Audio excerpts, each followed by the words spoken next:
That's you! So I said I was going to make a crochet pattern of this guy that I'm gonna have be free and stuff, but I want to get into making crochet patterns. They're not easy, but I'm gonna, yes, that's exactly, it's my little Podamicos right above my head. I could probably move the chat again. Hold on. There we go, that's better. And hello to X-Ray. You, yes you. I'm gonna crochet you. So,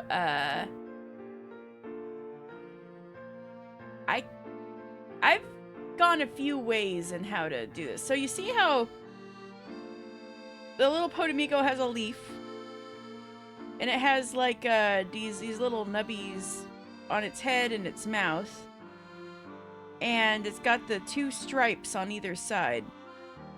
It's pretty symmetrical. You can only see the 2 stripes on one side because it's kind of at a 3/4 angle, but it's intended to have like the stripes on both sides. So, what's the best way to go about that for a beginner? The easiest way to go about this for a beginner requires a bit of sewing, which kind of sucks. So, a lot of people try to make patterns that don't have sewing, but I'm going to make this as easy as possible. For people who are just learning crochet to pick up, it might require some sewing. So, I'm not done with the pattern, but I'm going to start doing this based on what I've got so far. So let me show you what we got here. I'm gonna use a number 4 or 4mm.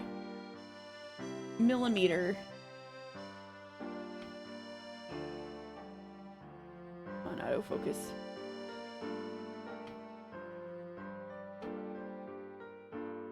See that 4mm crochet hook? There we go. And so you guys can make this in the future if you guys want to learn how to crochet. I'm using the cheap stuff. At least in the US, this is going to be like easy to find. I've got the Red Heart Super Saver in this is lavender? Could have sworn it said lavender. Lavender.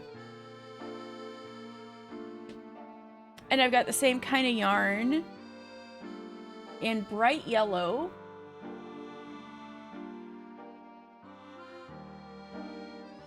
And lastly, the Super Saver in spring green.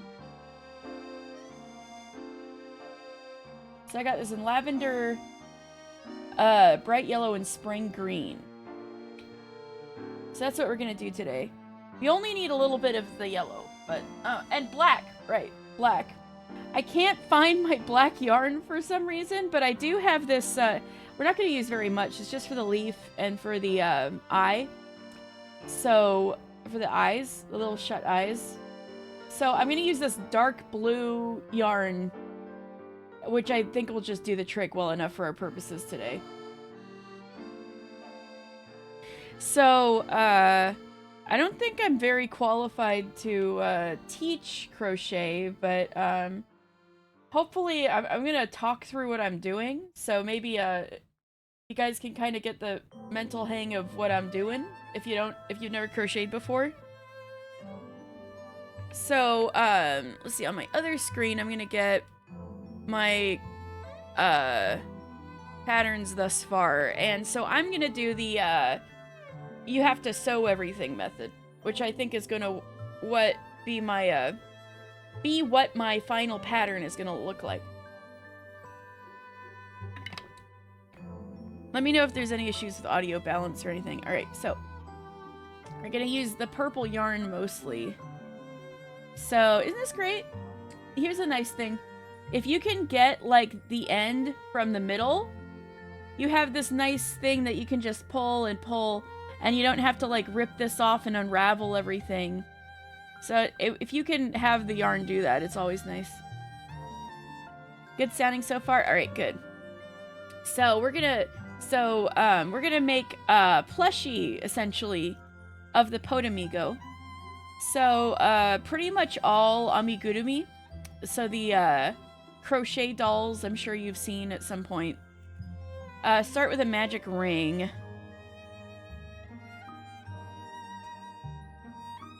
So I do like this kind of deal. And then I do this. And now I've got a ring. And through the ring, I'm going to do 6 stitches. We usually want to do these pretty, not too tight. 1,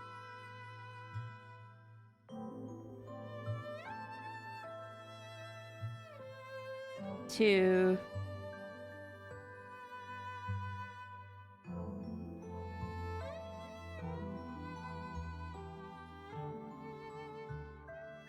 3. We also kind of want to hold these straight too, so they don't get too crooked. And when you throw the magic ring into the fires of Mount Doom, well, then you gotta start over, silly, because you can't make the plush without the magic ring. 1, 2, 3.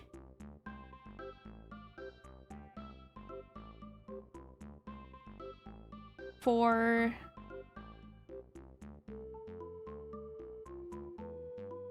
5.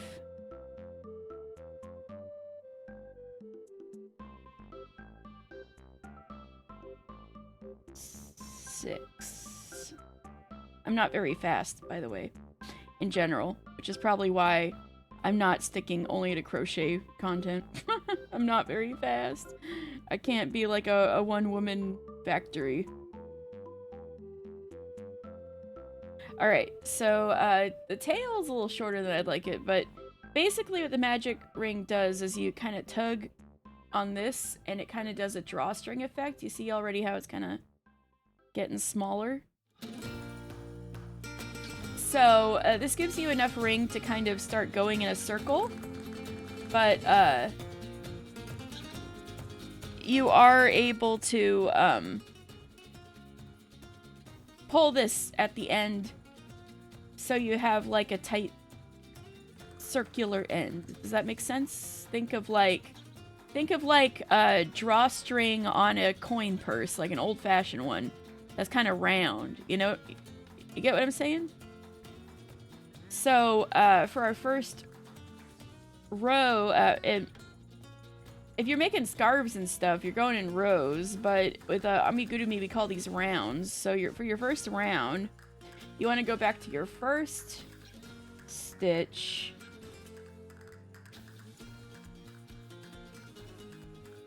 Not the one that formed when you tighten your magic ring, but the actual first stitch you put into the ring. So this one.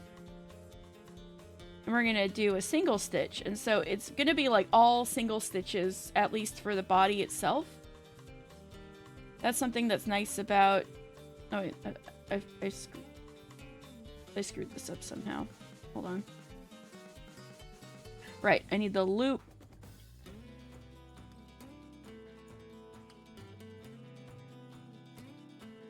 You go in here.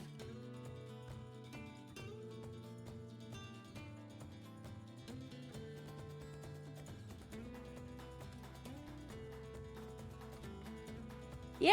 Isn't that nice? It's not automatic, though. I have to set that up every time, which is a little annoying. They don't remember my link either, so I gotta, like, keep pasting the link. It's kind of annoying, but it's neat.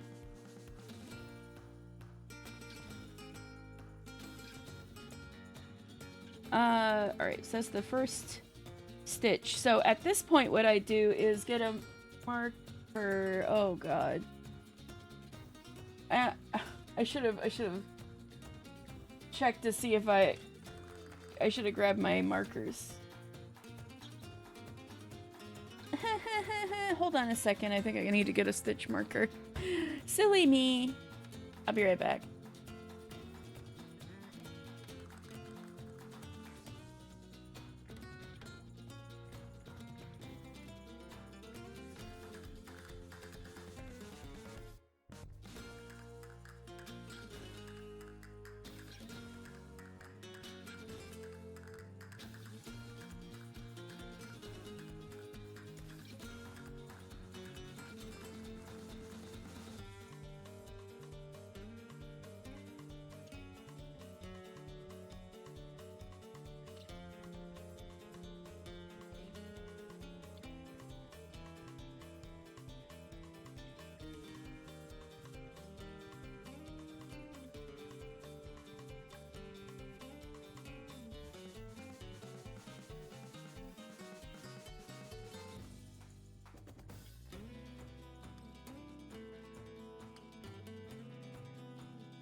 I'm glad you're enjoying the music.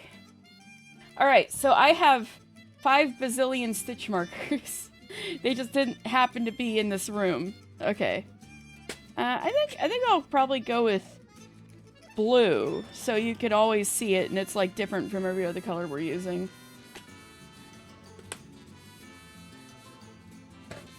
So, the stitch we just made, I'm gonna put a marker in it.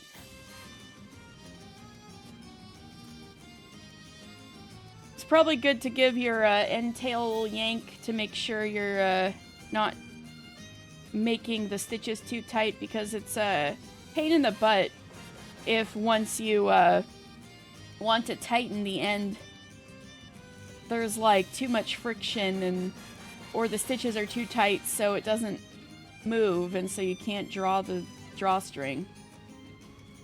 So that part's looking good. Okay, so this is very important to have this, because you will lose track of what you're doing, especially in amigurumi. So the way they work is you go in a spiral, and when you're following a pattern, they go by the round, which ends at the last stitch of the round, right? So then when you start on the next round, are you really sure you stopped at the end of the round, because it's in a circle? It's so easy to lose track. So that's what stitch markers are for, so you don't lose track. And it's really convenient with the way patterns are notated. So,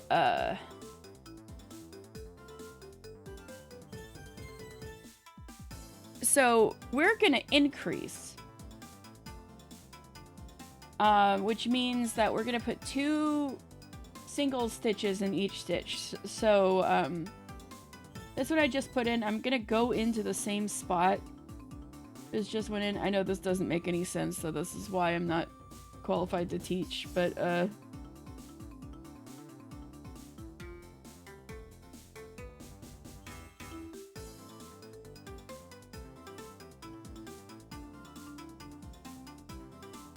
just double checking that I'm in the right stitch because I'm paranoid. Okay. So we're gonna do increases on all of these.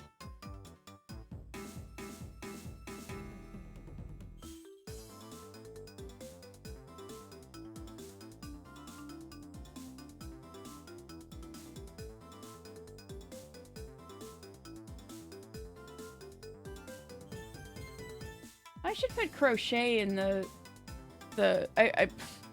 you may have noticed I screwed up changing my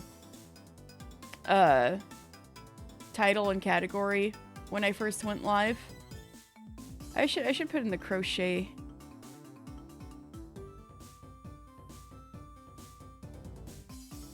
Tag.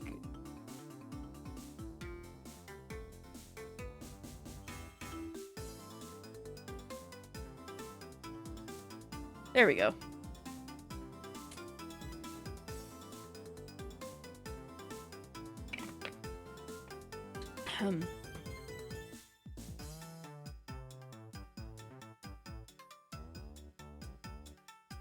One, two, three, four. Also, very important, I almost like pulled my tail as like I was gonna crochet with. Try not to do that. you definitely want to work with the yarn that's coming from your yarn ball. I do that all the time. It's silly.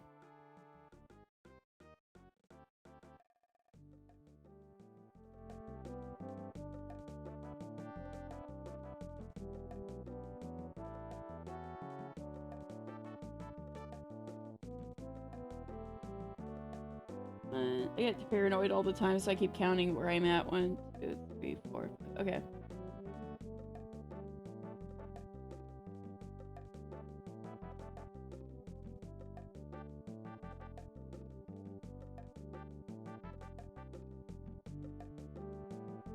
Yes, I'm crocheting you.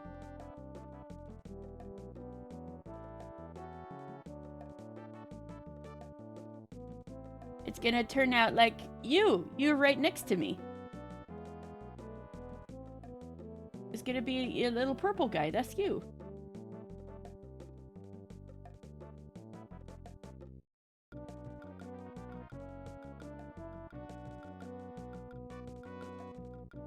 Purple. Although I will say, once I have the pattern officially out and done, you can do it in any color you like. I mean, as you can see from all of your sub badges, Podamigos come in many shades. So you can honestly do this out of any 3 colors of yarn you want.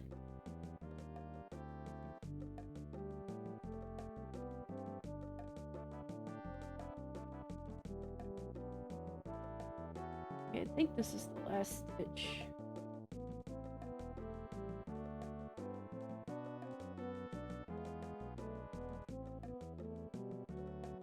So what I'm gonna do now is I'm gonna yank the drawstring as tight as it'll go.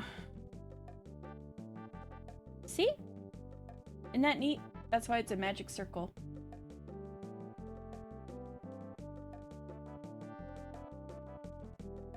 Anyway, we gotta count our stitches.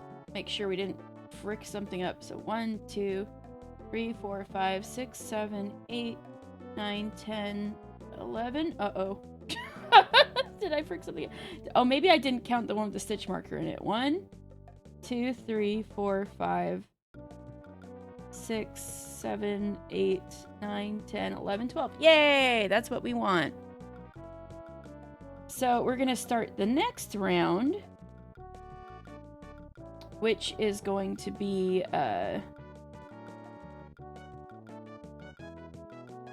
one stitch, one increase. So we've done the 1 stitch, we've done the increase. Now we got to alternate 1 stitch and 1 increase. Yeah, you could have a shiny Podamigo. Exactly. You can make yourself a shiny Pokemon. You can personalize your Podamigo. The options are limitless. So I take out the marker. I put in a stitch. And then I put the marker into the stitch I just did. So you don't lose your spot and they don't start drifting. You take out the stitch, make the stitch, put it back in the stitch you just did. Do that every row. No matter what you're doing in crochet, pretty much. Alright, next stitch we increase.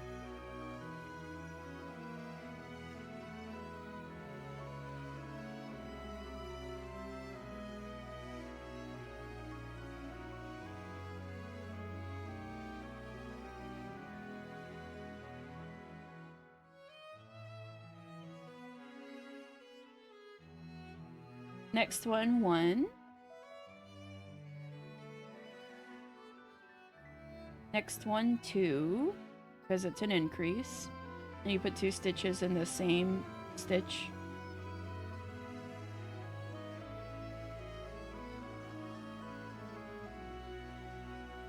Next one, 1.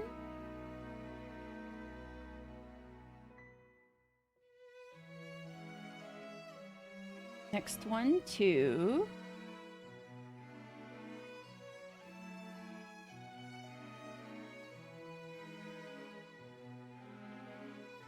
Next one, 1.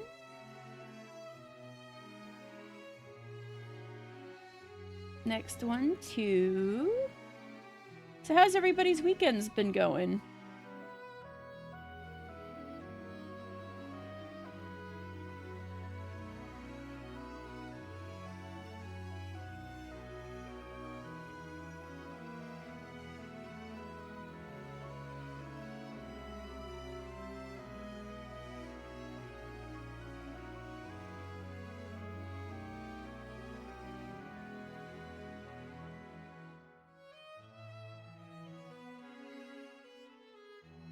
Next one, 1. Oh, I know you're sick, but your heat's back. Yes! We take the wins where we can get it. Crochet Drift, the eventual movie once all the characters are in retirement homes. You know what? That'd be great. More men in retirement should take up crochet. That would rule.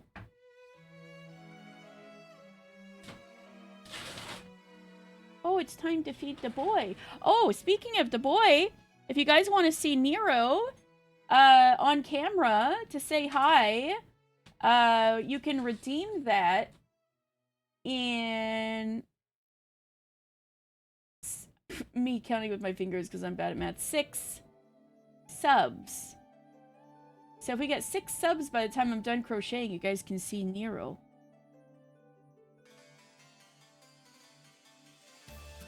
You're socializing too much this weekend, but it's okay. Oh, I know the feeling. Good luck, Marsh. Alright, so we're at the end of our round. We should have 18 stitches. So let's see. Let's start from the one I marked so I won't forget it again. 1, 2, 3, 4, 5, 6, 7, 8. Wait, let me just start over. 1, 2, 3, 4, 5, 6, 7, 8, 9, 10, 11, 12, 13, 14, 15, 16, 17, 18. Yay! So, next we're gonna do 2 and then increase. So 2 single stitches and then an increase. Goes okay. Slept until afternoon. Figured out, I mean, me too, even though I went to bed early. I guess I needed to catch up. Figured out, how I used to have the PS Stream 2 computer and got all that set up again. So now you can stream Fada to March sometime. Yay! That sounds great! You did order soup, so hopefully that will help fix you. Yes, soup good. I'm glad you at least have your heat back, though. Thank goodness.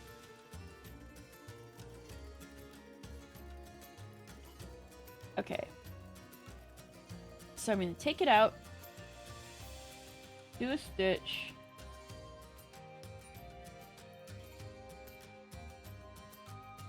Put it back.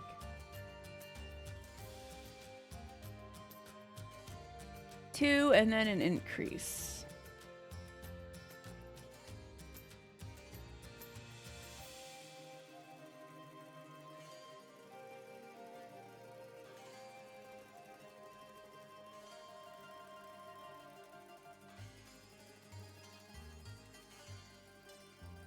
Increase.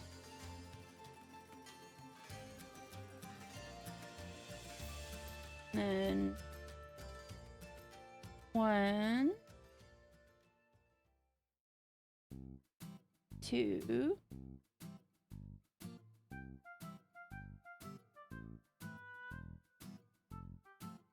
increase.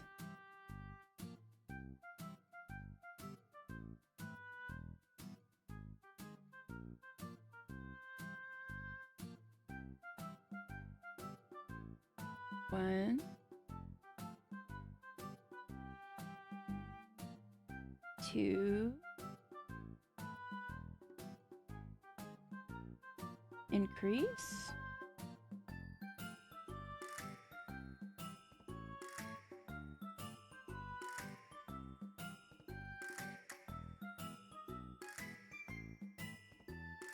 1,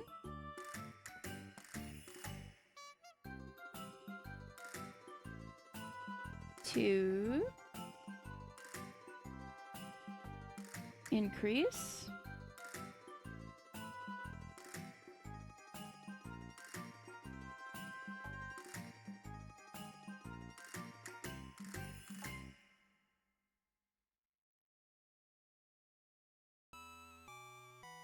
1,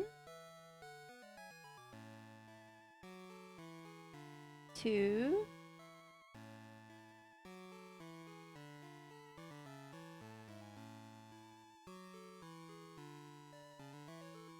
increase. So, really good general trick. When you go and like get the yarn to pull through, you want to make sure your hook is pushed all the way in. Because how the hooks work, you know, they've got this change of width from the hook to like the shaft of the hook. And then it's always got this little, well, not always, these modern ones with like the silicone or plastic or wooden, you know, whatever kind of handle, functions kind of as a stopper too to the yarn. So you know you've got the right width of your stitches every time. Because a lot of beginners, this happened to me too, is you'll like try to get the next yarn like really close to the end of the hook, like this. And if you do that without sliding this yarn all the way to the handle, it'll be really tight, and you'll have trouble even like tugging this through and making a stitch. So it's good to get into the habit of just yanking this to the end when you're right before you do that.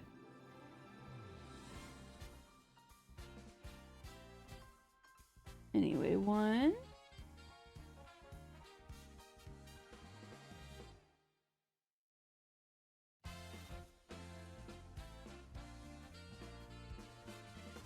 Two.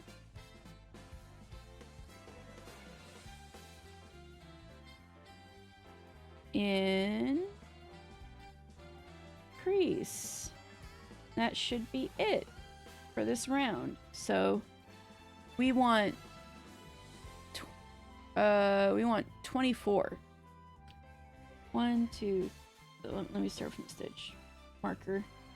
1, 2, 3, 4, 5, 6, 7, 8, 9, 10, 11, 12, 13, 14, 15, 16, 17, 18, 19, 20, 21, 22, 23, 24. Yay! I didn't screw up. Be tight, bro. Awesome. I mean, awesome until you want to do something with this and it's all uneven and lumpy, and then you can't even get your next stitch into it because it's like trying to it's just not letting you. There's no space, you know?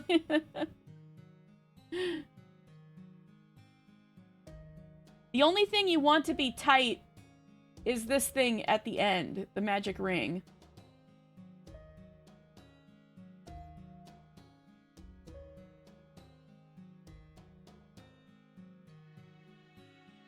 Anyway,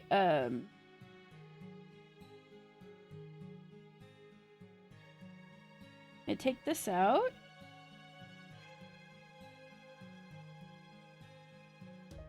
Put in a stitch.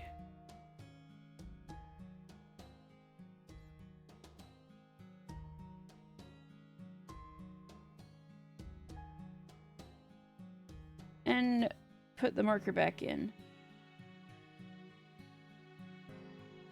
So this time we're gonna do 3 single stitches and then increase. So anytime you this is usually the first thing you learn when you learn how to crochet amigurumi, is learning to crochet a ball. Because anytime you're making something round, it's this basic thing. It's like, make the magic ring of 6. You do all increases to 12 stitches. And then you do the 1 stitch increase, 2 stitch increase, 3 stitch increase, 4 stitch increase, and so on, depending on how big you want the ball to be. And then you do a certain amount of stitches that are all the same in the middle. And then you do the opposite. You start to, let's say you go up to 5 stitches, 1 increase, 5 stitches, 1 increase for your round, before you go into all the same stitches. Then you want to go do like a 5 stitch decrease 4 stitch decrease, 3 stitch decrease, 1 stitch decrease, all decreases, and then you got your ball.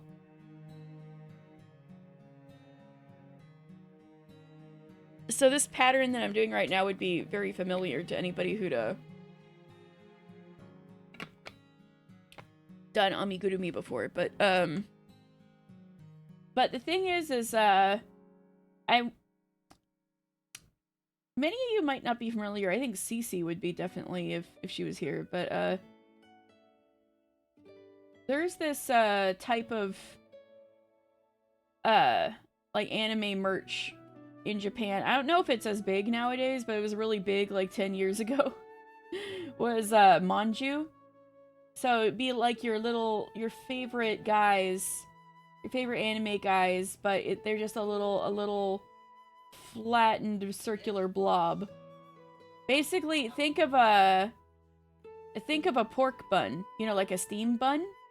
How it's round, but it's kind of squat a little bit. It's not like a globe. It's just a little squished vertically. You know what I'm talking about? That's the image I have in mind for the Podamigo. So it's not going to be a perfectly round ball. My intention is to have like a row or two fewer of the same the part when you crochet a ball where it's like all the same amount of stitches for a few rows. My aim is to decrease that slightly so you get kind of a squat ball, a little squished ball. Like Disney Tsum Tsums, I believe so. Let me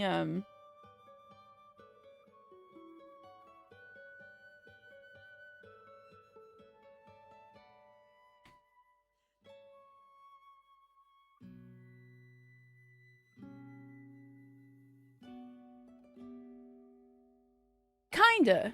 Well, that's more like a cylinder.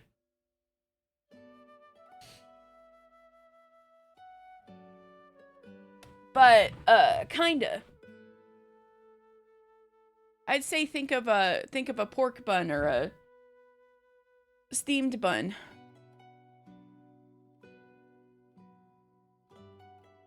Oh wait, the 3-inch Tsum Tsums? Yeah. It's like that. Think of that. Like the mini 3-inch Tsum Tsums. Not the ones that are like yeah, you are pork buns, duly noted. Yes. You're catching on. Yeah, the teeny tiny ones. Kind of that vibe. Correct.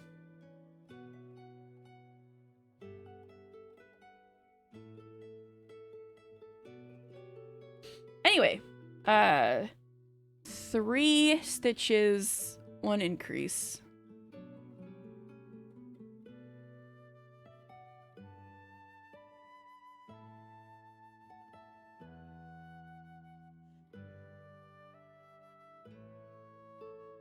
So this is the first one. 1,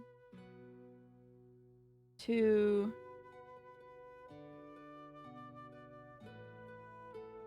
3.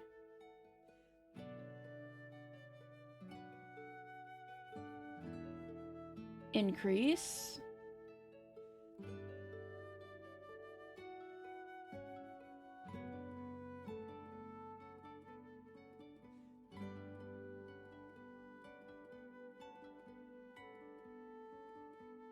One.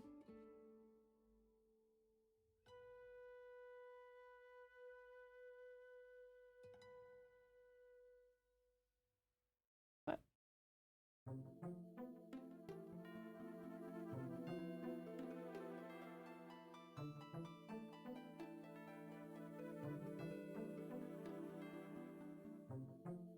Two.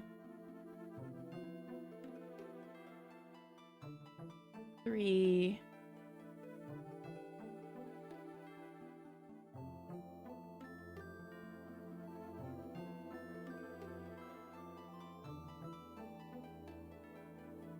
You guys get any questions about crochet?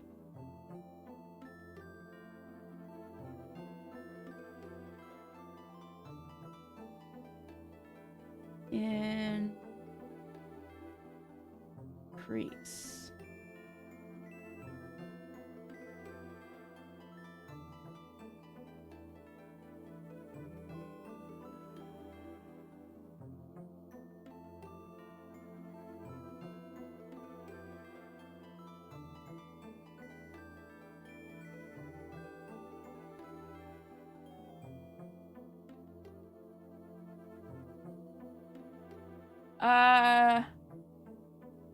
That's a good question for needle felting. I'm using a hook. I am going to sew with these needles later, but they are a bit dull.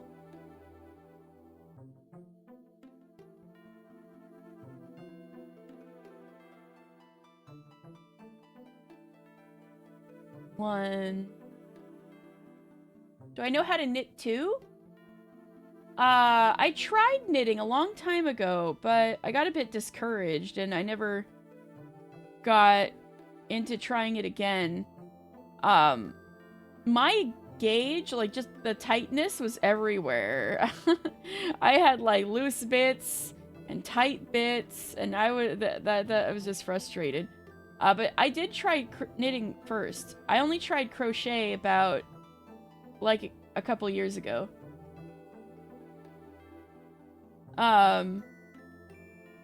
Knitting I tried like over 10 years, well over 10 years ago. Some people do both.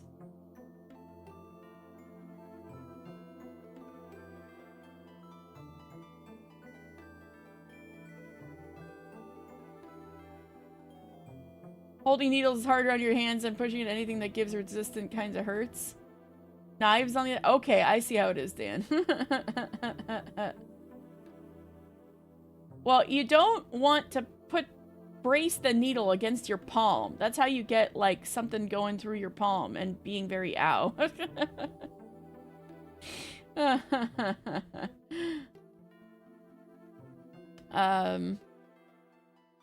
So the difference between crocheting and knitting is the tool.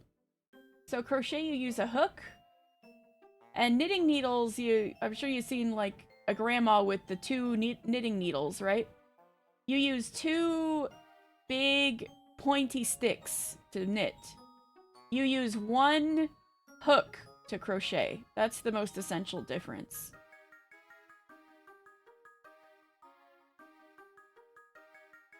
But I know some people do both and really don't feel like they're that different.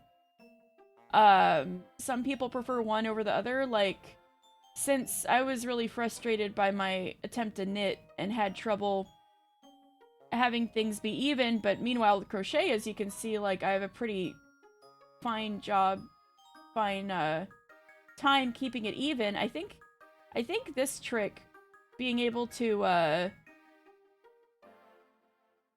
bring your loop down to the stopper to control how the width helps me.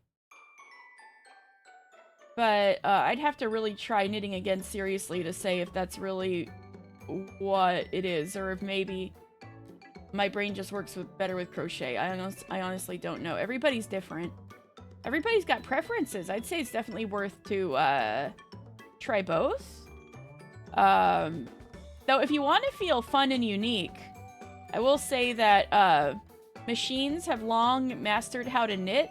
However, there's no machine that's ever truly mastered how to crochet.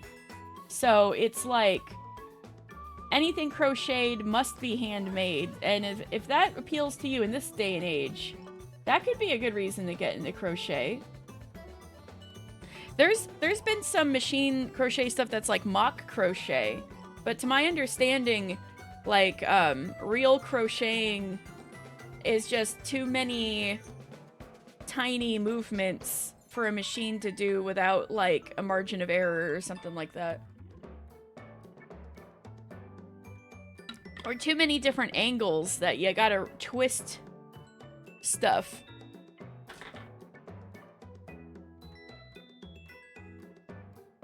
Mom knows both. She doesn't really seem to distinguish them. She finds crocheting easier than... but just calls it knitting. Yeah, that's what I mean. Some people, yeah, don't find much difference and don't make much distinction, which is fine too. But I think the end product looks different. I do really like how things look when they're knitted, and that kind of turned me off to trying crochet for a long time. But I think just what didn't appeal to me about crochet was just the kind of things people typically crochet. I think didn't look as nice.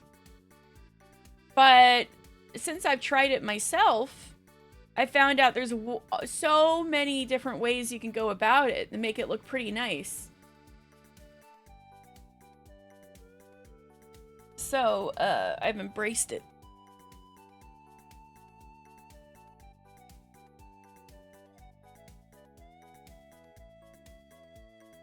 And I'm just gonna do my own thing.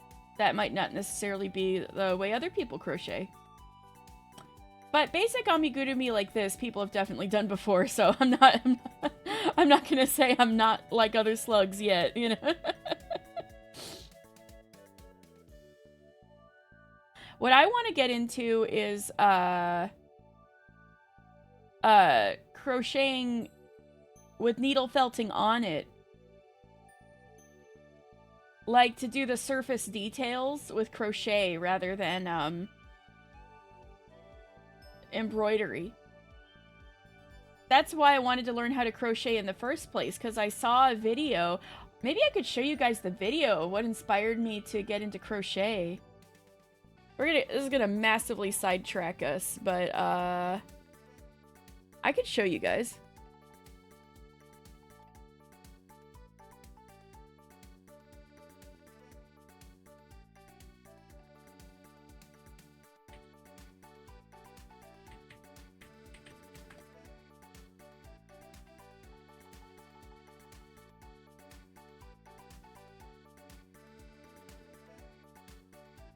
Yeah, it was Project Tarian. Project Tarian's so cool.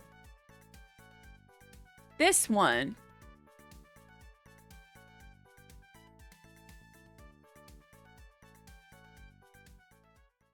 Alright, let me show you guys.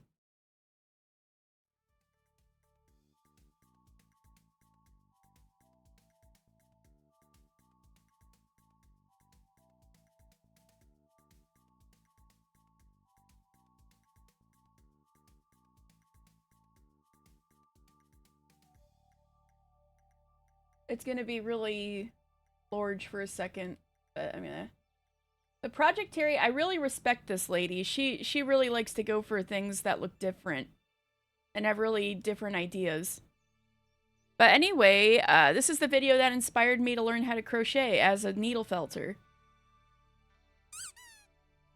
Hello, this is Project Tarian and I'm JC.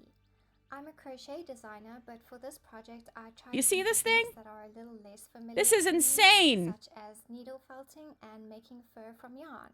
I made this project for Dolliteful's Tropical Doll collaboration. No fabric, no sewing, maybe a little sewing, but not with like thread. So I used Atlas the Lion Cub, which is one of my own designs, and I turned him into a tropical jungle cat. This video will show you how I did it and maybe inspire you to try it yourself. It wasn't particularly difficult, it was just very time consuming. Yeah, this must have taken months with a capital M. This will take you a long time. I got to work on mine like every day for as long as I wanted to, and it still took me weeks to finish. So most of what I want to do is a bit smaller scale than this, but this is like... It could even take the rest of your life if you crazy. die from boredom halfway through, which is a real possibility because it's incredibly repetitive and tedious, and you kind of have to be obsessed to do a project this big, or at least a bit crazy. And if you're not crazy in the beginning, you will be by the end of it. You see that? It's bigger than her dog. I used a South African brand of yarn called Charity because I like the kind of fur it makes. It makes a nice big tuft, and it's really cheap, which is good for an experimental project like this one was. I thought I would need a variety of colors, so I gathered all of these, but in the end I only used black, pink, one shade of green, and white. Using pictures of real tigers for reference, I started marking tiger stripes all over the body, but simplifying them because mine is on a A lot of smaller needle scale. felters You do can this use any too. kind They of marker start for this in any color. To give you an idea of what doing I'm going marker for, here's where a they color want to do overlay stuff. showing how the stripes are going to be black and the main body is going to be green. I'm going to make the belly white with fewer black see, stripes. To make fur, you'll need loose threads of yarn. If you wanted to needle felt something this big, one, that would take you even longer than she was doing, like 5 million years. But also, it's going to be very stiff. The nice thing about, like, an stuffed animal, including one made out of crochet or knitting, like an amigurumi, is it's kind of got a ragdoll kind of thing going on. It flops around, you know, the way you want a stuffed animal to be. But if you needle felt it, it's going to be very dense and stiff. So, so not very cuddly, right? But also, to me, the most boring part of needle felting is just making the core of the thing. Like, you make your first general shape of what you want, like a... Do I have something needle felted around here I can use as an example? Yeah, hold on a second.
Okay. I'm back. So, I got a few examples here. Let me, So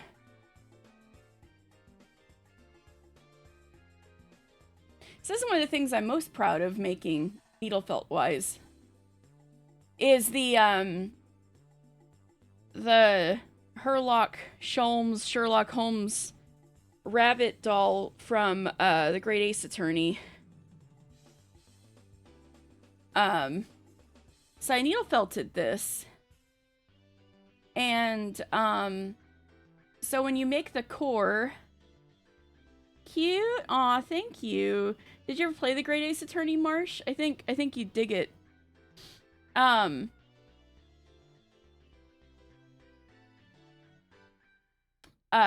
I made this with white wool at the core, right? So how I do this, I like make the head and the body out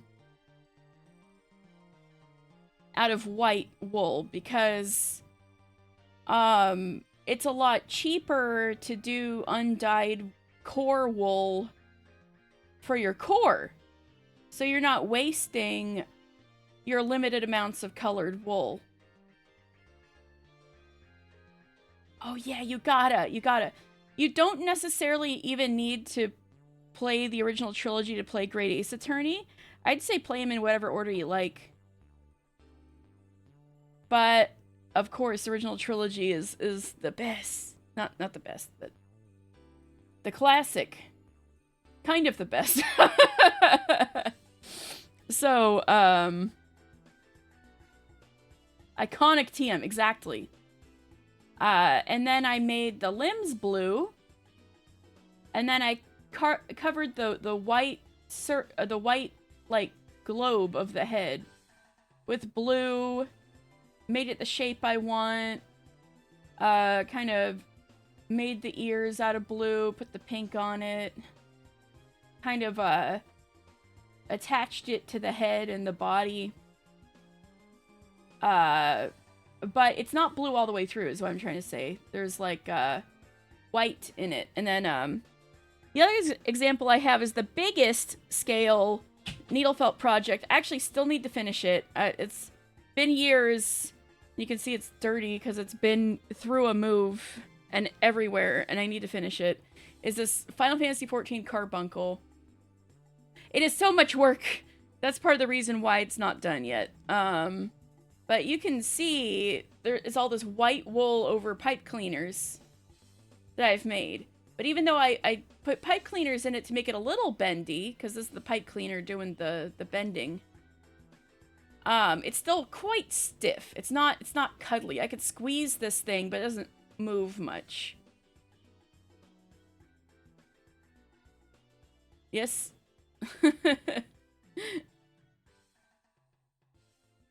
O'Neill.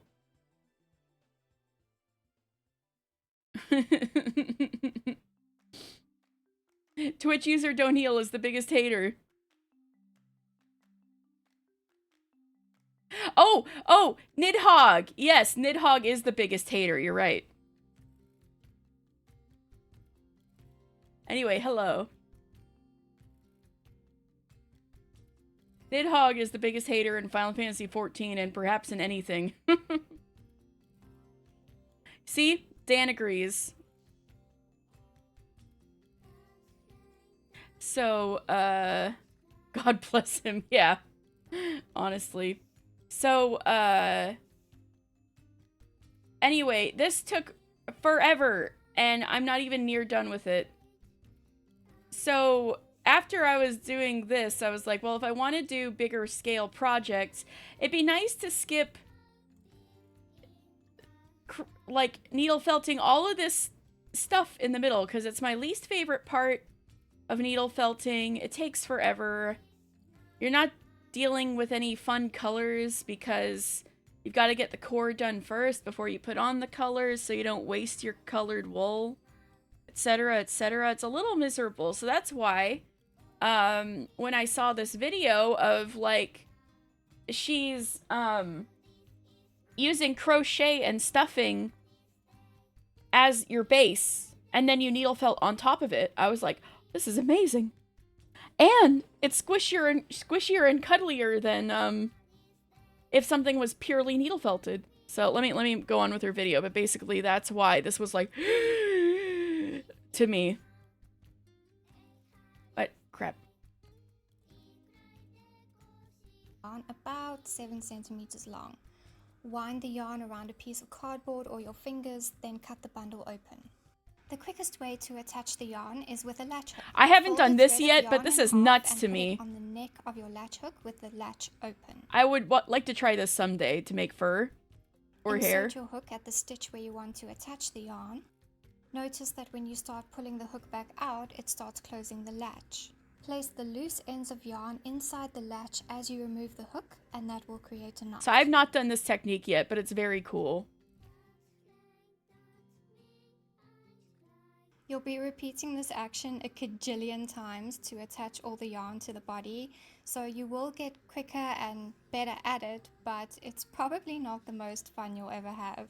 Brush the yarn out gently, starting at the ends and working your way they're cut out to the pieces knot. of yarn, right? The purpose is to detangle the yarn and turn it into fur. Isn't You don't that want to cool? leave any twists remaining in the yarn, and you don't want to rip out any of You the fur. undo the yarn and make it into fur.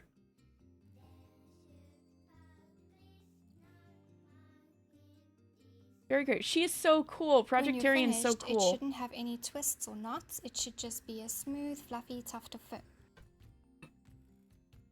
There will be a ball of fluff in your brush that you'll need to clean out, and there will be tons of fluff by the time. But you should finish the keep your project. fluff I'm because you can keeping needle all of felt with mine it. and keeping the colors separate so that I can try and use it for felting later. See? Once I had the hang of it, I started covering large areas at a time and then brushing it out. I like brushing towards bald skin first and working in really tiny sections to detangle the yarn thoroughly. This video also taught me that it's okay to felt with more materials than just wool, or you can felt wool on top of things that aren't wool, because most needle felters just work with wool. But you have more possibilities than that. Wool will stick Afterwards, to I brush acrylic, all the fur for neatly example. in the right direction, working in sections. First rule of crafting is keep all the scraps. Yeah, I've got a ton of scraps. Like, maybe I can show in the corner of the camera. You see, like this? I got a whole bunch. So what When I realized I'd amigurumi, made a mistake, people who on the make inner thighs, I plushies used will use it as green yarn stuffing. instead of white. You can I thought hide this your would be a good chance scraps. to try out a buzz trimmer on the fur and see how it cuts. It really didn't work well at all. Maybe it's the type of trimmer that I used, but it just looks gross. So I won't be trimming any of the fur, but I do have to remove this anyway. I tried a few different methods, and what worked best for me was using a crochet tool to grab the knot and pull the fur off. I originally made all of the black stripes 2 crochet stitches wide, but I didn't like how much black there was. So I removed some of the black yarn and replaced it with green or white, so all of the stripes are only 1 crochet stitch wide. Now that I know my black stripes are only going to be 1 crochet stitch wide, I can fill in the stripes first and fill in the remaining area Yeah, so with green. this is insanely ambitious. I'm probably not going to do something like this, but it makes me think of the possibilities. After doing the tiger's back, I moved on to the underbelly and then I did the tail.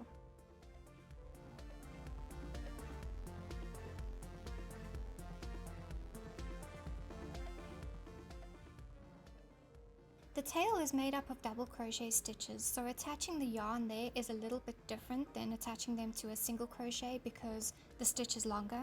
So on those stitches, I attached 1 thread in the loops between the rows. Oh, that's smart. And the second thread on the actual See, this post makes more of the sense to double me now that crochet. I've started For the fur crocheting. pattern on the tail, When I did first mark it watched out this first video, because I wasn't sure how I wanted to hadn't do it, started but learning I crochet ended up yet. looking at pictures of snow leopards and then freehanding my tail. It really I does love look how like it a turned snow out in leopard the end. tail. It's my favorite part of all the fur. It looks really In the good. crochet pattern for making Atlas, there are instructions for adding weights inside, so my cub does have weights inside the Weighted tail. tail. Oh, it's so cool. Now that all the fur on the body is finally complete after many weeks, I'm drawing the face in more detail. So she basically just needle felts the I'm planning face where the way I ears should would. go, making sure they're symmetrical, drawing the position of the eyes and the mouth.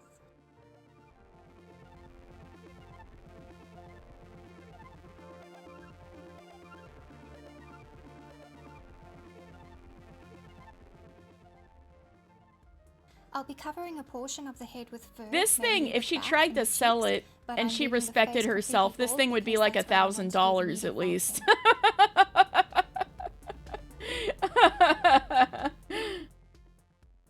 Using a bigger cardboard stencil than before, I'm making longer fur for the sides of the head and the cheeks. I've made a stencil to mark out a patch for white fur inside each of the ears, and I've also made some cardboard ears with little tabs to pin on the head for reference. You were just thinking that?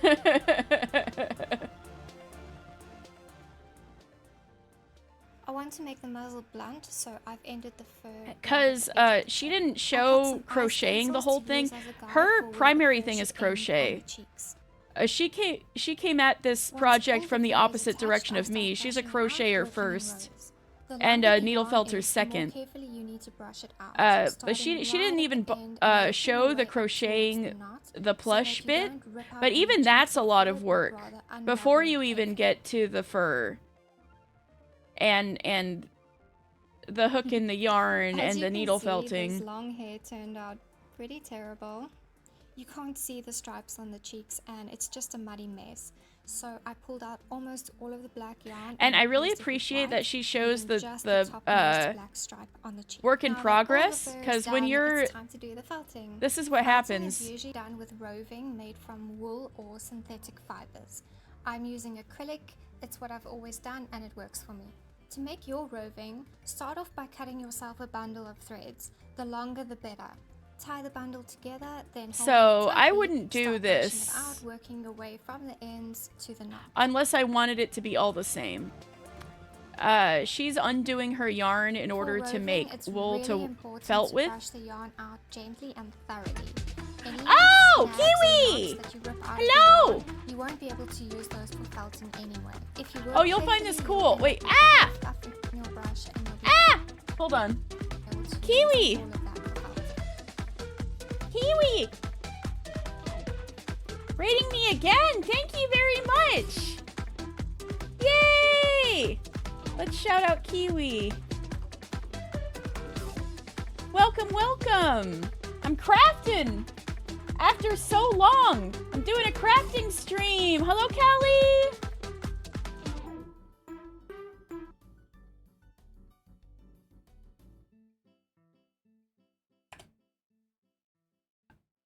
Yay! How was were you working on Snoopy and Woodstock sweater again?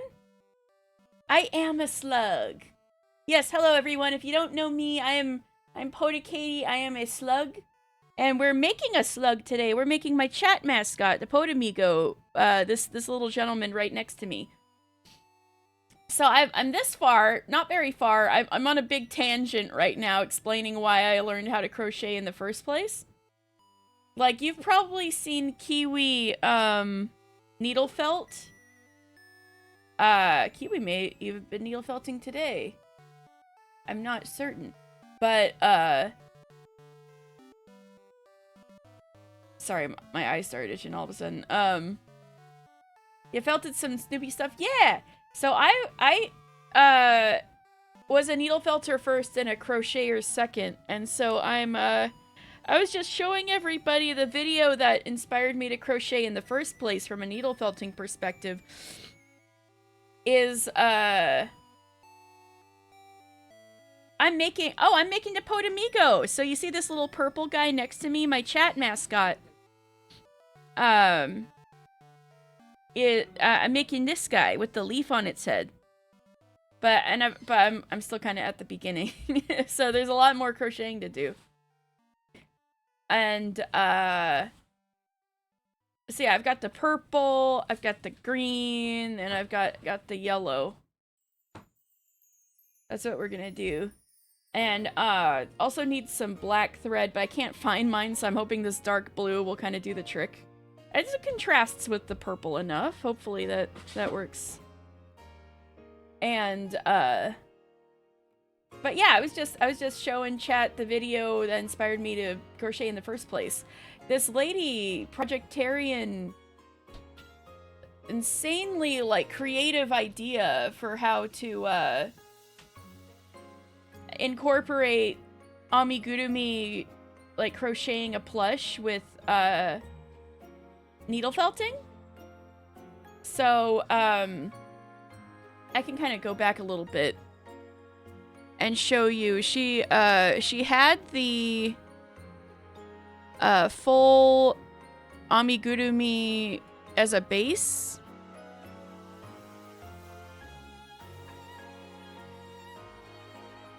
Like, she had the whole body, right? Or let me play a little. See? Like this? So, she crocheted this first.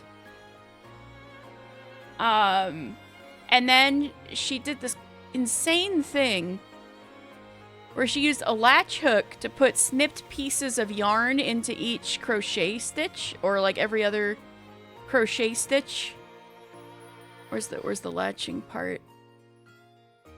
Yeah, like this. Insert your hook at the stitch where you want to attach the yarn. Notice that when you start pulling the hook back out, it starts closing the latch. Place the loose ends of yarn inside the latch as you remove the hook, and that will create a knot. And then she brushes out these ends to make fur. You'll be repeating It's this action crazy. a gajillion times to attach all the yarn to the body. So then, this is an incredible amount of work, but she was making fur, right? All of the black stripes to And then she needle felts the paw pads and the head roving. to make like a needle felted crochet hybrid plush. And I realized I kind of want to make stuff like that. After messing around with the face a bit, I decided to stop and make the ears. But I didn't know how to crochet. This will be my first time ever making a solid standalone felted object, so let's see how it goes. I began by making a big bundle of black roving. So she like felted the ears and stuff like that. But on a felting sponge, I lay down a piece of roving, then using my I was just showing chat. guide, I start felting a solid sheet. I guess I could skip forward a little bit. Pull it off the sponge and start felting, add in those white tufts of fur.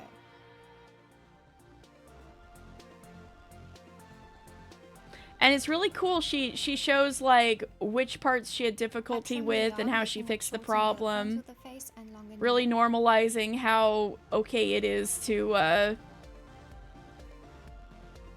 have hiccups in your creative process that you gotta troubleshoot. Then I'll brush it out. And she keeps, yeah, happy accidents. She keeps all the fluff too from all the brushing now I can go back to felt with face. later. On the top of the head, I didn't like the abrupt transition between the smooth felting and the fur, so I'm just going to pull the roving off and then add some short rows of fur for a smoother transition.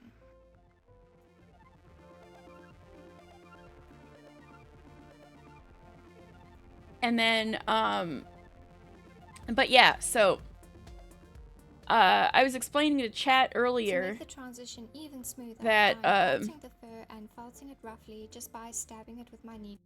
I was telling chat earlier that my least favorite part of needle felting is kind of making the core of things. Like I was showing chat this guy I crocheted a long time ago, this little bunny doll from the Great Ace Attorney, Bunny Detective. And but it's not all blue, you know. It's white in the middle because most people use their stab exactly, use their cheap core wool as the core, so you're not wasting your colored wool. But that's often my least favorite part of needle felting. So then when I saw this video and I was like, you could crochet the middle and then it won't be stiff, it'll be cuddly, it'll be squishy. At least squishier. Then I was like, oh, the possibilities are endless. So that's why I learned how to crochet. I was directly inspired by this video. To blend it into the head a bit better. Skip forward a little bit. Felting from the whole head. I drew some more face detail on and started planning the black markings.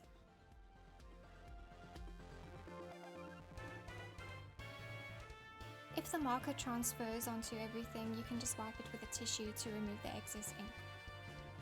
Oh, that's smart. I usually eyeball the details on my needle felted stuff, but kind of more recently I've started to do a little marker. There's this really cool needle felter who does Pokemon, who's been getting and I'm pretty confident that this is actually going to work.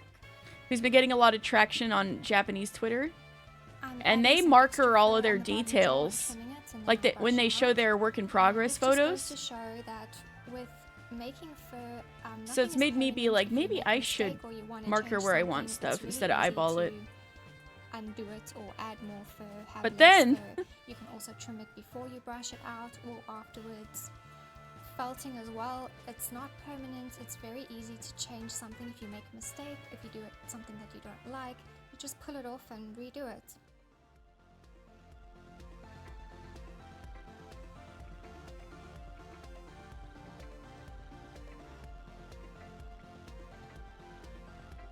Good old clover pin. For the felt and all the stab. I'm trying to conserve the shape of the tiger's head as I go. When you felt, it does create indents, so I'm just using my crochet tool to pull those back out. That's smart too. When I started doing the black on the nose here, the nose had already been built up quite a lot with pink, so all I did was lift up the pink and snip it off, and then I filled in that area with black. And this is one of the great things about needle felting now, is just like how much flexibility you've got. Like I have around the nose, I found it was a bit easier to first twist the fibers Yep. into a skinny spaghetti snake before felting them on. See, she was coming at this from like a crocheter angle and hadn't needle felted much before this project, but she was learning the secrets herself through trial and error.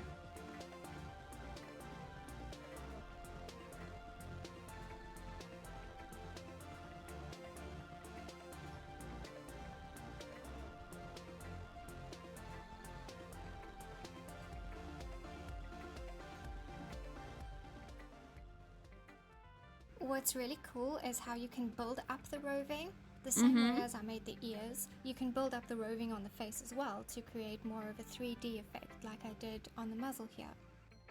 For the under eye area, I left the edge of it fuzzy so that there wouldn't be a harsh line between the smooth felting and the fur of the cheek. I did that on the cheeks of the bunny, for instance, right? Like,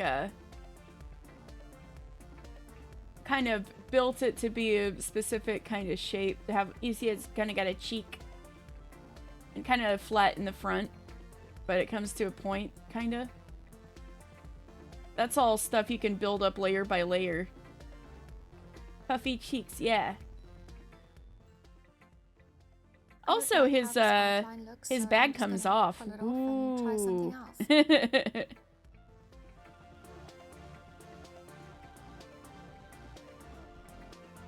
Puffy cheeks like my model, yes.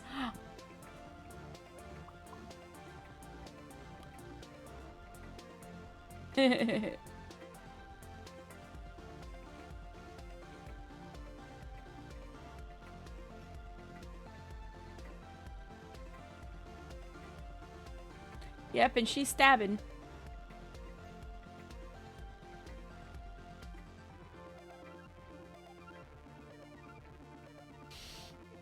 So, where did I knock over my little, my little doll? Hold on.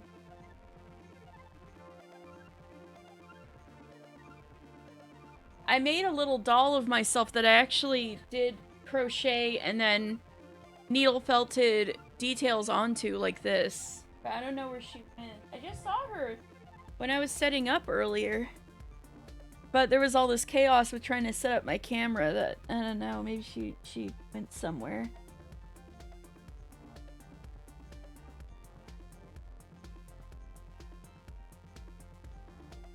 Is that her? Oh, oops. I didn't mean to hit that. I'm waving now.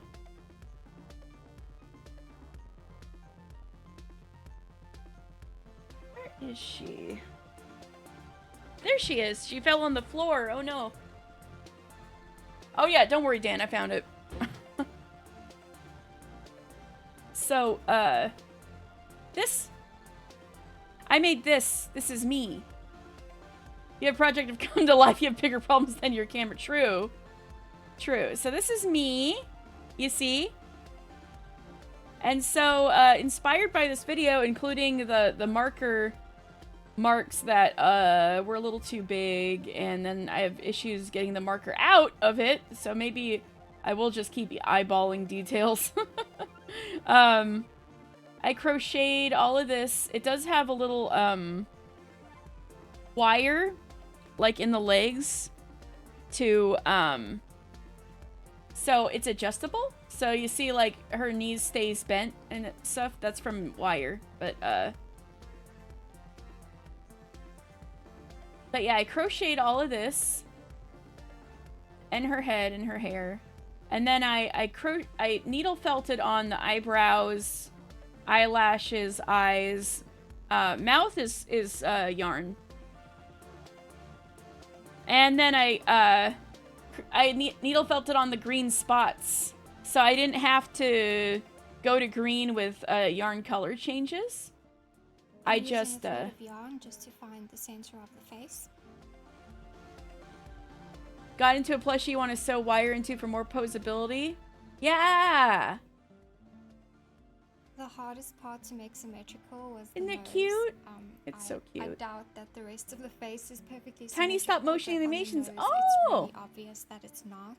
I used everything. in my really ambitious times thinking about my VTuber debut, I was considering using her in a stop motion little promo video, but I was in the middle of moving, and that got to be too much, so I didn't. I just tried to take some nice photos of her instead. but I was entertaining the idea of doing stop motion with like needle felted or crocheted or hybrid little guys. But yeah, you dabble in the tiny stop motion animations. I'd love to see those sometime. Oh, it's so cool. It seems so challenging. Could be a future project, I suppose. Yeah, it might be fun. But yeah, so this is a project I did that was directly inspired by this, and this is kind of the stuff I want to do in the future. I think I could make plushies look really nice in a way that is satisfying to me if I incorporated amigurumi, crochet, and needle felting together. So I'll skip forward this a bit because it's a half-hour video. Thing I could think of to. So troubleshooting,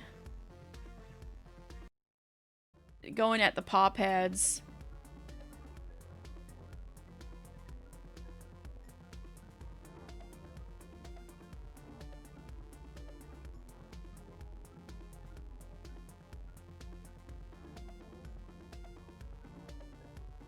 Felting the paw pads. Yes, felting the toe beans. Exactly.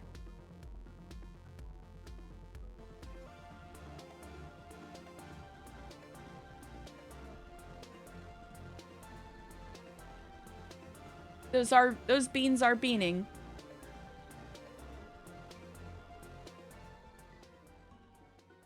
Once the toe beans and the paw pads were done, I decided See, she to said make the toe fur beans. between the toes a bit thicker.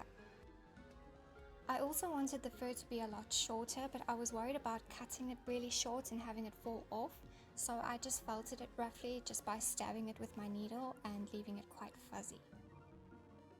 Yeah, and that's another thing. The more you stab, Now that the paw denser it pads are gets, finished, looking so you at can them, also I do wish that control they were closer to the end of the leg, how but that's fluffy or something I dense it couldn't have is. predicted going into this project, and if I did it again, which I won't because that's crazy, I would put the paw Even pads she a bit said it. closer to the end of the leg.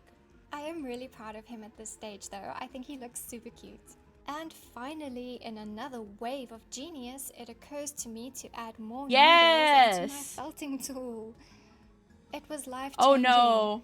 Please Oh, don't be she dumb did like all me. of that with Use one 3 needle. needles whenever you can, Pain. and only resort to using a single Pain. needle for finer detail when you have to. Pain. With my new leveled up weapon, I hollowed out the eyes. That's crazy. She did all of I that cut with some one round needle is stencils also for the insane. iris, This pupils, must have and taken highlights her and brows. Then I made 5 Dr. Rogan million with all the years. that I plan to use. I pinned my eye stencils on, then traced around them, and then I filled in that area with black, which I have no footage of because it's obviously top secret and you're not allowed to see how I did it, even though I definitely did it the same way as all the other felting. Here you can see how I the inner eye stencils know. are intended to work. That's Using this my is very this is fancy trio the of things that 3 can needles, happen I start when building you up do a white project eyeball this inside huge the black without eye socket. really learning how to needle felt first. She did a fantastic job because she For knew finer what she details, wanted, I'm using a single needle and she's without the talented. But, like, you I know, want to build it up quite round so that it looks like an eyeball. So she's I'll an keep adding extremely that further. experienced crochet, I'm gonna start by trying to make a gradient but was just color like a in the beginner eye. with I'm needle not felt really when she sure where I'm started. going with these So there's eyes, just like but stuff I am she straight up inspired didn't by the way know. that Delightful paints some of her Which does dolls' make it eyes, painful, but so understandable. let's see where it takes us. I tried using the ears as makeshift eyelids to check if I was on the right track, but it wasn't really that helpful. I decided I needed a much darker purple to begin my gradient, so I added that to my palette of roving.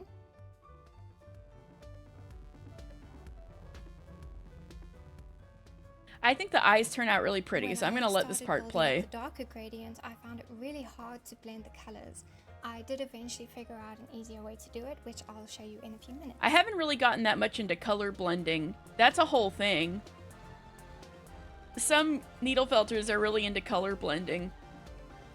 Especially people who make those, like, felt paintings in the frames. You ever see that?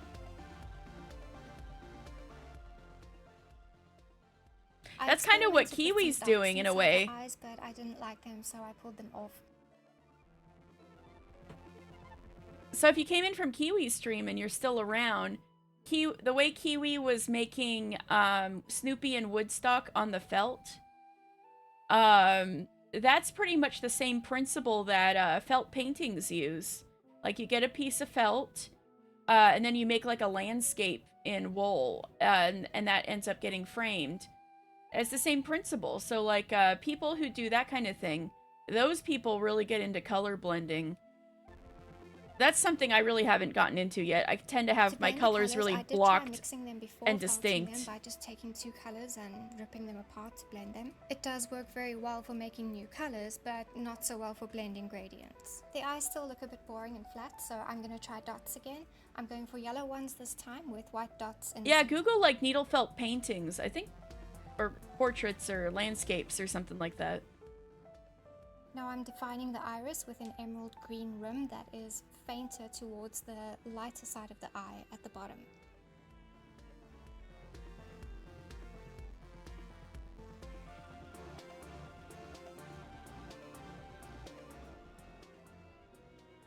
I quite like how the eyes are looking right now. The gradients in the middle obviously isn't blended at all, but I'm thinking these eyes need a pupil anyway. I try out some colors for the pupil and settle on a gradient of emerald green to dark purple. She's so good. She's so creative.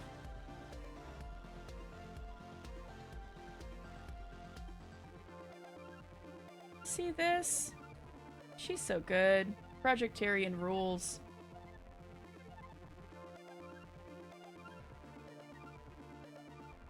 I wouldn't think to do this.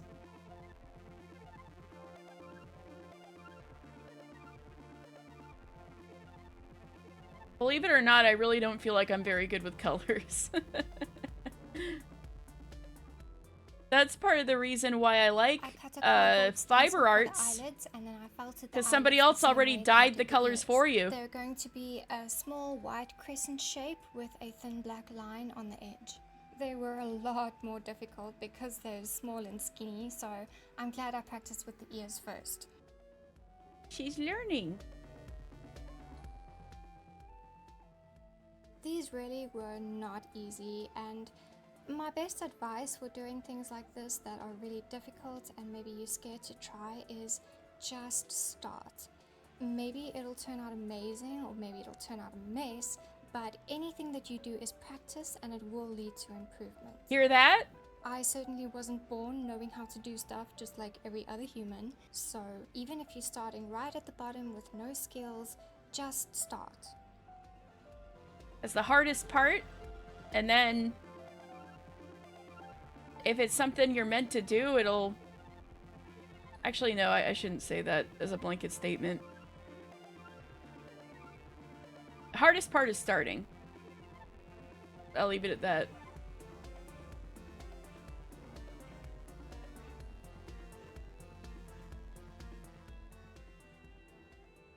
Even though this was really hard, it does seem like things are going well, doesn't it? Needle felting clicked with me basically right away, but... First time felting solid objects, something was bound to go wrong, yeah, exactly. And it did.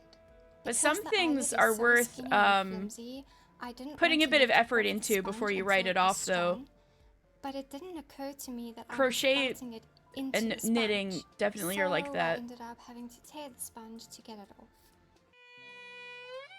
It's okay. It's okay. That sucks. The sponge is cheap AF. You'll be fine.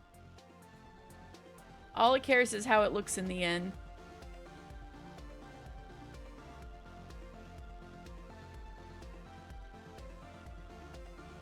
Sponge isn't that great as a base, unless it's fairly dense.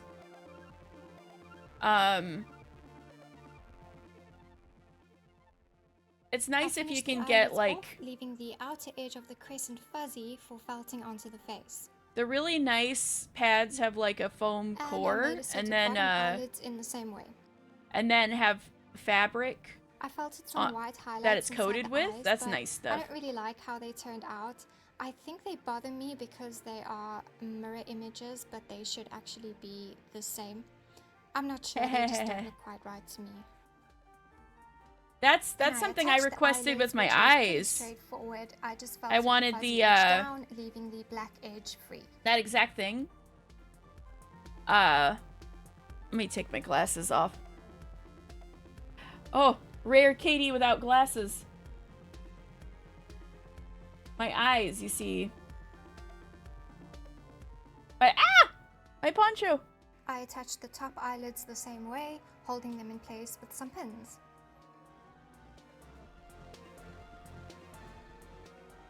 At first, the eye shines. The gradients in the pupil to blend. At first, the eye shines in my eyes, if you can see, were mirrored. But then I requested that they be on the same side, and that's something that she fixed with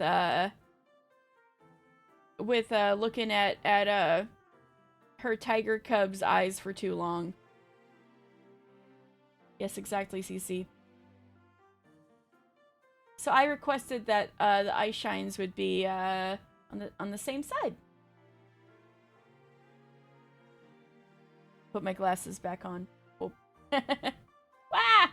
Oh no. Pushing that number changed the go towards the end of the eyes.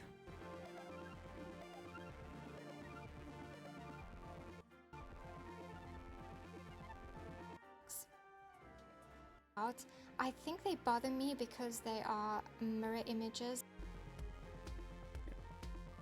Attaching the eyelids.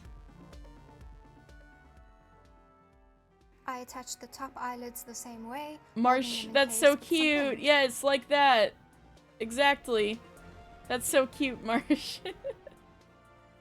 I wanted the gradients in the pupil to blend a bit more, so I worked on that. In the end, the best way that I found for blending a gradient is just lay a loose piece of roving on. Yeah. And start. It's already kind of fuzzy. When you like how the gradient looks, then just cut it off and just felt in any remaining fuzz that's left over after trimming.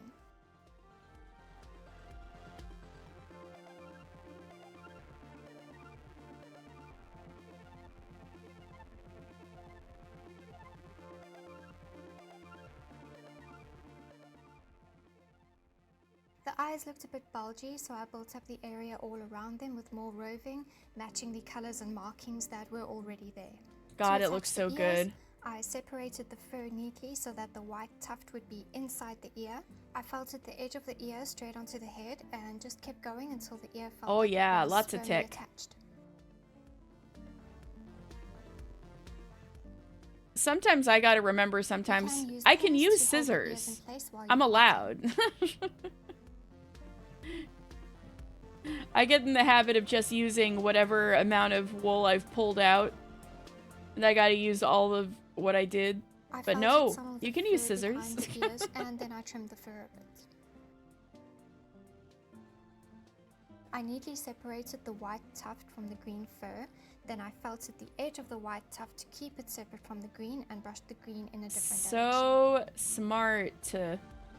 So it doesn't get all tangled up with each other as easily, at least. So this works because the Then I The trimmed felting white needles fur tangle inside the things ears until together. you could see the black edge of the ears. So it's kind of like when you get a The mat very in your last cat's step fur, is to trim the cheeks. it I separates started off easily really from the rest of your gingerly, cat's pointing fur my when you're scissors like, towards the face. I it's didn't not want really to cut any stuck, harsh it's stuck lines to in the fur fur. it's already I spent felted to. It's ages not stuck trimming to like this like until I realized the fur the is fur actually around it, really you know? forgiving, and you can literally cut straight lines into it and they won't even show up. Once I realized that, things went a lot quicker.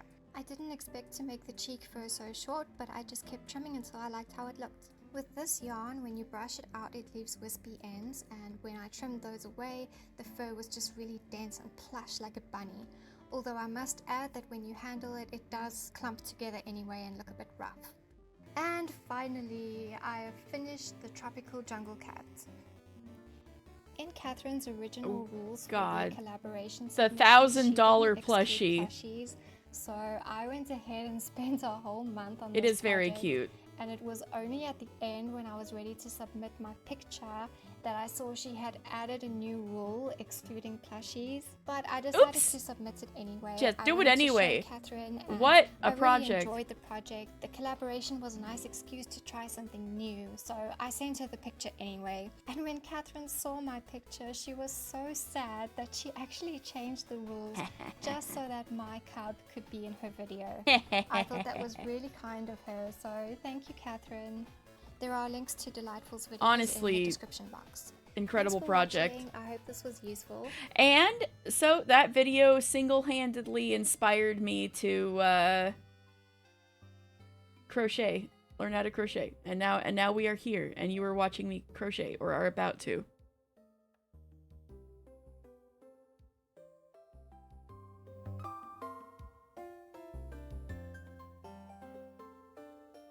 All right.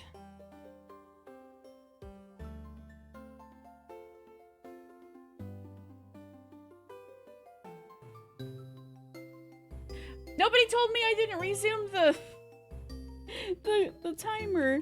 Error.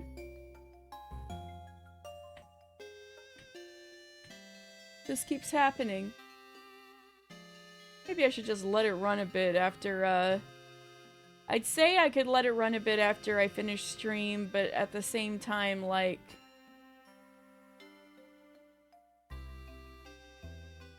I'm gonna forget to pause it, and then it'll be like without 12 hours the next day.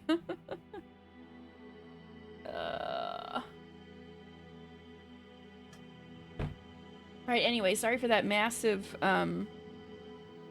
sidetrack. This is the subathon that never ends. Yeah, exactly. Subathon that never ends. As it goes on and on, my friends. Oh yeah, did you guys know? No. Friend of the stream, No-No's Carnival, who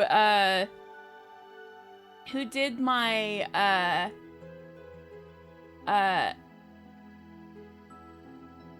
brain is blank. My models make my model move.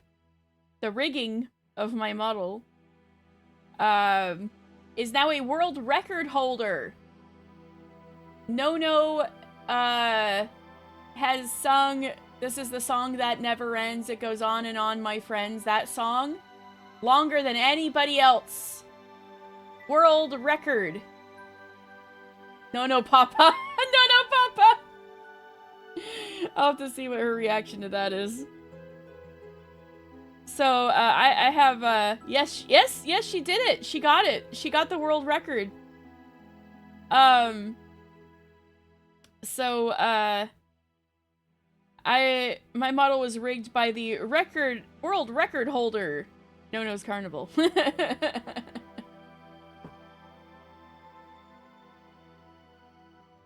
Yes, you guys are free.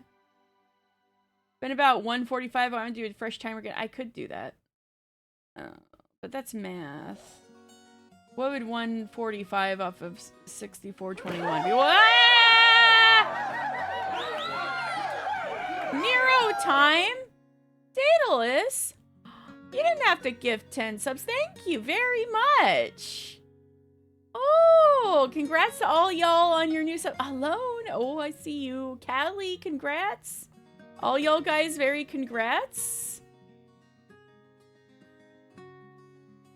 And, Nero can say hi. I wonder where Nero could be. I wonder if, his dad will go fetch him. Thank you very much. And for the hype train, the emotes are hiding. Nero's napping? Well, we can wait till he's awake, I guess. I'm gonna be crocheting for a while. We're gonna let Nero nap for now, but, we will show him the kitty cat on camera before the end of stream. Figured it would be easier to get Nero on stream now while I have the cam set up. Yes, that's why I placed it after the crochet one. Thank you. Oh, I think he's gonna wake up since Dan was, whoa! Why is that so loud? Thank you for cheering 100. I know, Dan was just messing with the cat treats, so I wouldn't be shocked if that summoned the boy. Oh, oh, he's gonna give him a treat. That's gonna wake him up. No? He's napping? Huh? He's looking at you. He's awake. The boy is awake. I think the boy is coming. Yes. Yes. He's on his way. CC put 100 bits towards the Nero sleep fund. Oh no. CC, your bits. I'm so sorry. Dan was, oh! Oh! He came up by himself to get a treat. Hey! It's Nero! It's Nero! I'm gonna get inverted. We got the boy! Babe. Oh, it's Nero. Nero says hi. Get inverted, idiot. Yeah, exactly. Wait. I have an idea.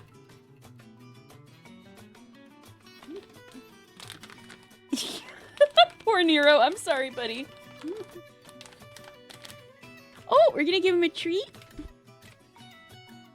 Oh, wait. Let me get that. Okay. All right, Nero. Get the treat. Yeah. Oh, he needs to be brushed. Baby.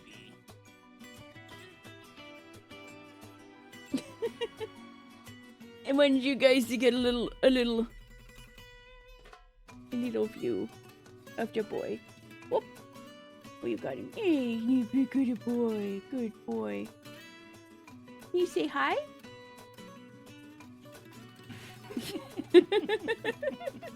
He does have pretty eyes. They kind of have two colors. If you can, I think you can see a little bit. They got two colors. You kind of see. It's kind of yellowish and then like a green. He's not struggling. Maybe he's just straight chilling. What a good boy. What a good boy. Thank you for saying hi to everybody. Wow, there he goes. All right. Calm cat. Yeah. He's not always calm. But I think I've gotten enough social links with him that he won't freak out on me or anything. And then he loves Dan very, very much. Dan is like his human. So Dan can do whatever to him and he's like, this is fine. Yeah, check this out.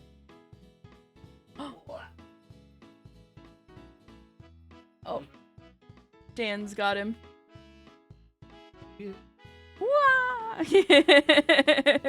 Dan's dipping him in front of the camera. Yeah. Aren't you a silly boy? Ooh, hype chest. Thank you guys for the hype train. Choo choo. It's an axolotl. Need a Nero sleep cam set up. He's one of those dudes who changes his sleep spot every week, so I need to keep resetting it. Just have a digital GoPro. Just a GoPro. Or like a wireless GoPro that's always connected. You have to just move it. Just move the GoPro to different places. We'd have to keep it charged, though. Oh.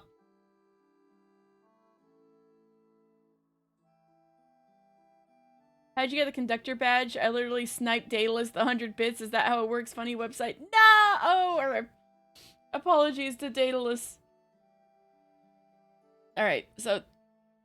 You did it! You got to see Nero say hi! He doesn't get nearly in the way as much as Stella, so I figured that was like the one chance for you guys to really see him.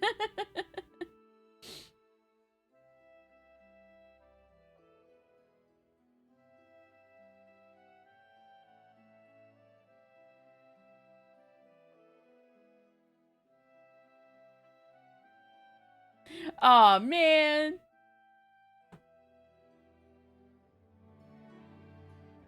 Alright, let's see where we were at.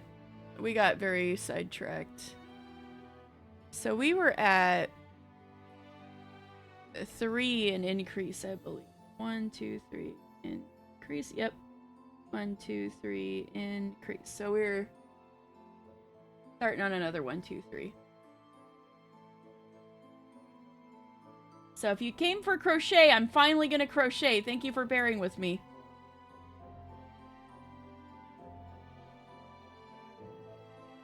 One, 2,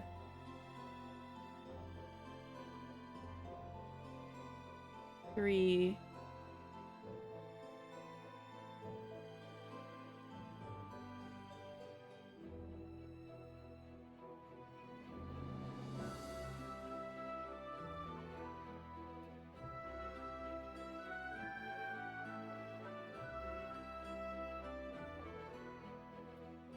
Increase.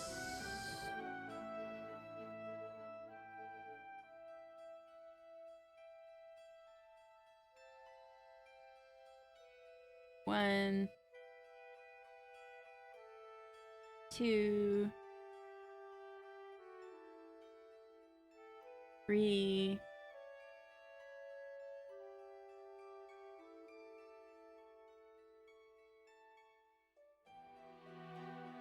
You both get the badge, whoever gives the most subs and bits during a hype train. So, so Daedalus should... Oh yeah, Daedalus does have the train, you're right. You're both conductors. Nice. Nice.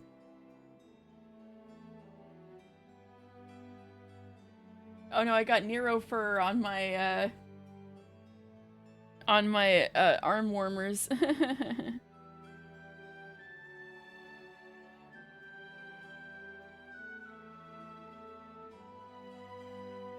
Increase. 1, 2, 3, increase.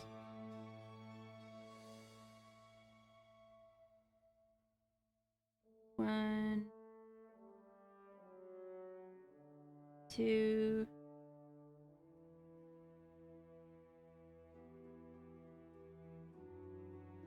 3,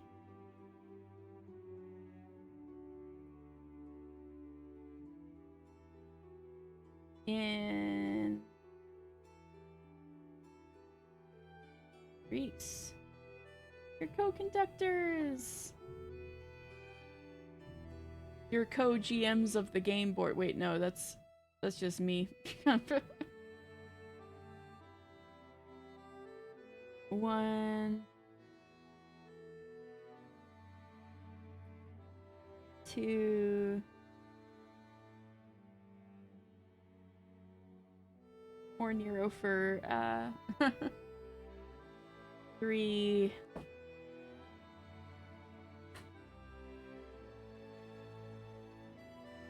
increase.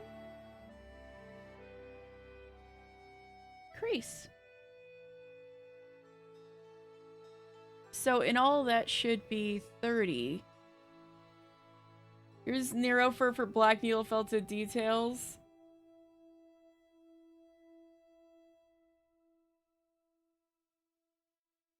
Maybe. I feel like that wouldn't felt quite as well, but I could try.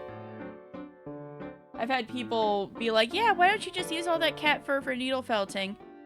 Well, one, I don't want to make whoever this goes to sneeze, but, I could give it a shot, I suppose. Oh, right, I was gonna count stitches first. Okay. 1, 2, 3, 4, 5, 6, 7, 8, 9, 10, 11, 12, 13, 14, 15, 16, 17, 18, 19, 20, 21, 22, 23, 24, 25, 26, 27, 28, 29, 30. Perfect! Needle felting and anti-Jeremy Ward. Oh no! I guess I can send it to you if you get mad at him. Taking banned from mammals to the next level, yeah. Oh man.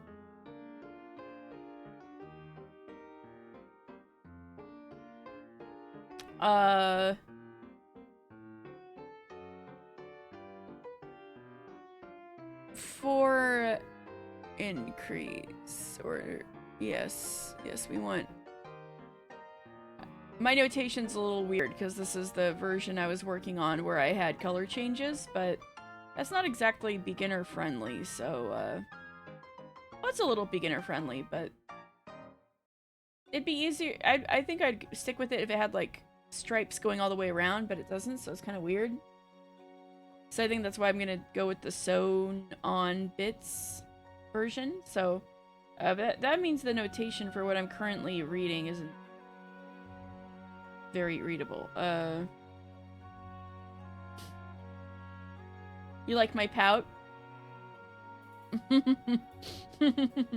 Thank you. I'm glad you think it's moe.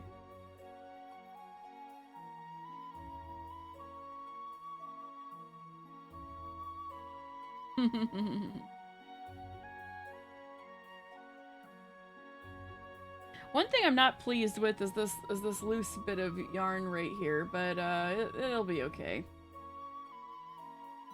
If I was that mad, I would do it over, but I'm not gonna do that because you guys would be here forever. Magic, just hashtag just magic ring things. There can only be one. Oh no! Nice going, guys. I like those two together. The emotes. All right. So we just did 3 in increase. So now we're gonna do 4 in increase.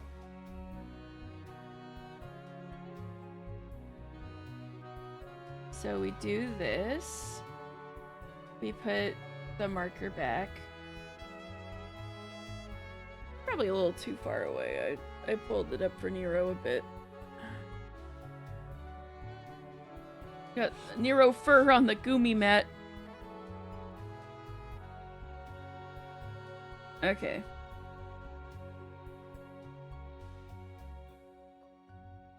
Kingdom Hearts Jazz. Yeah, I got all sorts of stuff on this playlist.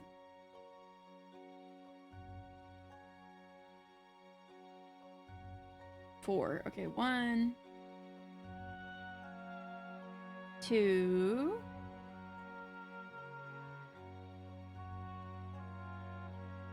3, 4,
3, 4,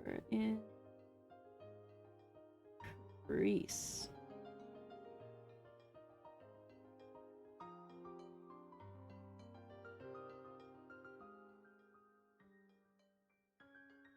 One, 2,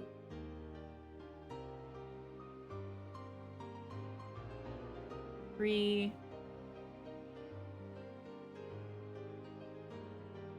4. You had to have a friend beat Cage 1 for you. Oh, I beat it by myself, but man, was I on the struggle bus as a preteen in certain areas and getting lost and stuff. I love Kingdom Hearts 1, though. I still think it's a good game.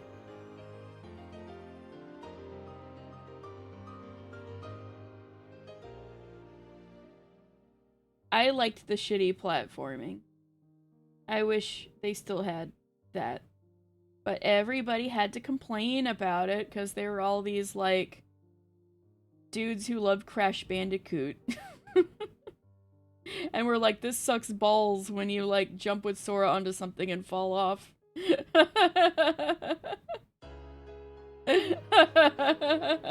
And so they never did it again, and I'm like, oh, but I liked it.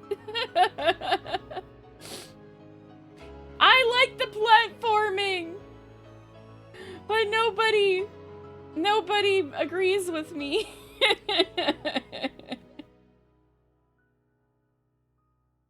You played it as a preteen too? Only had him do the final boss, you're able to handle the rest with maybe some hand-holding. Gotcha. Oh, you saw me do it badly, Daedalus.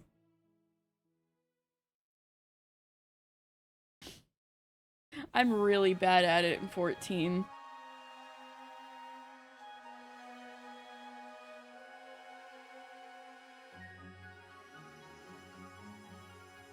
But Sora's got those big shoes, and he's kind of floaty when he jumps, so you can kind of like aim his trajectory a little bit.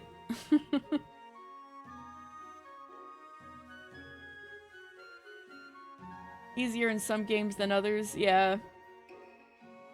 Kind of reminds me of Infinity Nikki platforming. Really floaty.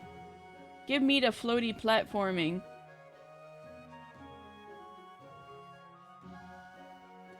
I like platforming in Nikki.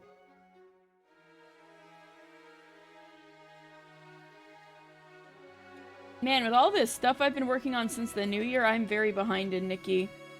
I have not been doing my dailies.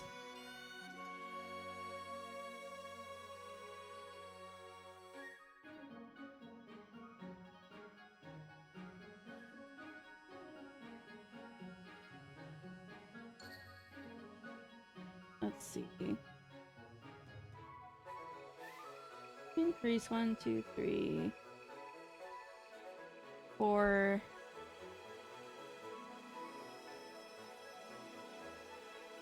And used to play Love Nikki? Yeah, same universe. Imagine that, but Genshin Impact. And I guess you've got Infinity Nikki.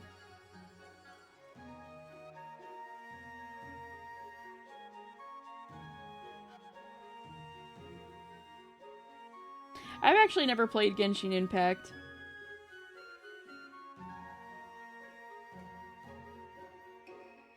Or any Hoyoverse game. I have to this day gone Hoyoless.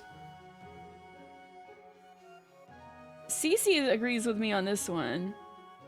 2, 3, 4. And then increase.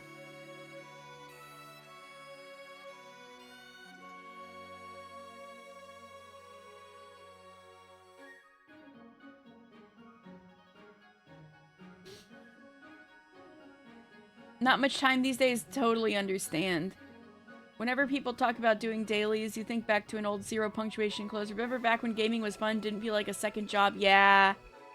That's why the only gacha I really play is Pokemon TCG Pocket. Because there's like minimal dailies. So minimal. It's lovely. I never get too sick of it. You've avoided the Genshin hole as well, but it's tempted you on many an occasion. It's floaty and satisfying. Looks like you can do if you can do something, you can. Yeah! Yeah, see, I feel it. You didn't find it fun. Isn't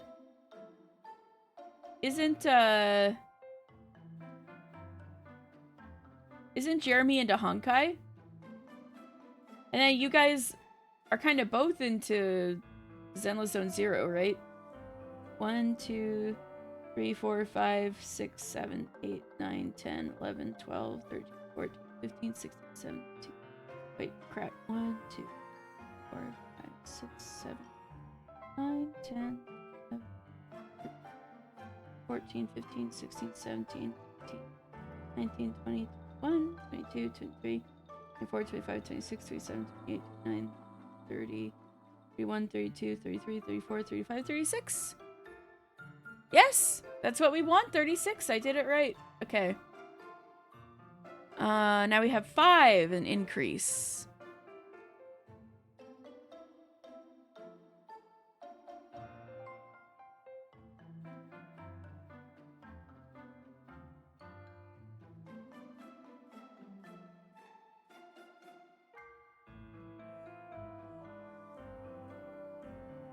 Sorry, I was looking ahead at my notes. It looks like I hadn't quite solidified how many rows I want this to be. On one of my attempts at writing a pattern, I did 4 rows of like all the same, of all single crochets. I'll try that and see how it looks, I suppose.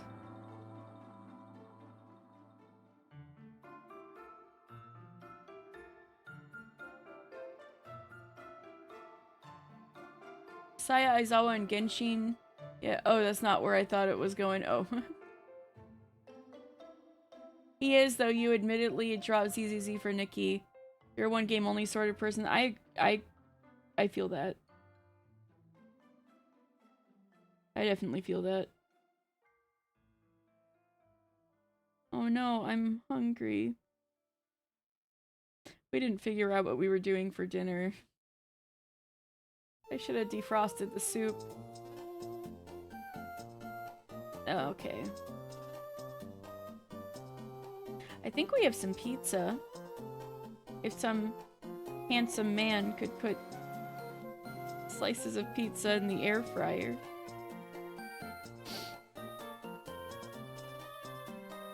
One. Zenless is kind of hard. Twinkie wiener sandwiches. We still don't have Twinkies. Where did they go? And why do we have boxes in the fridge? What? Are they just empty and in the fridge?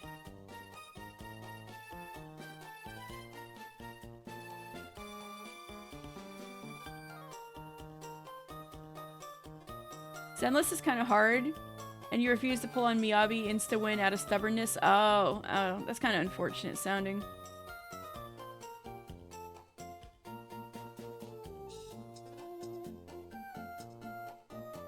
One, 2,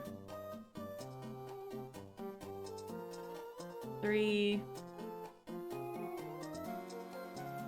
4.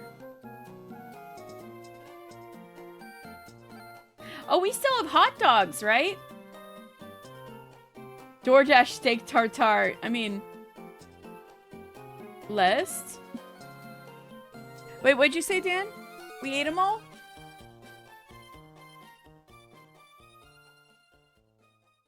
Of course you ate the hot dogs. What are we gonna eat? 2, 3, 4, 5.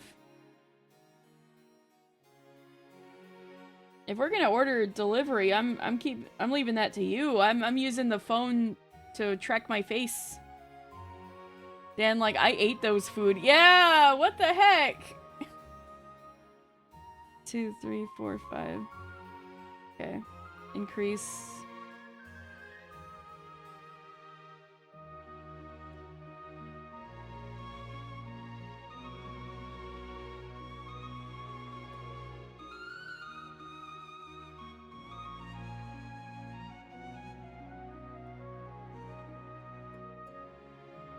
One, two, three, four,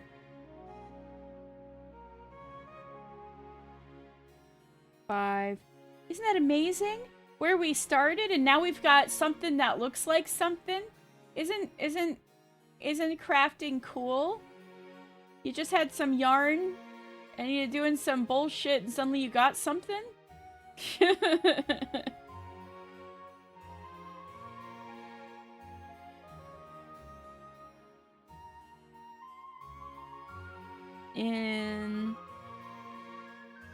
Increase. Order pork buns for theming. I know somebody in this house who isn't using a phone for face tracking. It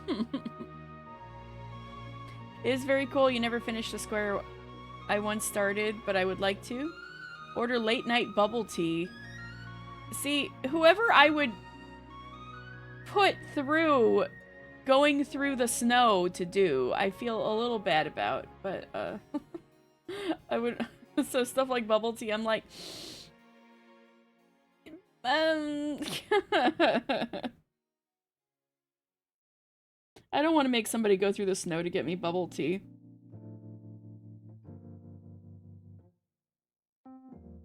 One, two. You'll give the driver a sub as a tip.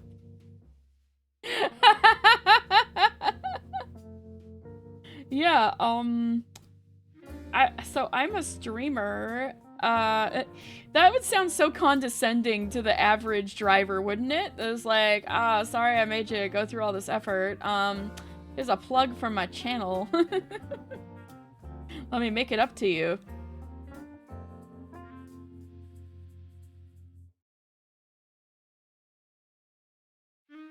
Plenty of places offer boba as a drink. Yeah, there is that. I feel like a lot of places around here have like, we are a boba place. Rather than like the hybrid places. There were a lot of those hybrid places in the last town I lived in, but I haven't really spotted it a lot around here.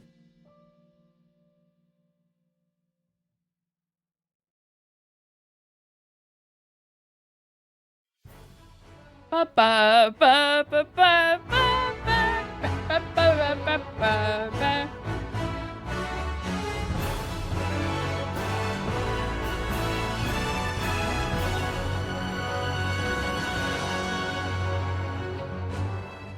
Anyway.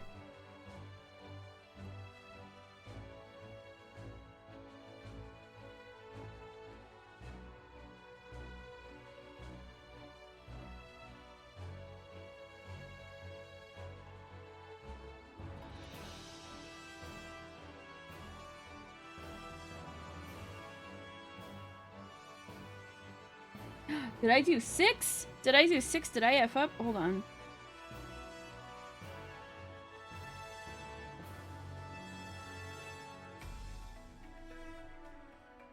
No, I didn't. That's the increase. Okay.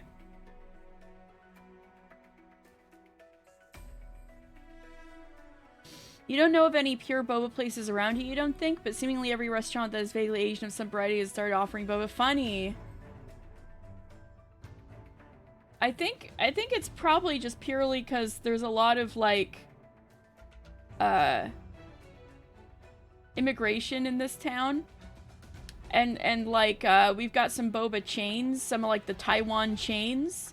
So when you got the Taiwan chains here, they're gonna just serve boba, you know, because that's their thing.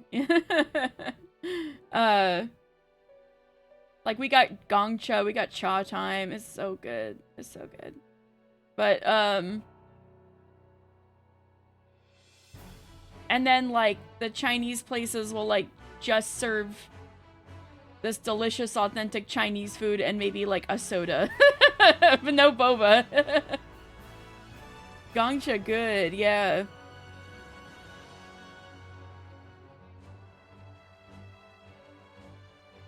One, two. Nostalgic, yeah, when we got gongcha together during the Final Fantasy XIV promotion. That's a good memory.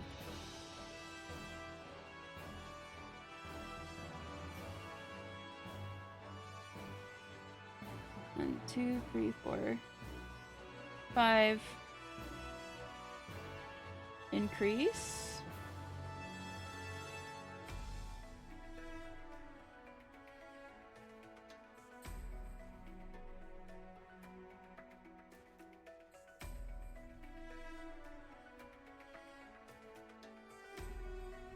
But, there could be some places that serve both. Where I used to live, there was quite a few, like, Hawaiian places that serve boba. Like, Hawaiian food. But, they don't got that up here. So,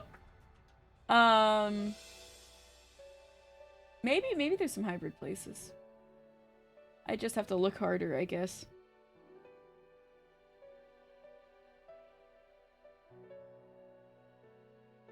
You have that keychain hanging next to your computer with a chicken wing and a Hawaiian Hello Kitty and Haru. Manju! Yeah! Cece, I was talking about Manju earlier because I was saying that's vaguely the shape I'm going for with the Podamigo. And I was trying to describe the shape in a way that made sense to people. And I was like, Cece would know what a Manju is. You literally have one on your desk. You should make a Podamigo too. Yeah! Well, I mean, yeah, when I finalize the pattern, I plan to make it free for all you guys. If you want to get into crochet, you can make one yourself. Good, they're so cute. Yes.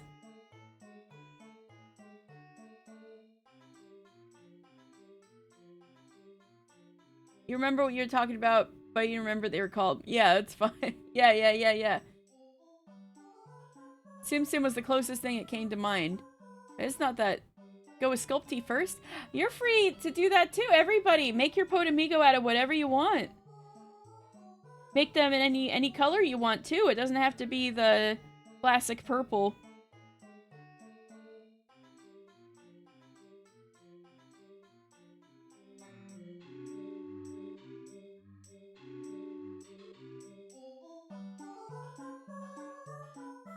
Three, 4, 5.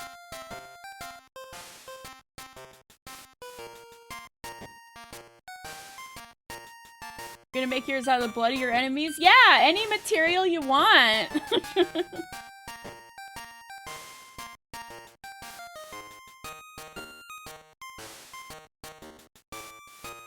1, 2, 3, 4, 5. Yeah. Okay.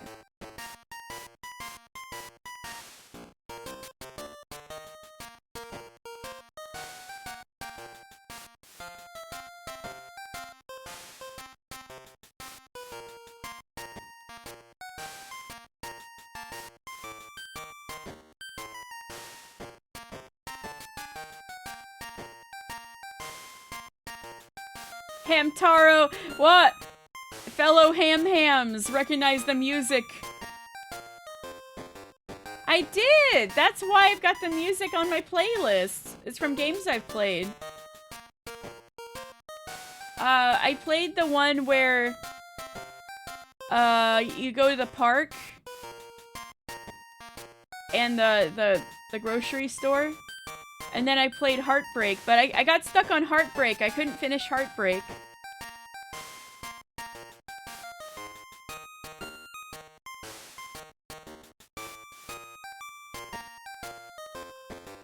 if you guys want me to see me stream it, I guess I could stream Ham Ham Heartbreak and see if I could finally finish it. Oh, you know what was really cute? Last time I saw No, I had gone to a convention and somebody was selling really cute enamel pins, and they had a whole set of 2 sets actually of Ham Ham Heartbreak enamel pins, and I was like, you know who would like this? No. And so I bought one of the sets of Ham Ham Heartbreak pins for No, and she loved it. You got stuck when you first played as a kid. I wonder if you got stuck the same place I did. Later just emulated it with the Game FAQs walkthrough. Dan, did you keep the card of that artist with the pins? It's gotta be somewhere. I just don't know off the top of my head where her card is.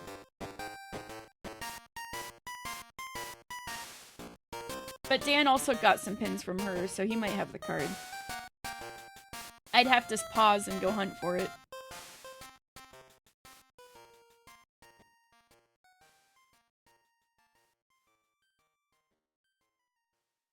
It's somewhere for sure. Maybe we'll get back to you on that one, Marsh.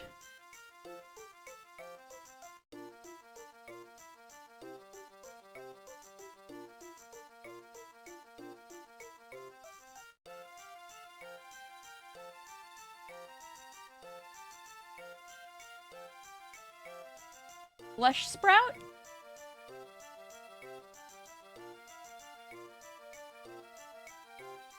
Blush Sprout? I don't think that was it, but I'm curious.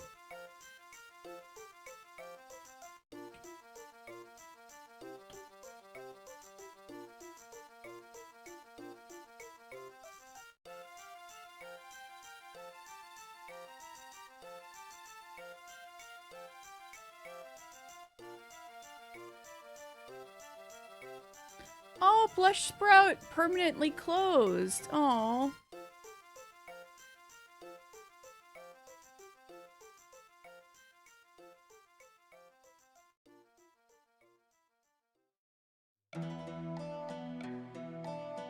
Yeah, I don't think this was the same person. They have very pretty art, though.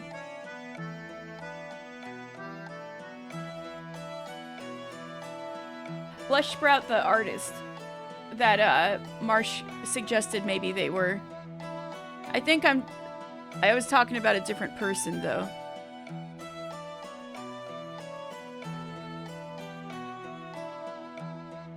They're closing due to chronic pain. Poor Blush Sprout. You were in their Patreon pin club for a year? Oh no! Oh no!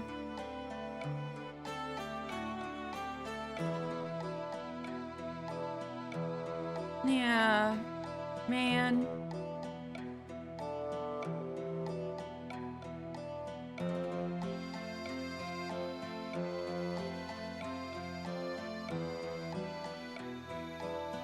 Anyway, we're done with the round, and this should be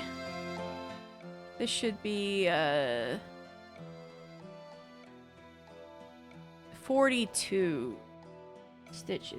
1, 2, 3, 4, 5, 6, 7, 8, 9, 10, 11, 12, 13, 14, 15, 16, 17, 18, 19, 20, 21, 22, 23, 24, 25, 26, 27, 28, 29, 30, 31, 32, 33, 34, 35, 36, 37, 38, 39, 40, 41, 42. Yay! Okay.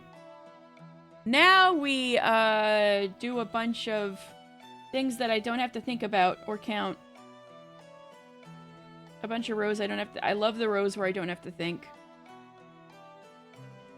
Don't you love just doing something mindlessly and not thinking?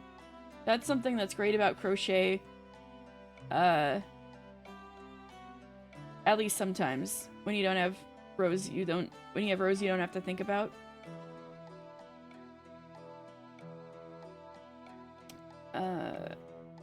So I'm gonna try 4 of these.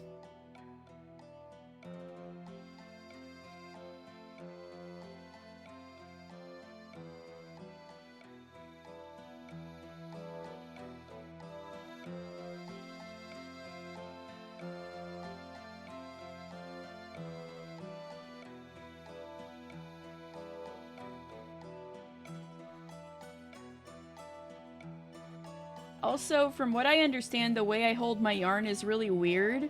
So don't try to copy me if you try to crochet yourself. Everybody's got a different way they hold their yarn.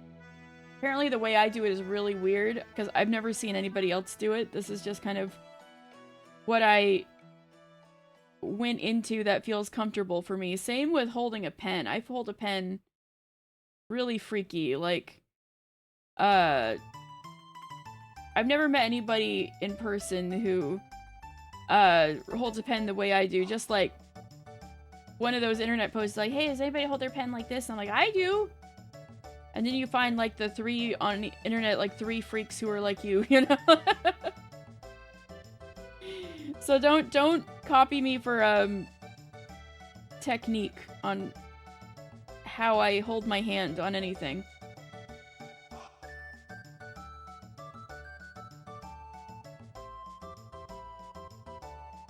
Lateral quadrupod grip.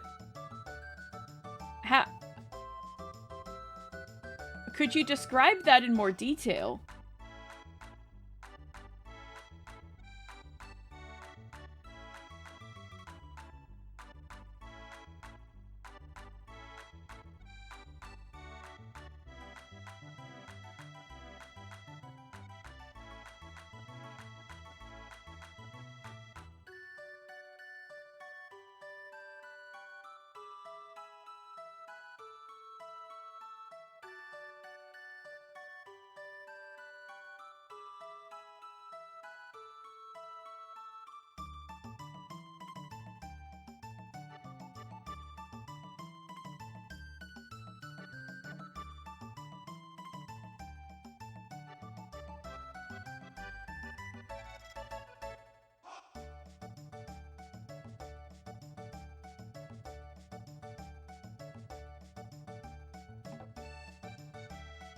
Pencil rests mainly on your ring finger and use your middle thumb for bounce movement.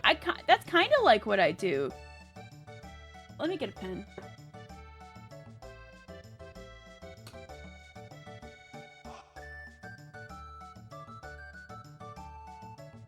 I hold it like this.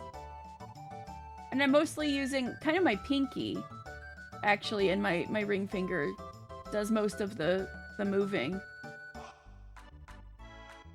But yours mostly rests on your ring finger and use your middle and thumb like this, kinda? That's almost like mine, except I got the other finger.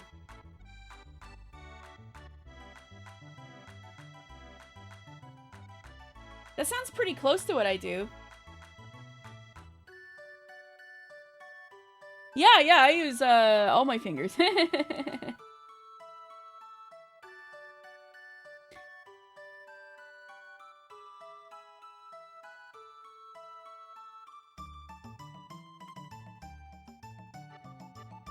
One downside, though, is that if you're writing in pencil and you're writing like paragraphs, I get all the pencil smeared onto the side of my palm.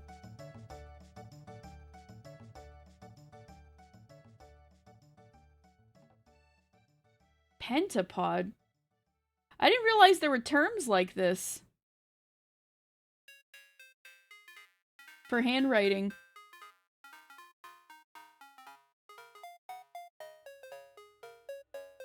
So,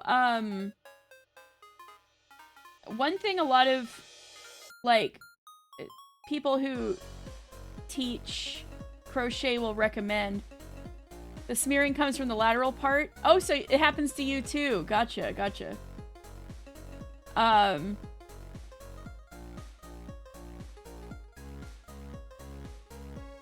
It's kind of, in order to have, like, even tightness on your stitches, to have a bit of, how do I put this? Like, you want to keep attention on the yarn. You don't want to just do this to it all loose and stuff. It's going to be uneven and really hard to consistently grip onto the same thing of yarn. And so a lot of people have, you know, different ways they go about it. Sometimes do this kind of thing, or or that kind of thing, or this kind of thing. I don't know. I've never seen somebody kind of squeeze it between two fingers like this. But this has just turned out what became the most comfortable and natural to me. But this isn't like a thing. I've never seen anybody suggest this. It just works for me. It does make my hand get achy after doing this for hours by like just, you know, squeezing it between two fingers for hours. But just saying, if you're copying me, I do this weirdly.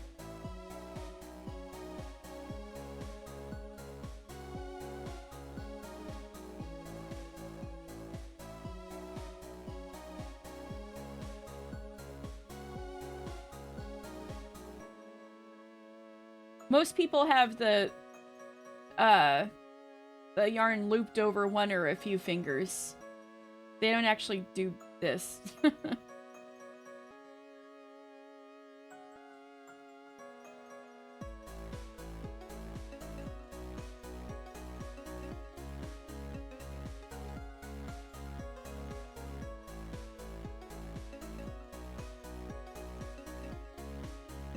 That's what you were doing when you were last trying to crochet? You just can't wrap your head around the common way? Yeah, then try a way that works for you. Maybe something like what I'm doing. Since we kind of have similar-ish handwriting styles, maybe holding it between two fingers will work for you. Whatever gets you the right effect in the end of you having even-ish tension on your yarn that's easy for your hook to grab. That's all that matters. Your hand doesn't want to do the thing. Yeah. Totally get it. Yeah, that leads into something I was gonna say earlier when Project Tarian on the video was talking about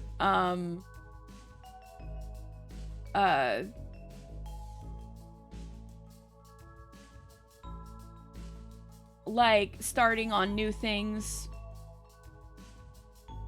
Like you don't have to be an expert at something. If you think that looks cool, just try it kind of thing. Is like when you start on something, for some things it really is worth it to just like keep at it for at least a bit if you're having trouble.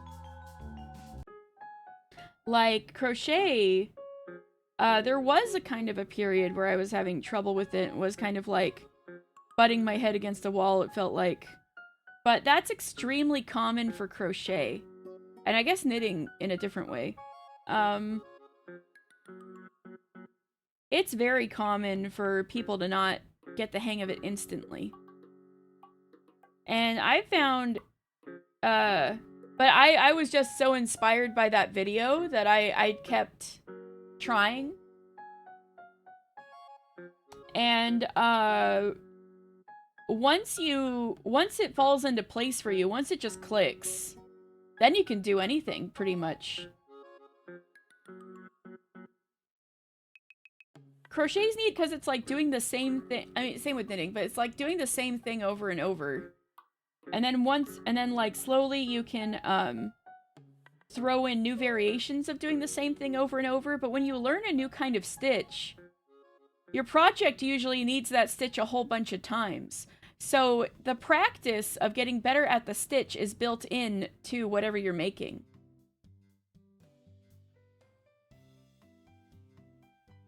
So that's something that's cool. And I found the repetitive nature, especially if I've got something, like I'm listening to something in the background, like a video or something like that. It's very relaxing and therapeutic.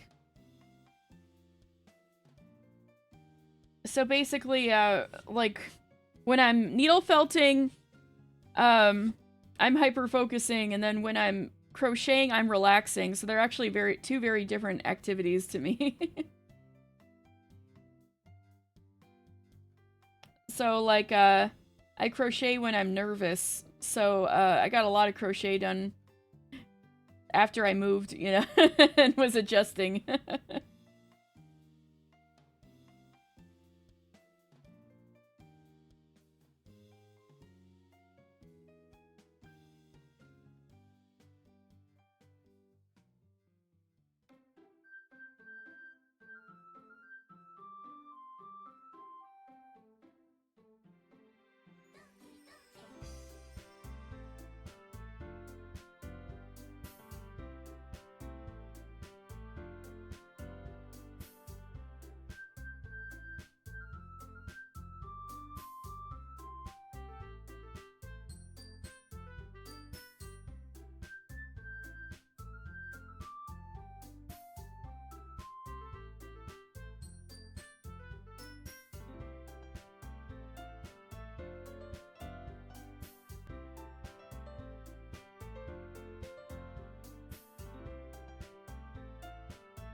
I was waiting for it. Little Monica in my life. A little Monica by my side. A little bit of Monica's all I need. A little bit of Monica's all I see.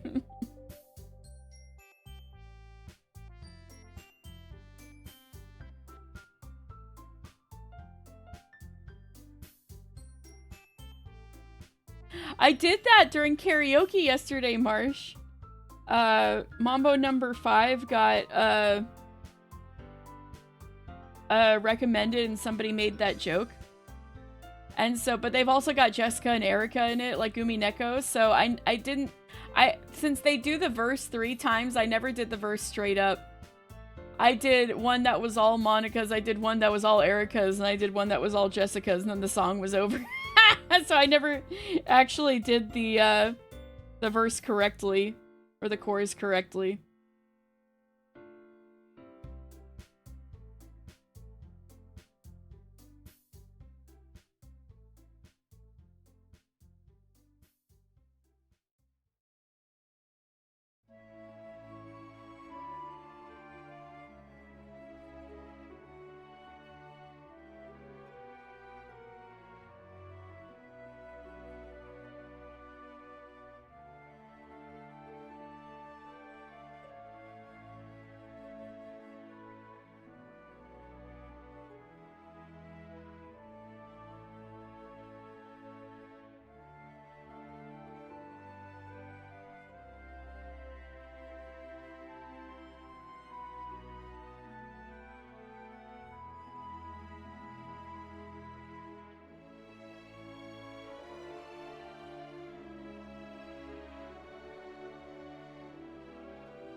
With crocheting too,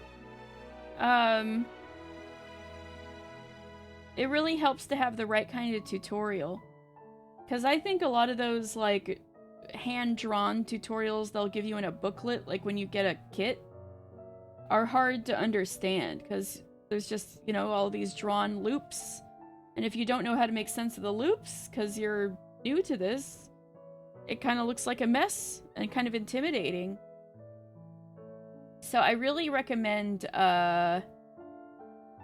TL Yarn Crafts. I'll link it. Maybe I'll even pin it.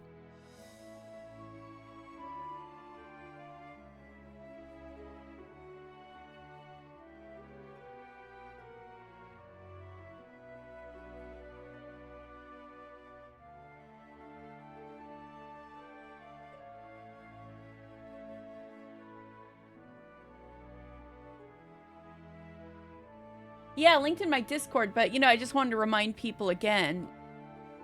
Even people who are, you know, not in the Discord.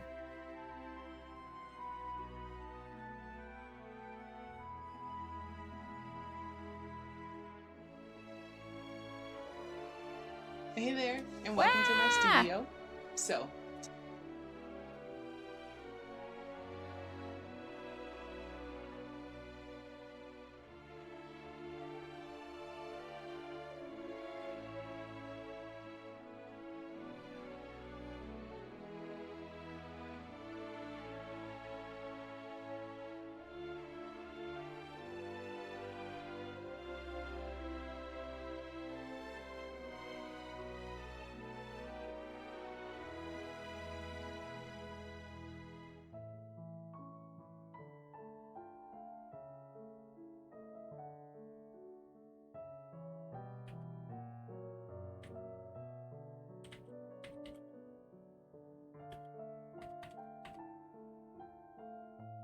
My recommended crochet tutorial to be in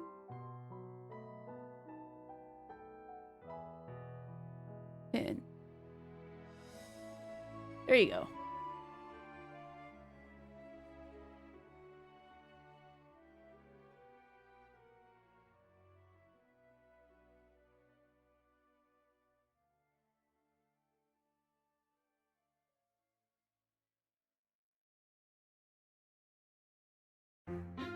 There you go.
How many of these have I done? I think 2.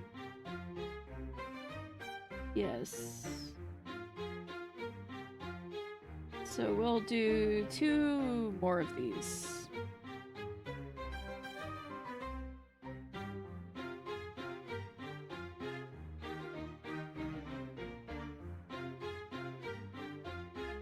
Is the Ikuko music.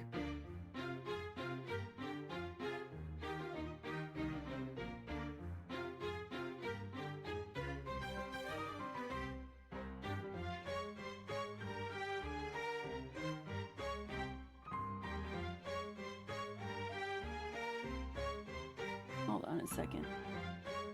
I've been blushing this whole time. I accidentally did the toggle when I was pushing buttons.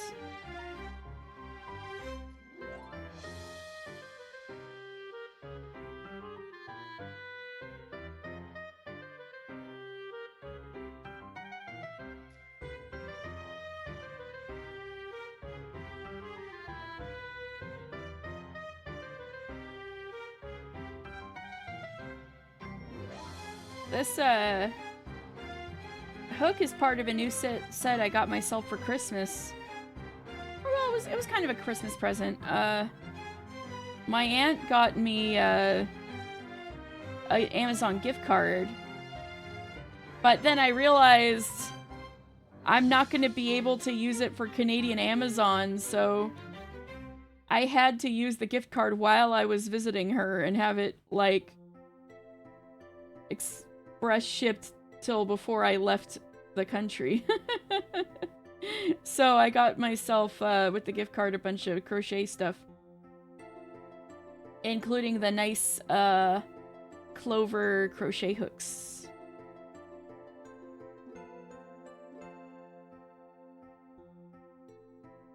Yeah, as it turns out, a lot of stuff is country specific. An annoying amount I've been finding. Especially stuff that has to do with money. As currencies and stuff.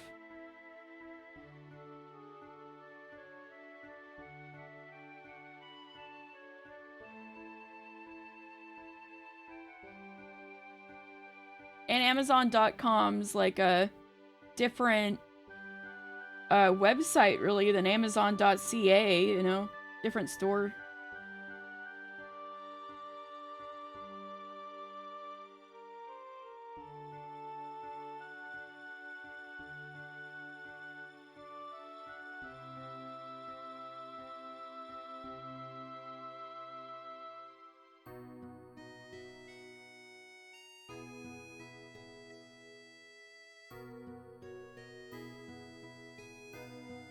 That's also why I took my throne off. I gotta get your donation out of other country limbo. I will get those dice eventually. But I had to put it on pause until I can legally get money in Canada. I can legally earn Canadian dollars and get my own Canadian bank account.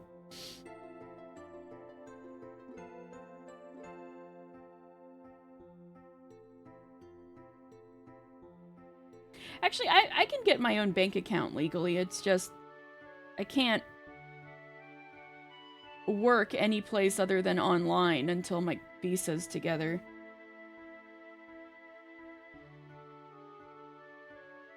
Working for the USD online. It's all headachy.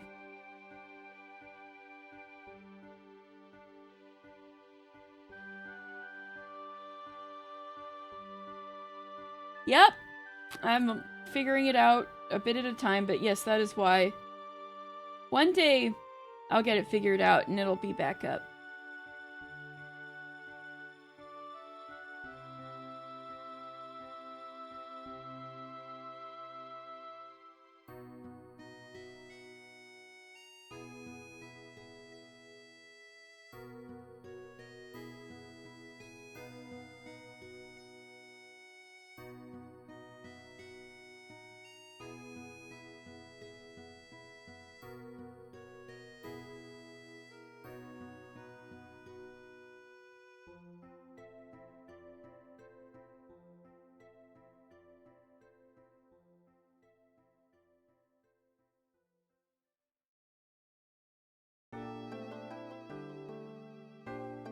Now, you are a real one if you recognize the game this is from.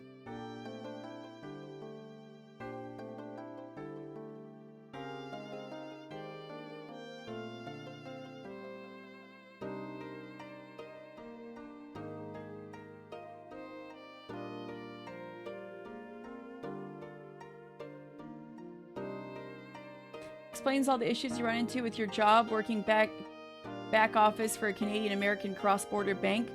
Oh. Oh, yes. That sounds like a headache. Just to be a cross-border bank. I know that's necessary, though. Dan was telling me about how much the auto industry relies on going across the Canadian border several times.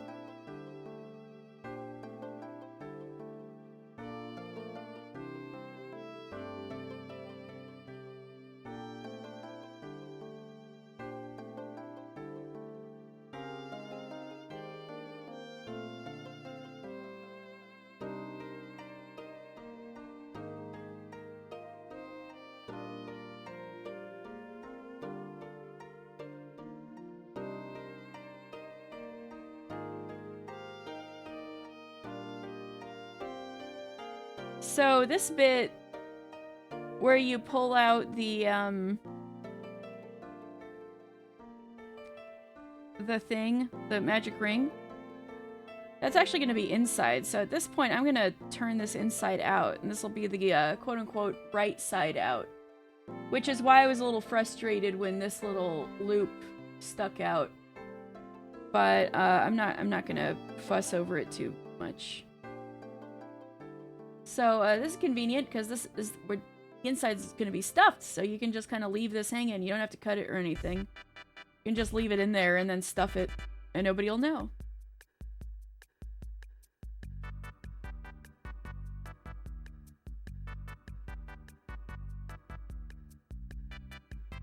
So one more of these.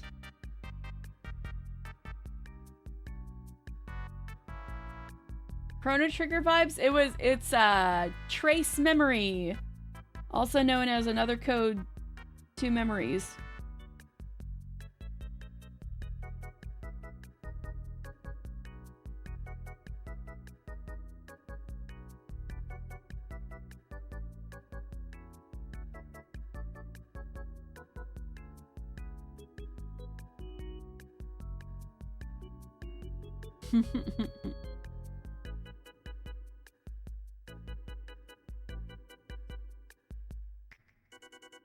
On the Nintendo DS. Another code got a kind of funky remake for the Switch not that long ago. But, the music's from the DS version. Not this. This is Wii, but you know, before.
Like I said, I'm not very fast.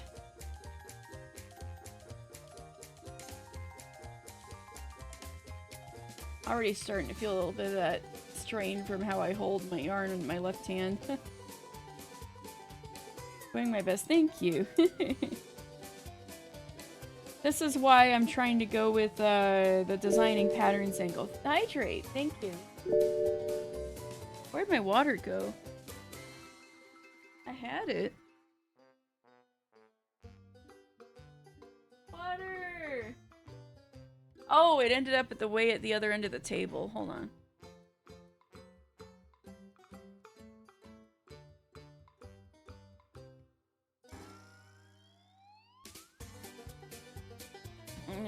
Water.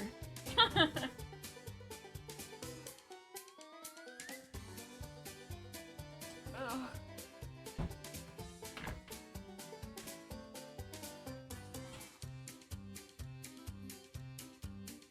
Water.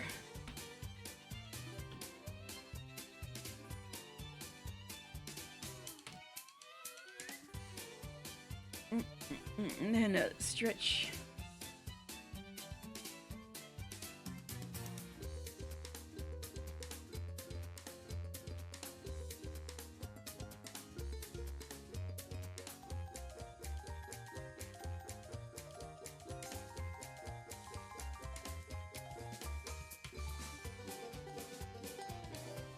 Ooh, I have a crack there.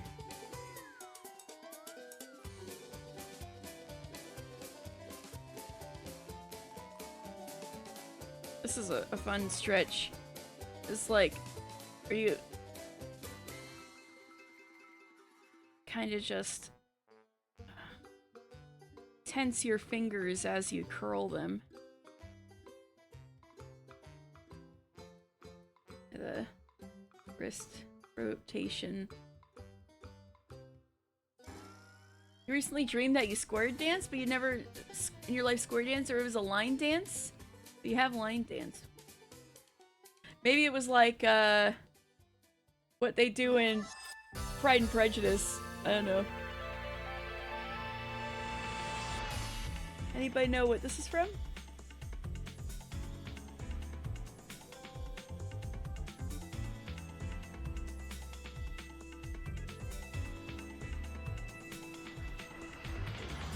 Ah.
It's Final Fantasy X-2. The sequel to Final Fantasy X with Yuna and the girls.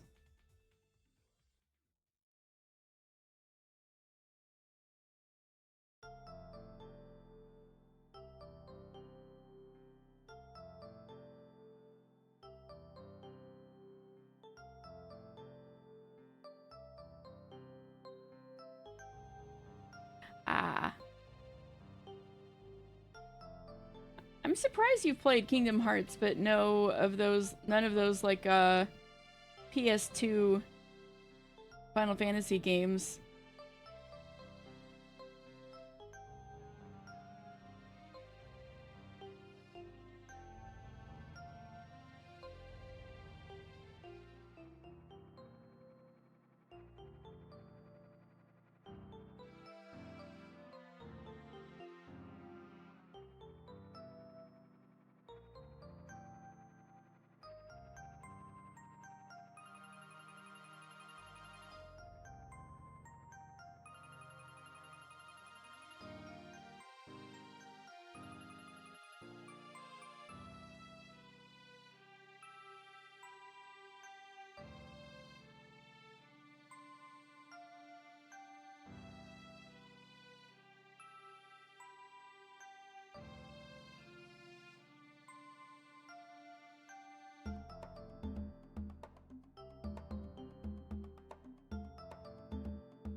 You always wanted to, but your friend who has a PS2 at the time found it boring. Aw, man!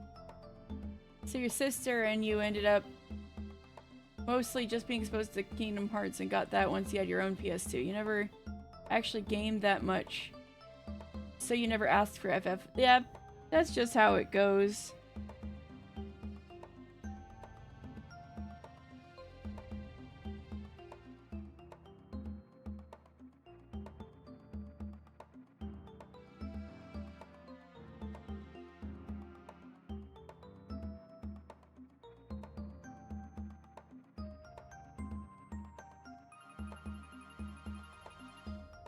Yeah.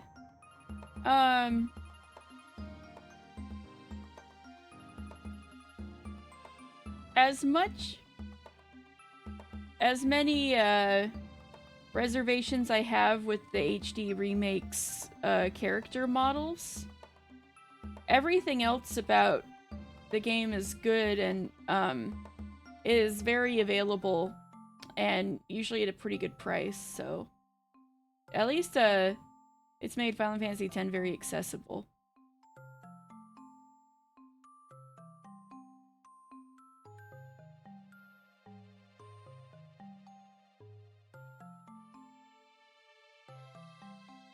you never got into KH and you've never played any FF either. And yet you're a PlayStation gamer. I guess you gotta be a specific kind of PlayStation gamer.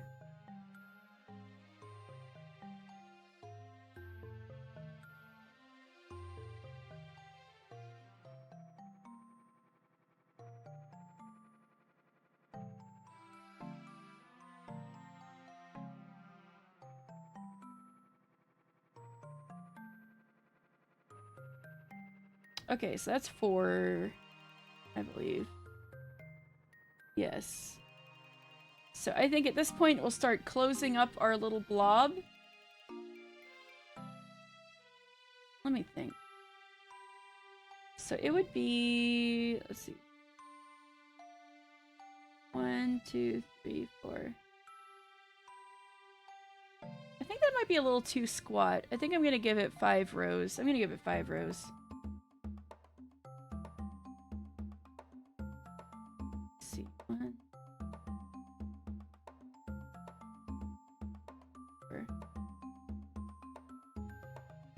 Maybe this is good. Maybe if I gave it 5 rows, it would be a perfect circle. That's not what I want. We want our little squat boy. You know what? I'll just leave it at 4. And just stuff it with lots of stuffing.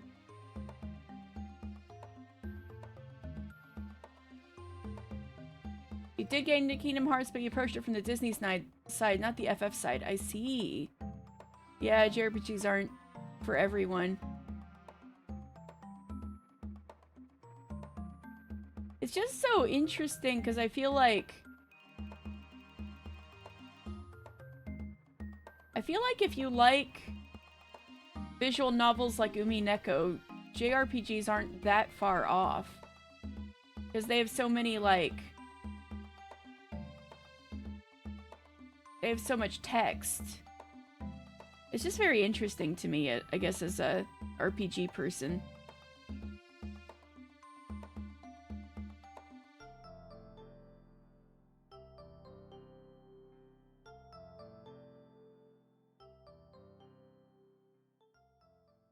Long after that. That's fair. That's fair.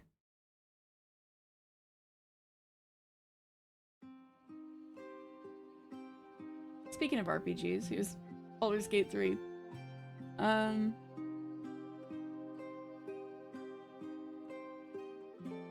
So now we gotta do...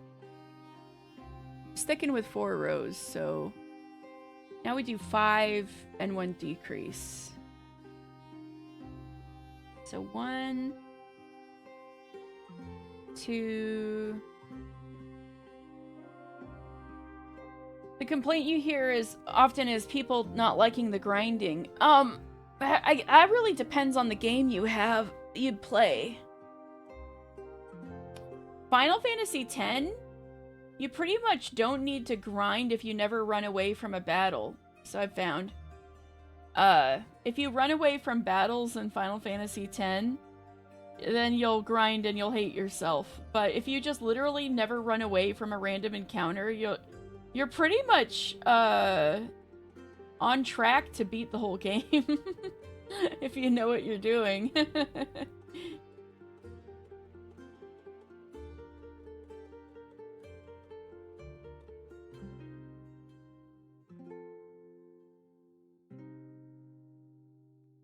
You didn't have issues with the length or text? It's the grinding and the turn-based combat combo? I'm not really big into major grinding myself, so I can understand that, definitely. But I feel like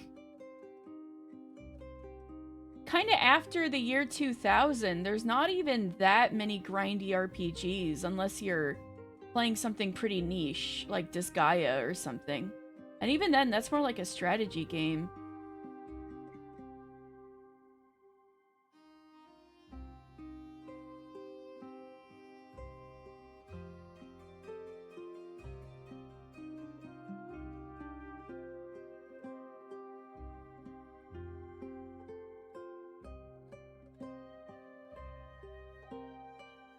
You gotta play more Disgaea.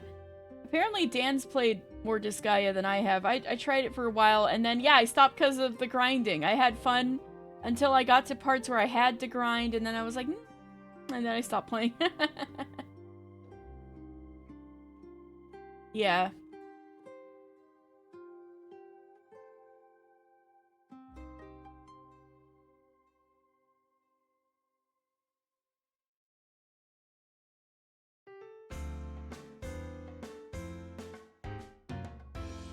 So now we do a decrease. So, this is a good trick for amigurumi. There's something called an invisible decrease that makes it so you have less of a gap in your decrease, which you don't want a gap because you're going to be stuffing this thing and stuff will poke out of the gap. So what you do is, like, the straightforward way would be to just put both of these loops on your hook. But what you want to do is, let me do the auto focus.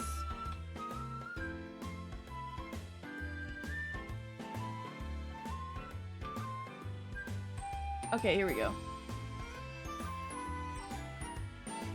What you want to do is you want to take this. These stitches will have these two. They look like little V shapes. You see the 1, 2, and the 1, 2. You want to take the forward loop of one and the forward loop of the one right after it, like this. And then you thread through that for the invisible decrease. That's really good for amigurumi. So we're gonna do 5 stitches and then one of those.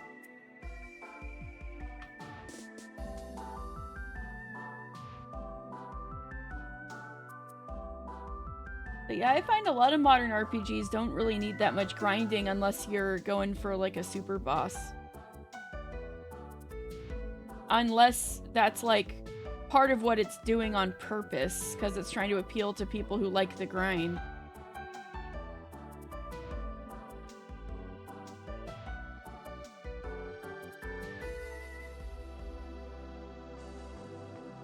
But Dan could probably have better insight on that than me, since he plays a lot more bigger variety of games than I do.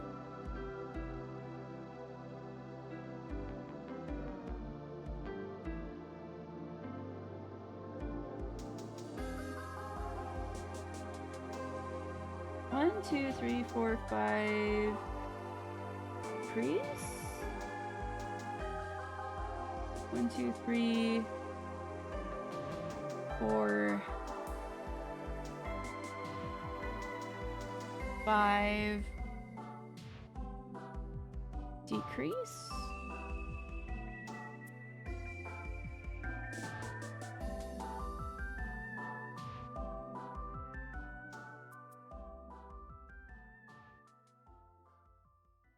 One, 2,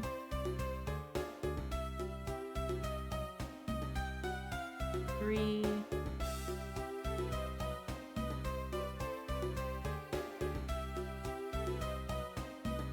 4, 5,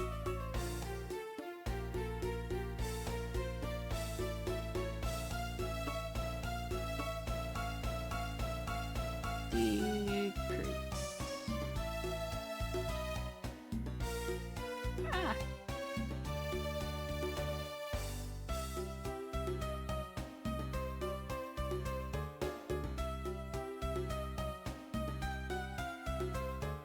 One, 2, 3,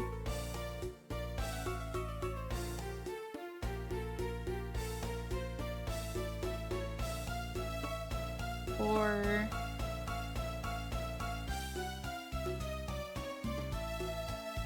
5,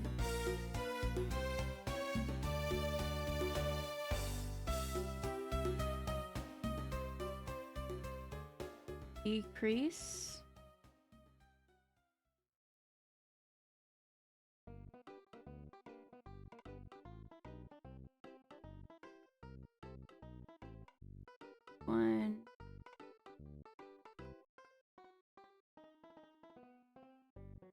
2, 3, 4,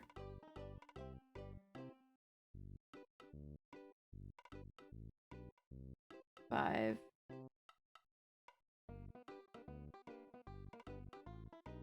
decrease.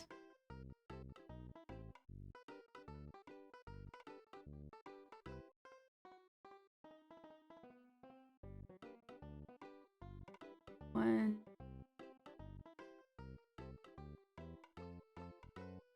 2, 3, 4, 5,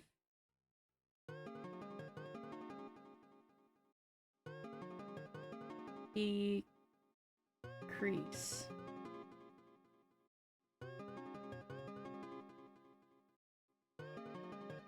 Okay, so this should be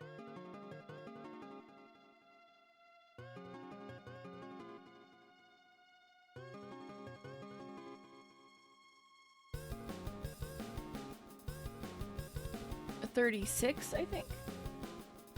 Let's see.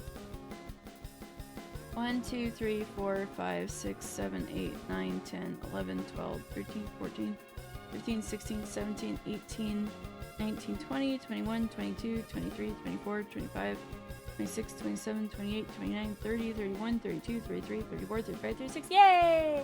I haven't messed up. Yay! Now we do 4 and decrease. So just the opposite of what we were doing before. Counting down.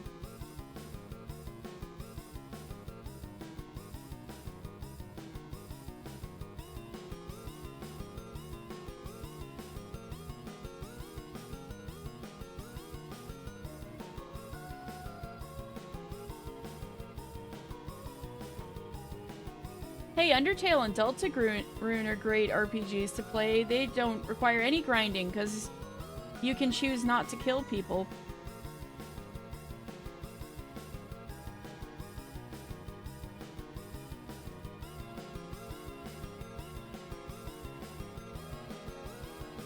Two,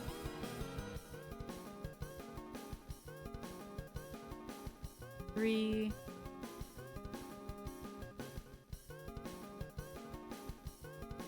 4, 5.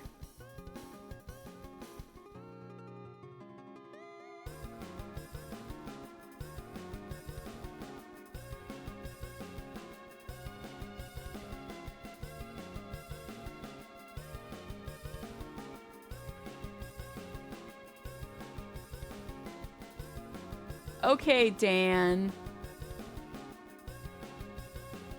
Whatever. Whatever, Mr. Weird Route.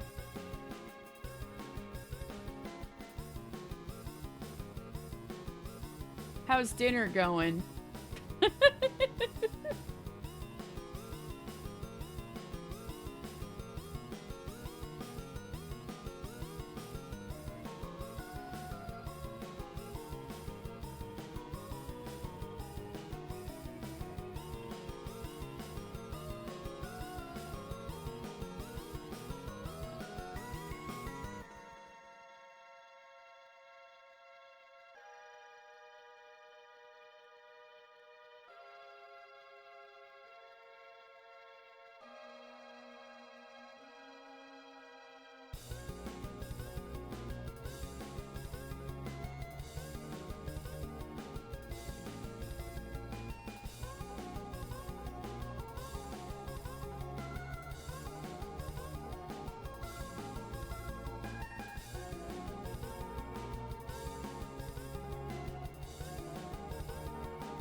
I wouldn't mind some eggs.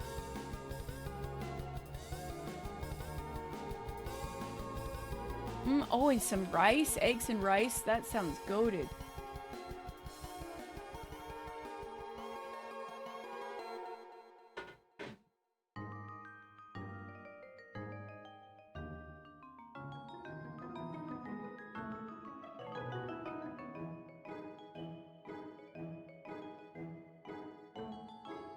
2, 3, 4. Increase 1, 2. Increase 1, 2, 3, 4. That's right. I didn't screw up and do a double, did I?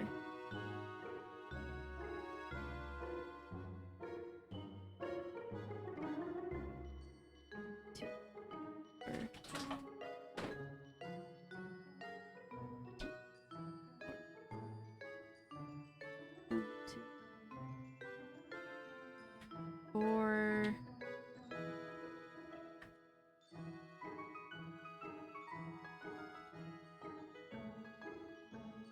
Decrease.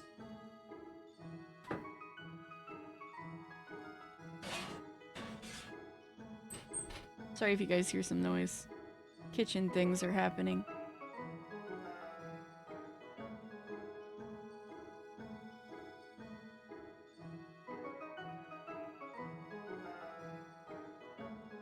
One.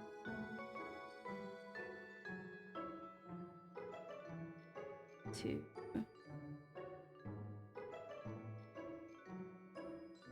3. 4. 5.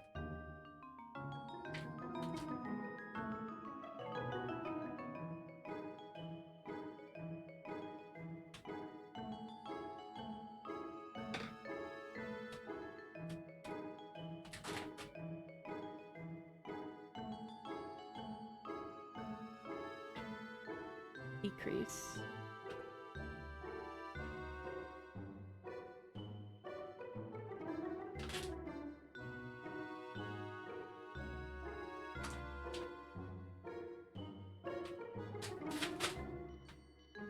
1. Fish? Oh. 2. Huh? What'd you say?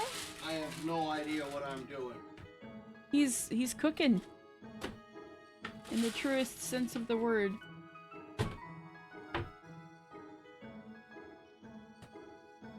Well, I can mute the mic for a little bit.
Actually, I don't know how I managed this, but I actually pulled this out on the wrong side. But it'll be fine. Actually, that's good, because, like, that part that stuck out is gonna be, shut inside, so you're not gonna see it. All I need to do is literally the most non-issue in the world. All I need to do is, like, take a needle and thread this back into the inside. But I don't know how I managed to do that.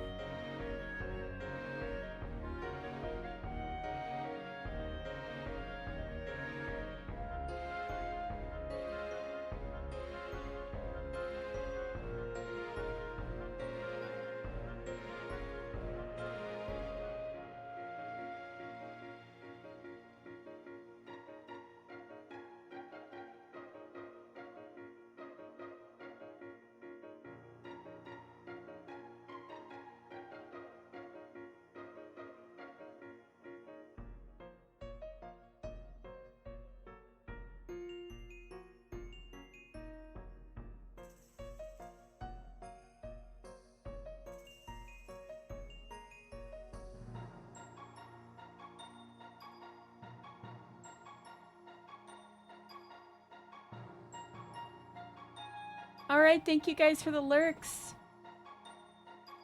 If you guys missed the end, I'll put up pictures of the finished Potabico.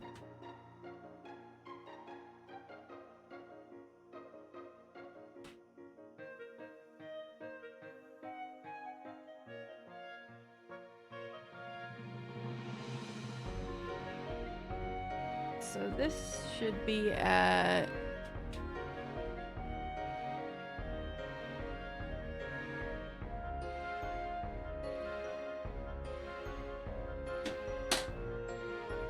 $30.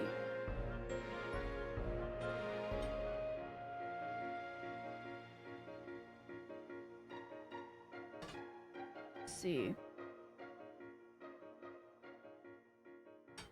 1, 2, 3, 4, 5, 6, 7, 8, 9, 10, 11, 12, 13, 14, 16, 17, 19, 20, 21, 22, 23, 24, 25, 26, 27, 28, 9, 30. Yay!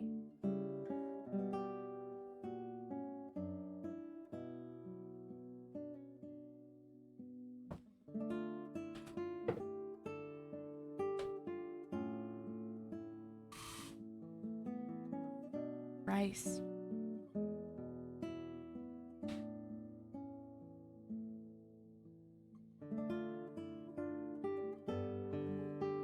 Marker goes back in. Now this time it's gonna be 3 and then decrease. 1, 2, 3. Decrease.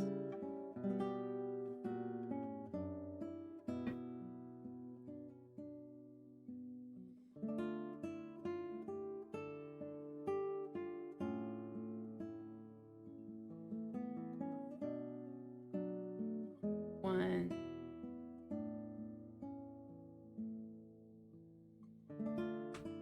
2,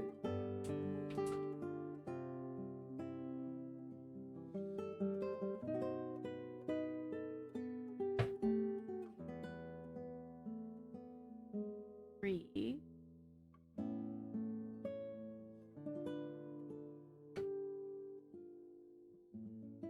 Decrease.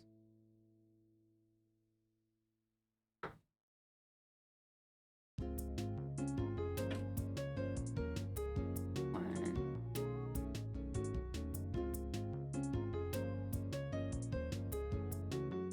2, 3.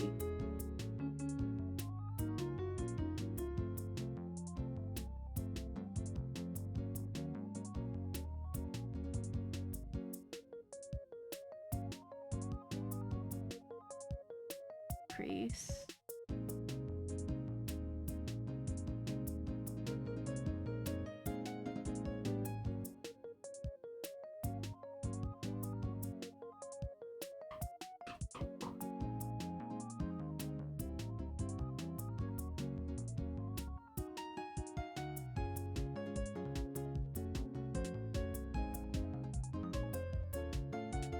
1,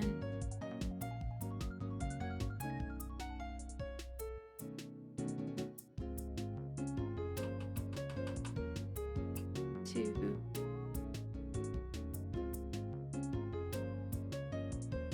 3.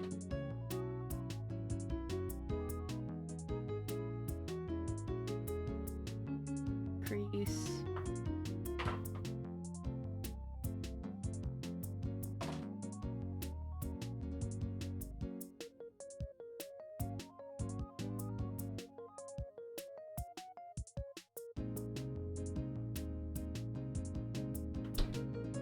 1,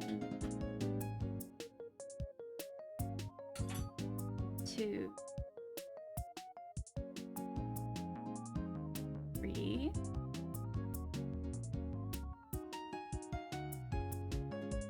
Decrease.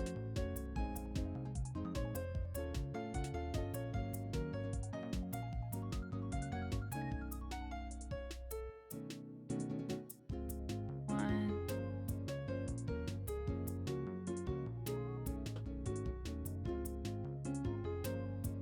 2, 2,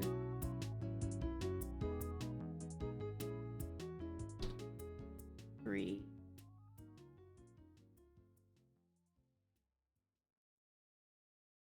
Decrease.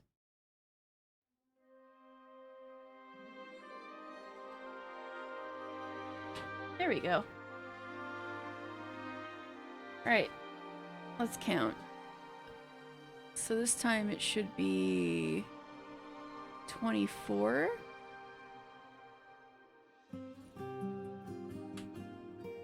One, 2, 3, 4, 5, 6, 7, 8, 9, 10, 11, 12, 13, 14, 15, 16, 17, 18, 19, 20, 21, 22, 23, 24! Yay!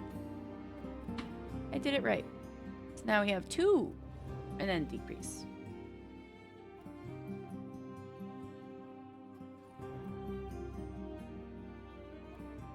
Actually, we might need one more, and then I think I'll pause it for a bit. Because there's certain things to sew on that I think will probably be a little easier before it's stuffed. Yeah. Yeah, we're gonna do one more row and then like hit pause on the body.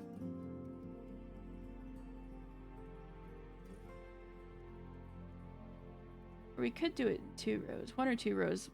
We'll hit a pause. Okay. Yeah, no, 1 more row. This is, yeah, 1 more row. So we're gonna do 2 and then decrease.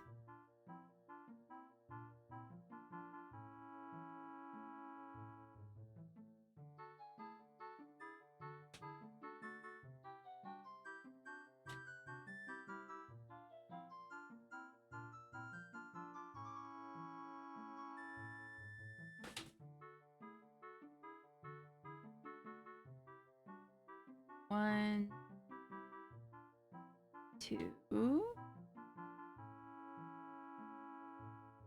decrease,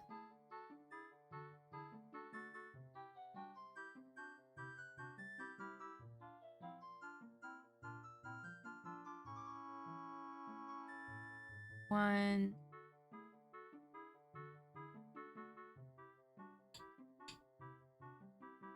2,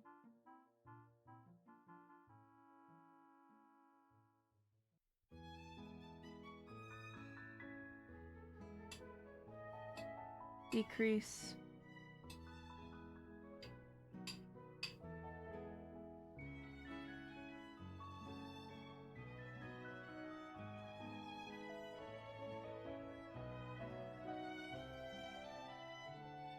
1,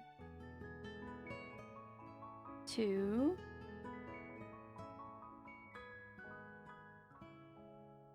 decrease,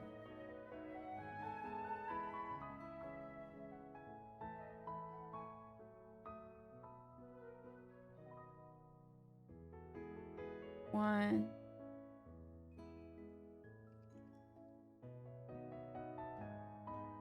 2,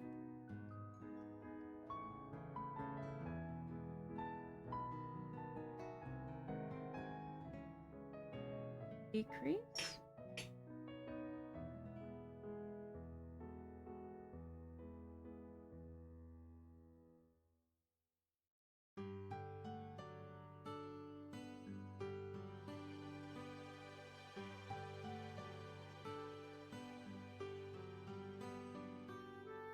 1, 2,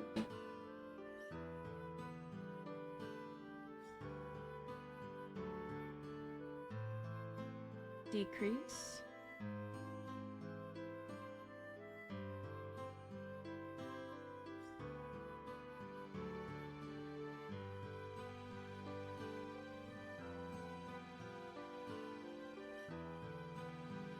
1,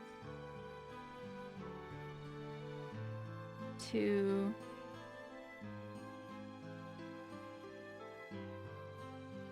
decrease,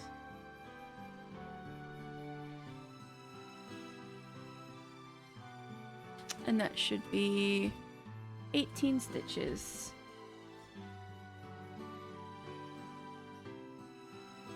One, 2, 3, 4, 5, 6, 7, 8, 9, 10, 11, 12, 13, 14, 15, 16, 17, 18. Just like that. Okay, so I'm going to put a marker in this loop.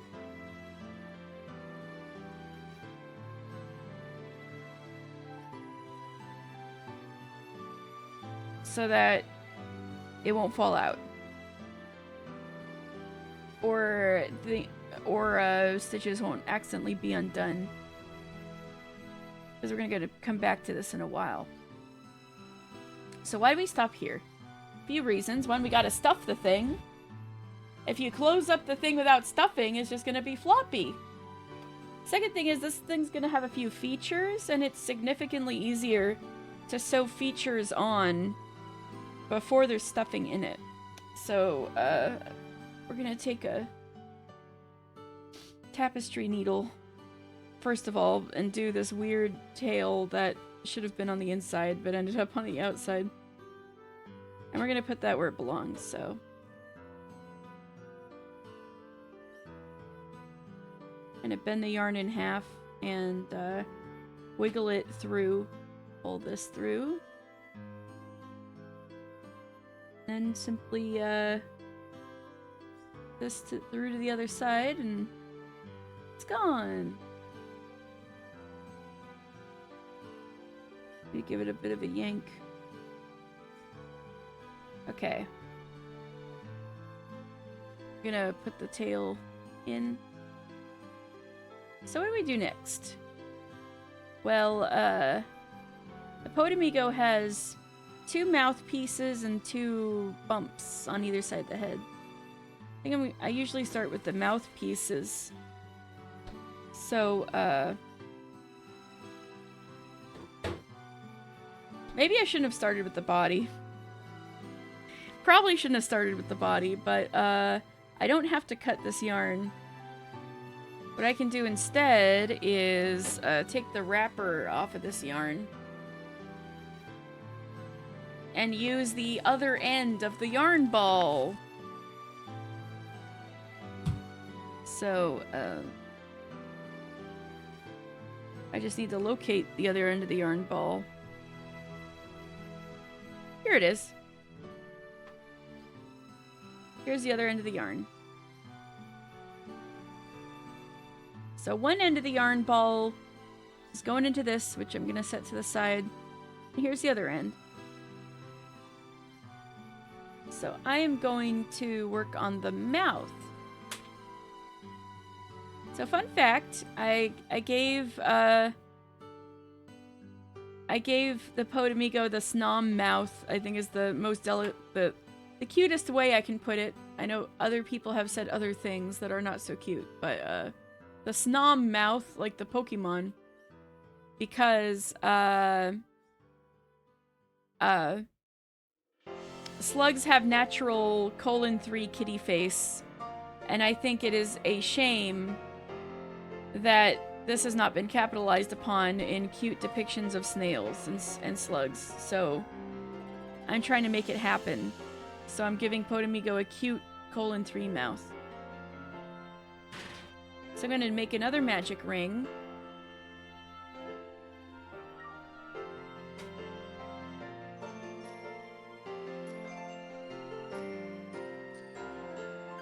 This one's going to be 6 again.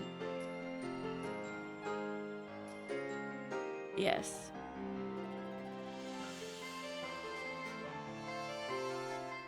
But I can't simply tug. This is what I mean. This is why it's good to get the end from the middle. Like the other end, find the other end in the middle of your yarn thingy. Pull it out and start doing that, because then you have to like unwind around the whole thing and it's kind of a drag. Anyway,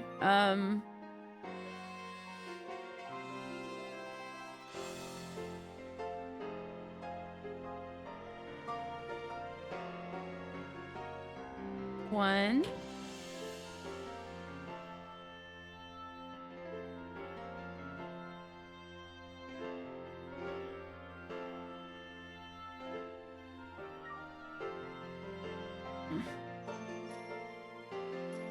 2.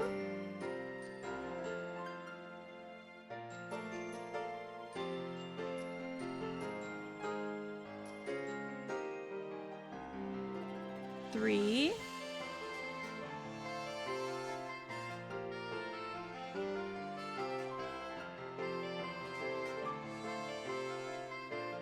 4. I'm starting to smell food.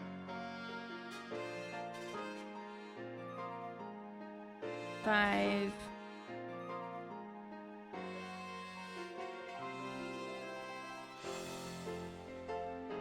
'Magic rings are a little tricky for beginners.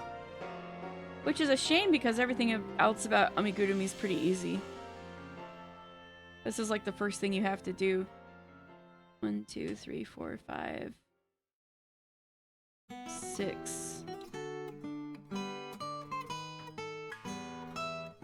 I'm gonna give this a yank. Make sure that's functioning properly. I'm gonna get another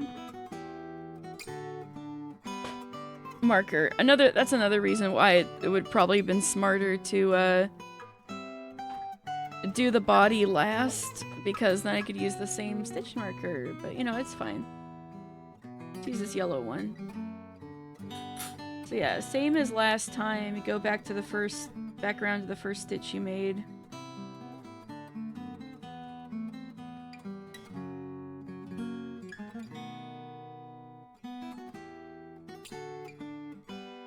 And then you,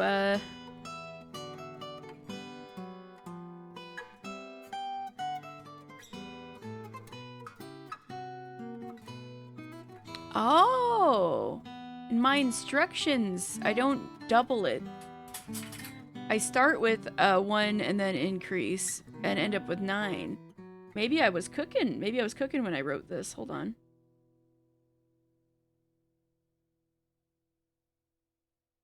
Anyway, we're gonna make the stitch and put a marker in it.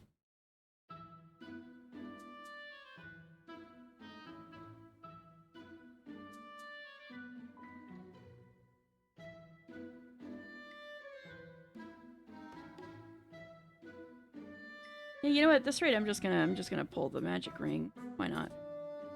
Eh. I don't mind so much the awkward angle. At least with this yarn.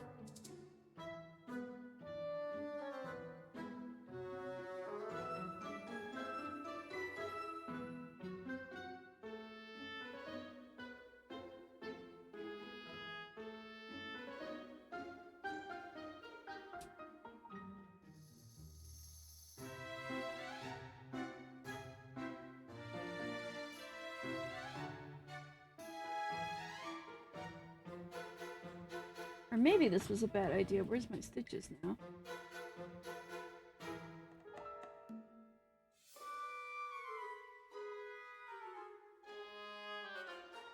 Maybe this was a bad idea.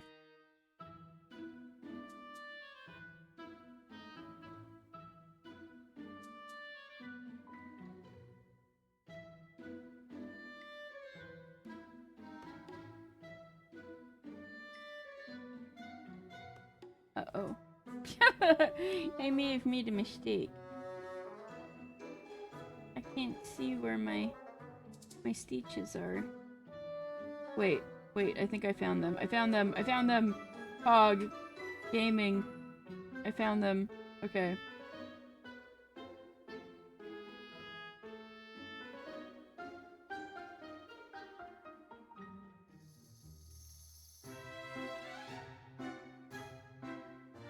Yes, here they are.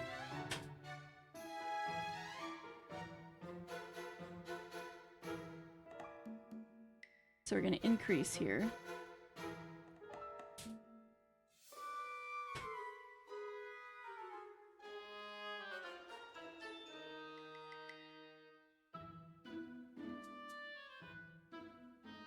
One.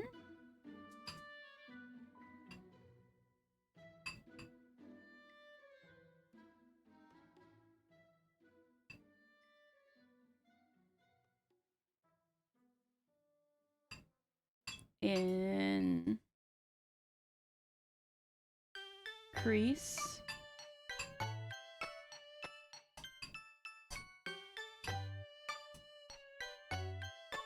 One.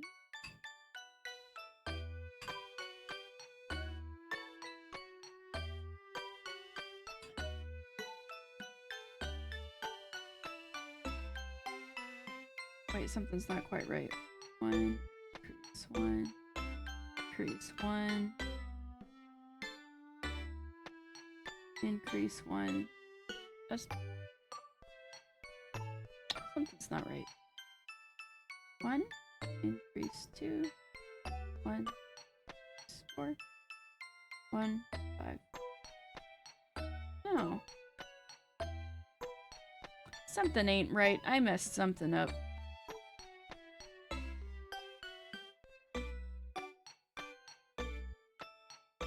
One. Oh. I see what I did. Anyway. One. This is the increase.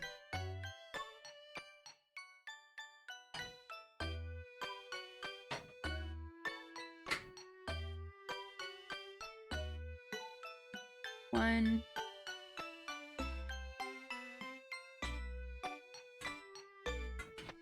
In.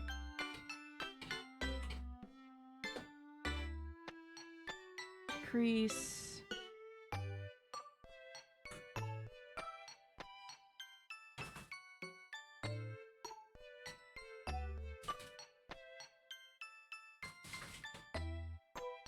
One.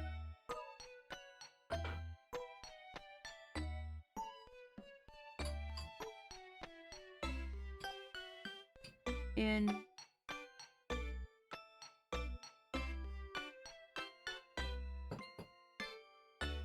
Increase.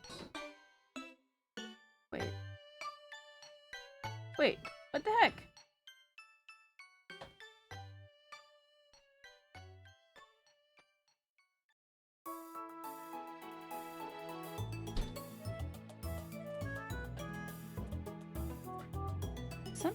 Something's wrong.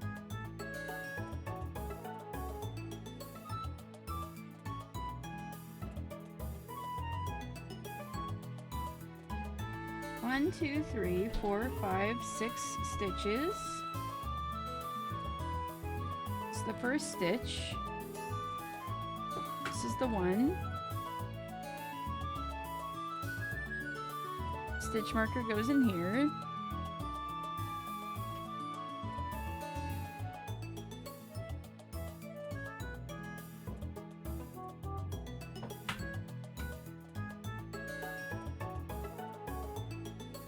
This. Now we got 1, 2, 3, 4, 5 stitches left. Yeah, so I increase in here.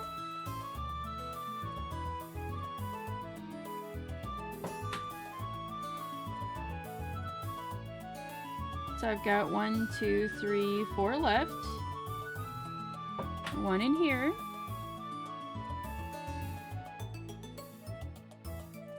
Increase here.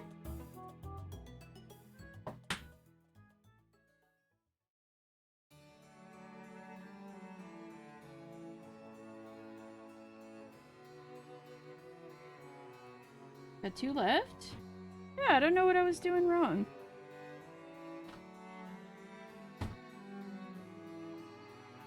And then increase. The way it's supposed to be.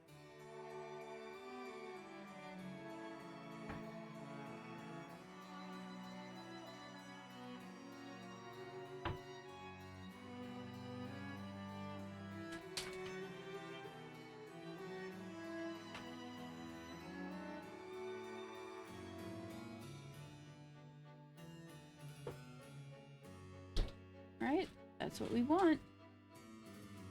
1, 2, 3, 4, 5, 6, 7, 8, 9. Yay! Well, we got there eventually. So next, we want... Wait, that's literally it?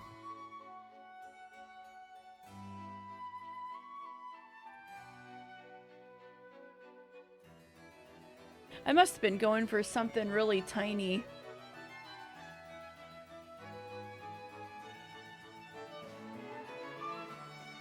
I think this needs one more row. I must have been going for a really tiny guy.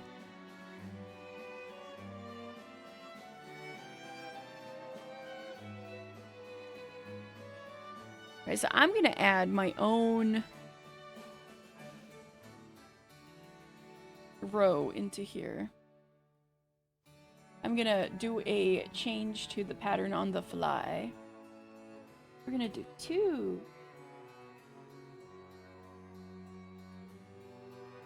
Single crochets. 1.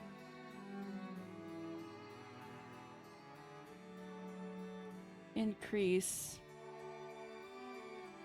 times 6.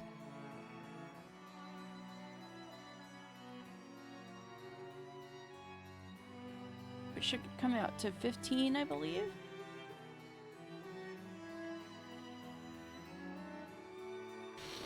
Well, let's see if it comes out to 15.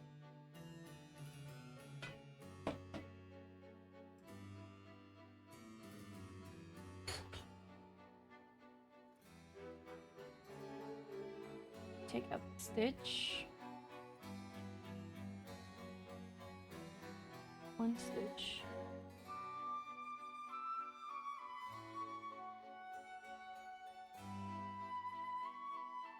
Put the marker back in.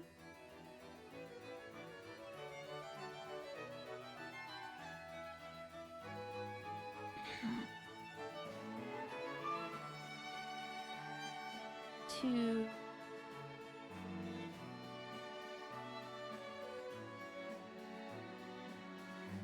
Increase.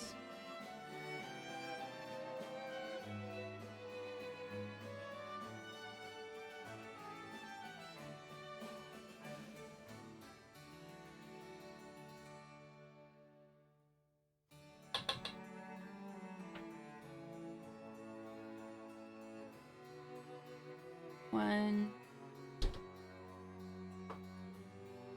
2,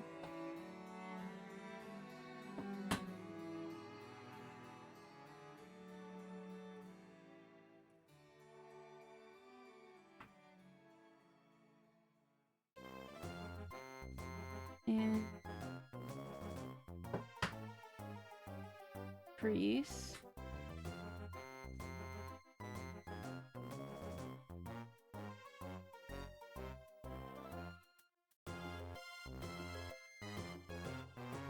I screwed something up again.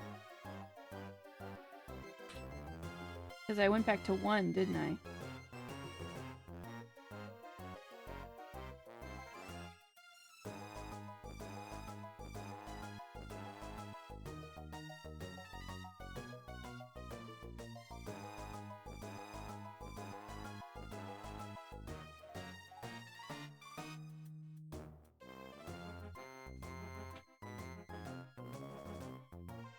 Or, oh, I think I see what I did. Here. Just the second one. Here's the increase.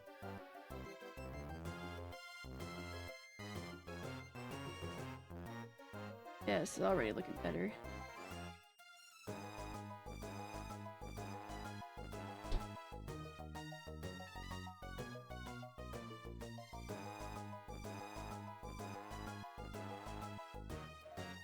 One.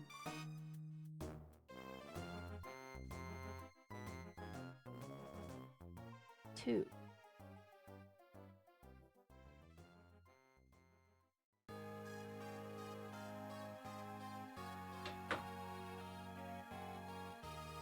And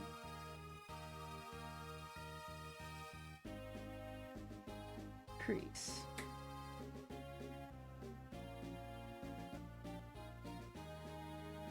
One.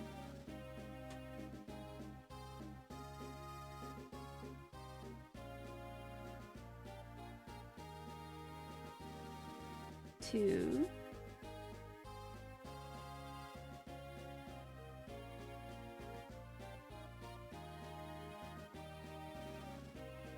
in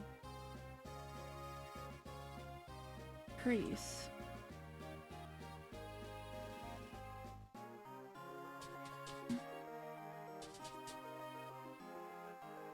Alright, that should be 15. 1, 2, 3, 4, 5, 6, 7, 8, 9, 10, 11, 12. 12?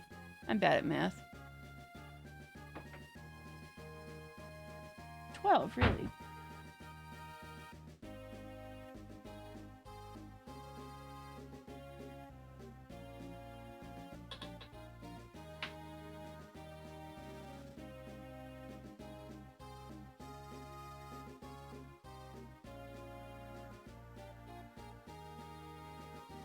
Well, this looks to be about the right size that I want. Maybe I should just stick with it.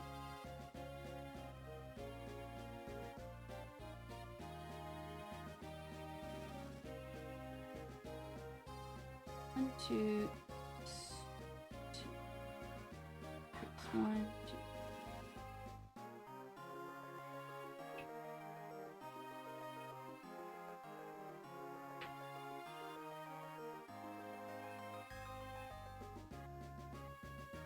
Two. It's one, two. It's two, it's three.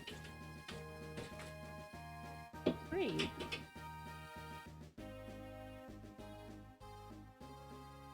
Math is weird.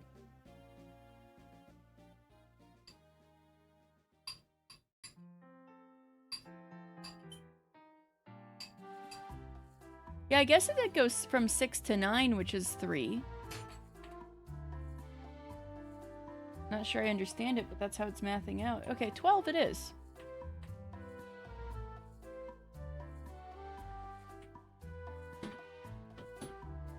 Okay, so how we're going to close this is one mouthpiece. It's got 2 for the cat mouth effect, so. In our next stitch, we're going to slip stitch. Which means, usually I kind of pull this up like this and then do that for the single stitch. But instead, what we're gonna do is we're simply going to pull this directly into this, our loop on our hook, which makes this really tight slip stitch. And, we're gonna pull it a bit. And then the secret to cutting this so that it doesn't unravel is to cut it while it's pulled through like this. So we have a loop, and we have our scissors. At the amount of tail we want, we just cut it up. We just cut it in the middle of the loop. Like that. So now we have our first mouthpiece, and we're going to use both the magic ring end and the tail from cutting it just now to sew it onto the body. We shouldn't need any more yarn than what just comes with the tails. So don't make your tails too short.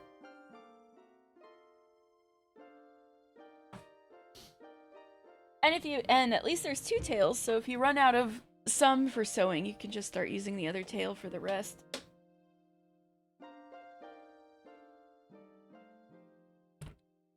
You can even tie them together if you think one might fall out.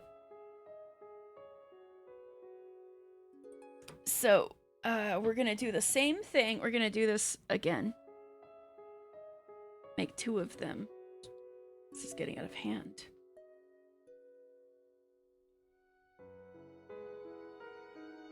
So, another magic ring.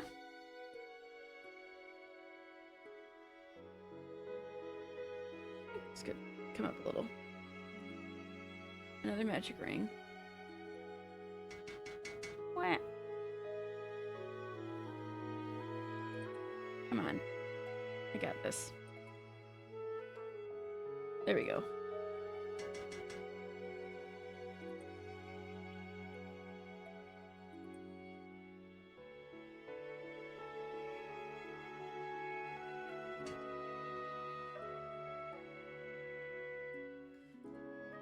I make 6 stitches.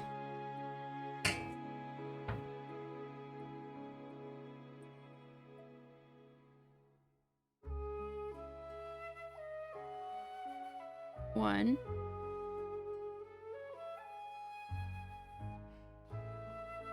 Two.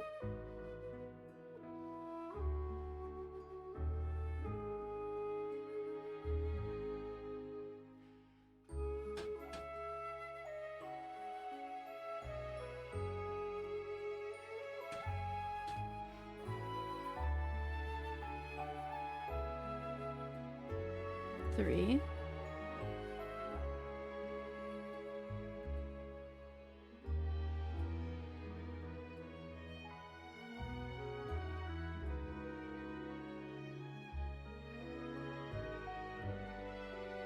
Four.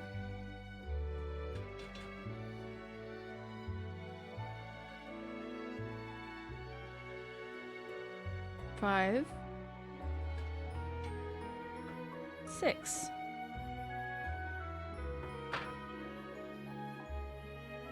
I'm gonna get this a yank, but I'm not gonna totally close it up like I did last time and get in trouble. Where did I put that stitch marker? Oh, here it is. Just put it in there.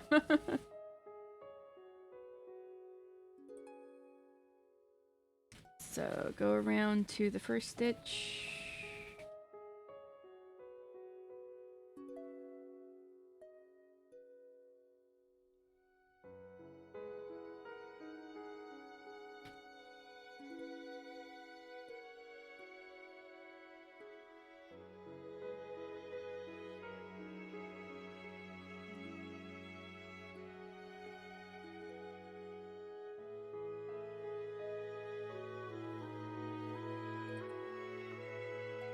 Make the stitch.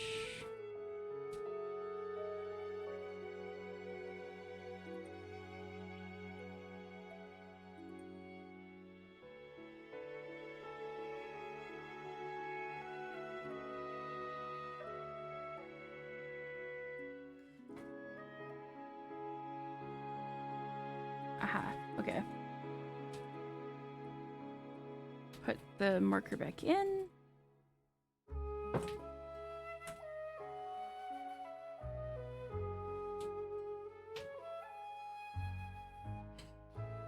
Now we increase with the next stitch.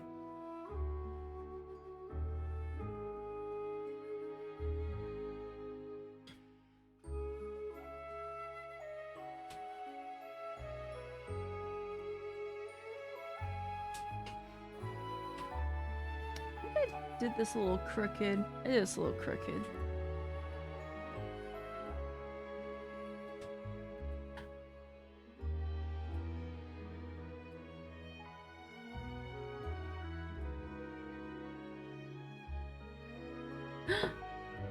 Oh! Dan made some kind of fish omelet. I tried. Ooh. I may take a break. Okay,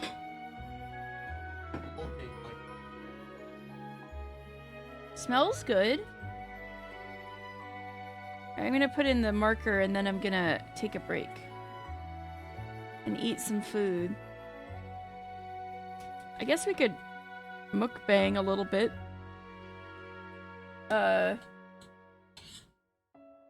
Take a food break.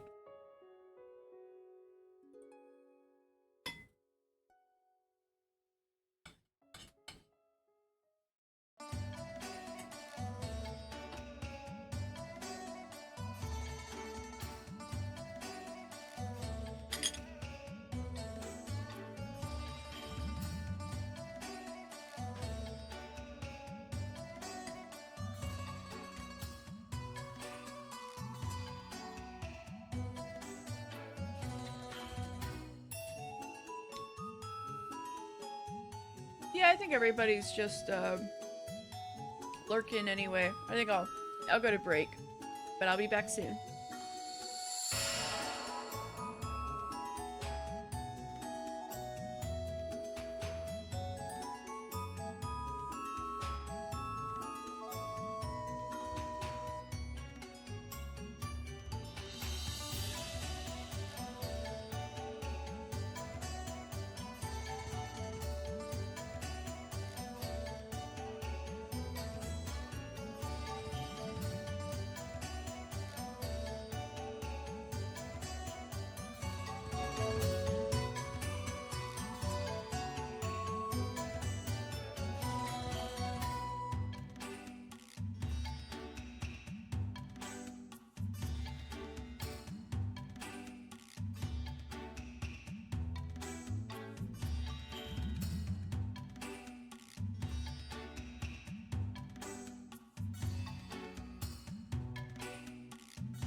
Thank you for your patience. I was eating dinner and I feel way better now. And hey, I have good news. Over the break, I I checked YouTube, and my new video is over 100 views. It's getting a little algo. Yay!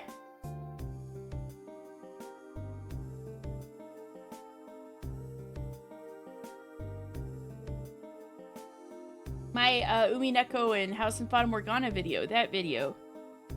The video, if you do command exclamation point new video in the chat, that video. And I'm like, yay! Because I've been, I put effort into it.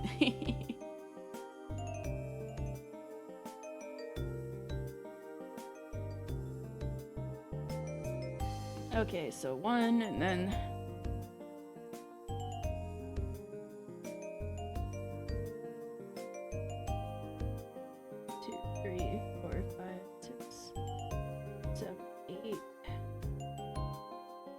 Yes, so...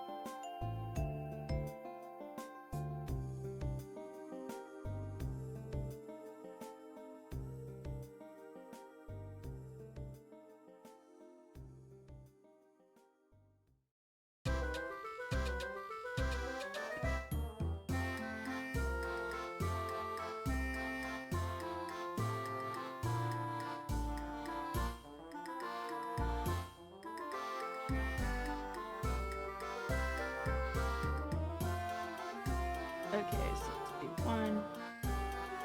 It's 1. It's 1.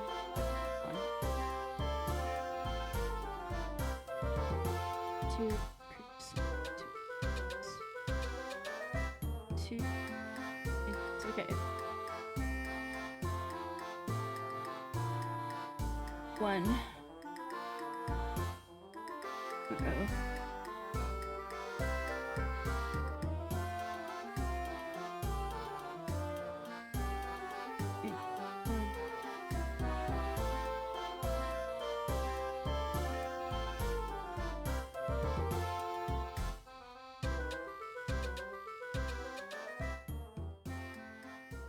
I'm gonna start this over. Something's not quite right. See how easy it is to undo all your work? Just tug on a piece of yarn.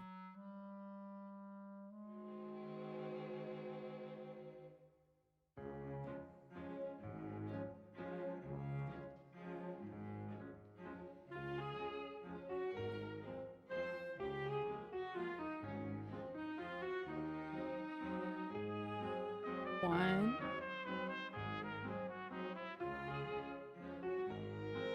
2. For some reason, I'm a sucker for waltzes in video game music and maybe in music in general. I don't know why. Things go at 3 time. I'm like, ooh, ooh. 1, 2, 3.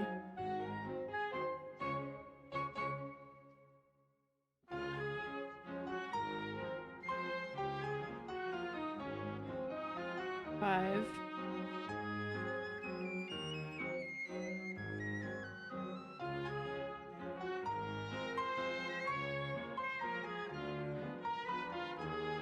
Oh, no problem. I hope you got a good nap. Pretty good. I just undid a little bit because something wasn't going quite right, but otherwise it's been going great. I've got this done so far. I'm making a little guy next to my head, my chat mascot. And I've got the body pretty much done. So now I need the details, like the little bumps, like the 4 bumps on the head, which are like the antenna, and the 2 little bumps on the bottom, which are like the mouth. So I've got one of the mouth bumps done. So now I'm working on the second one.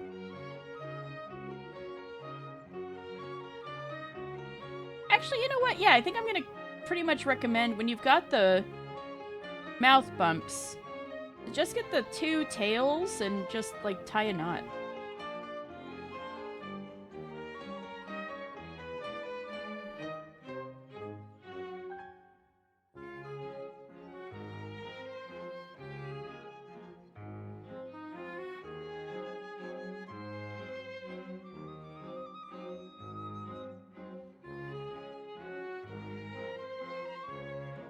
Yeah, just tie a knot.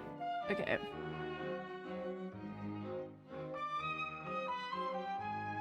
So then you got these two tails to sew it in with.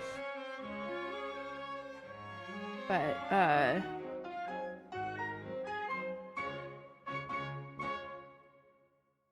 so we go back to the first stitch.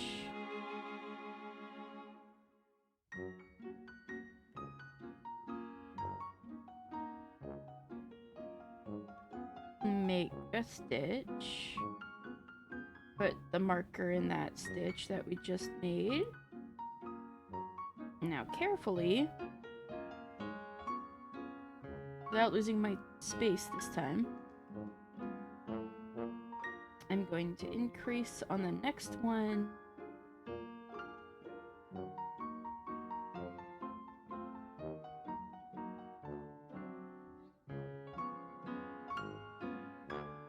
Yes, you saw the start saying you were gonna do the mascot, but then poof, you were gone. You hadn't slept for like 28.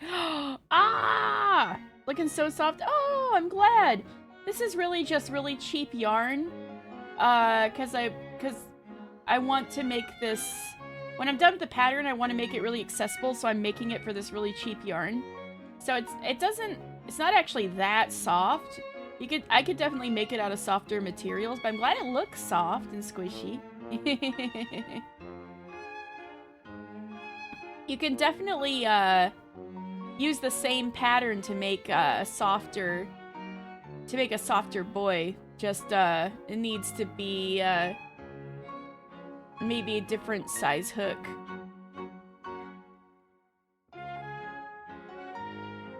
Soft but firm, yeah. Yeah.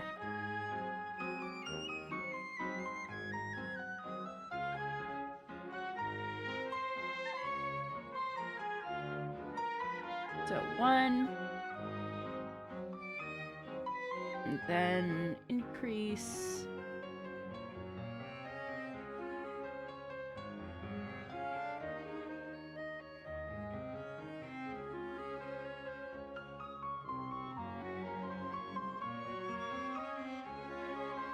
And 1.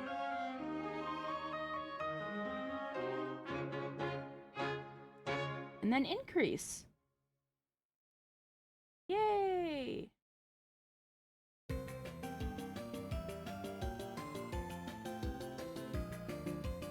So I think at this point I'm gonna tighten this,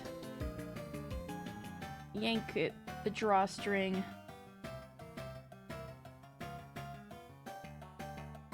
Alright, this should be 9 stitches. 1, 2, 3, 4, 5, 6, 7, 8, 9. Yep. And so now I'm gonna do on this next row 2, then increase. So make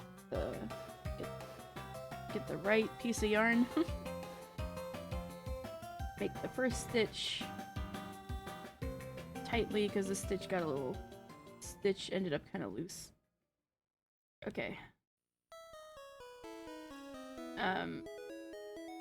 Put in the stitch marker,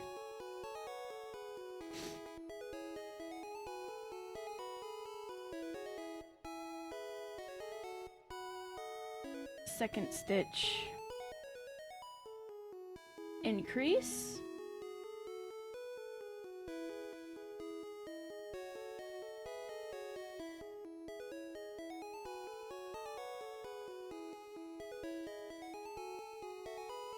one, 2, increase,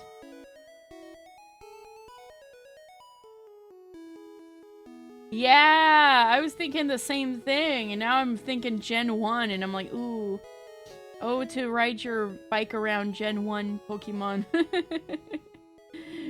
Makes me want to play it too.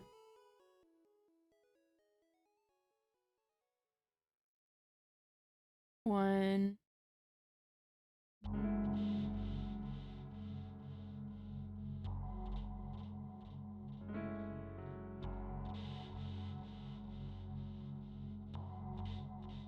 Two.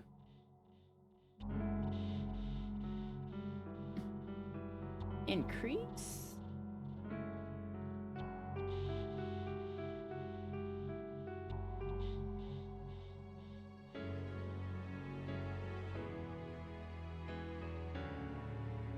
Here we go.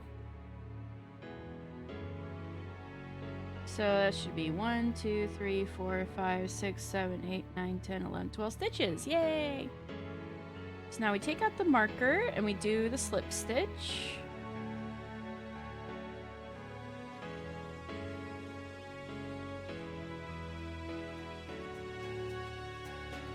Pull this out a bit. Snip inside the loop. And we got the second mouthpiece, just like that. Really fast. Now make sure it's flipped out in the right way out without the little thing in the middle. Then take the 2 strings and do a double knot.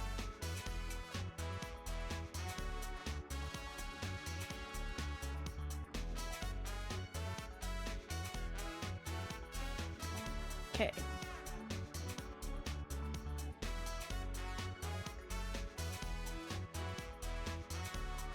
I feel like putting these on now. So let me get my needle. We have our lovely guy.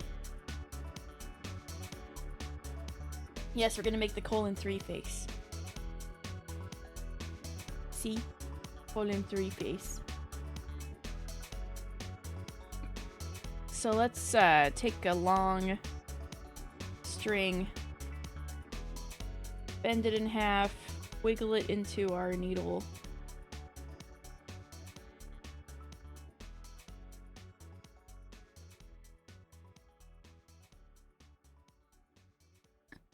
So, I notate how many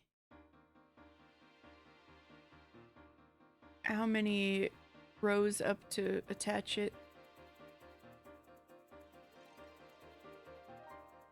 Oh, I had the mouth sewn on last in these instructions.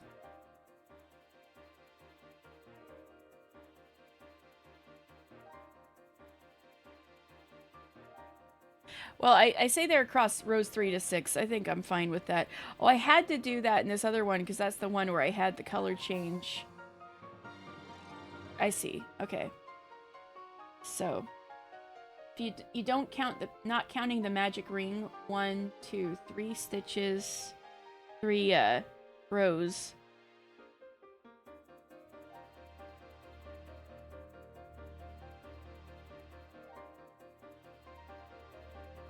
Alright, I'll just put the needle in there, 3 stitches, 3 rows in.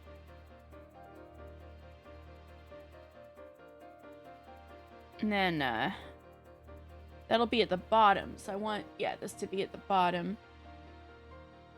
And then vaguely, it's like, because I made it a little bigger, it might not, it might go over 4 rows.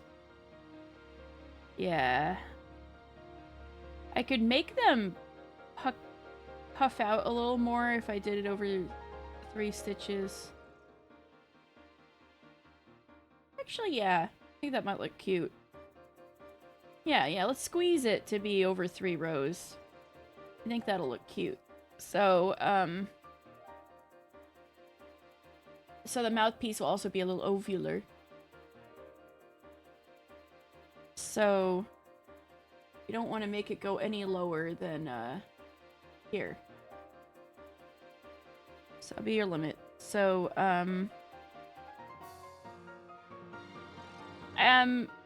so these are the stitches, right? So we don't have a, oh, let's see what I think.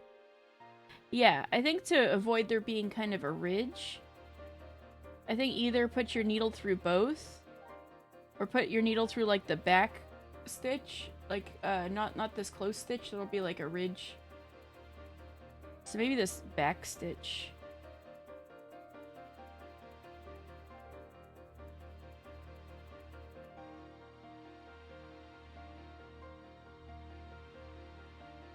So let me put it back in. Let's see. Let's cross. Yeah, so tighten that. And I put it back in here.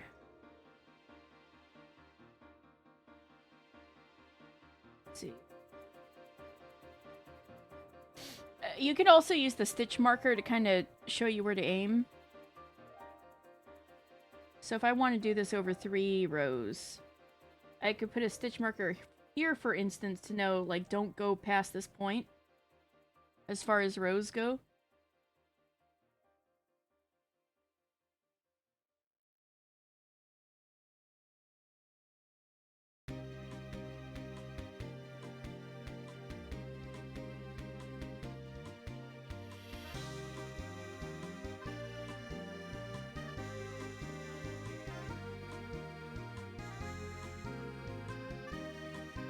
Uh-oh.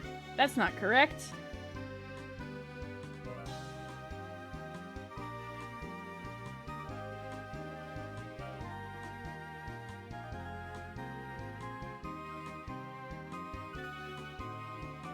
Yeah, that's not... That wasn't good. Alright. Let me get this back out.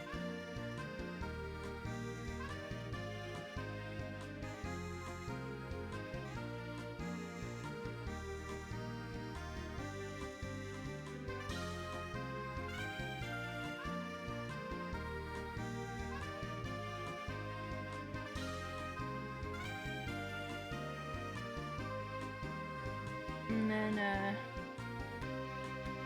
put it in here. It comes back out.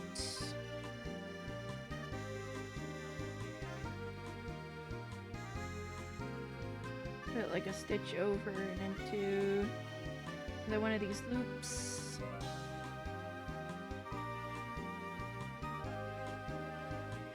Now here we're getting to the don't go past this point. So this stitch marker is actually being a good guide. Okay.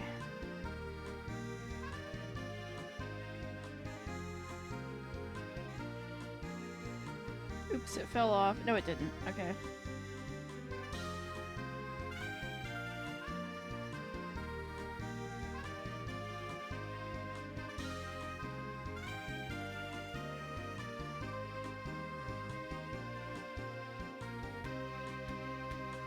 I'm not even following my own advice. I'm not going through the back loops. It's not. We don't have to be perfectionists. Every Podamigo is beautiful.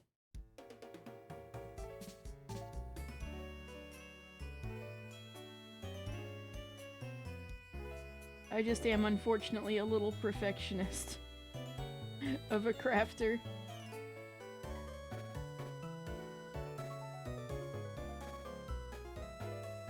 We might not even need this for sewing. I feel like for the mouthpieces, stuffing isn't necessary, so you could kind of stuff the other tail up in here as, like, kind of stuffing.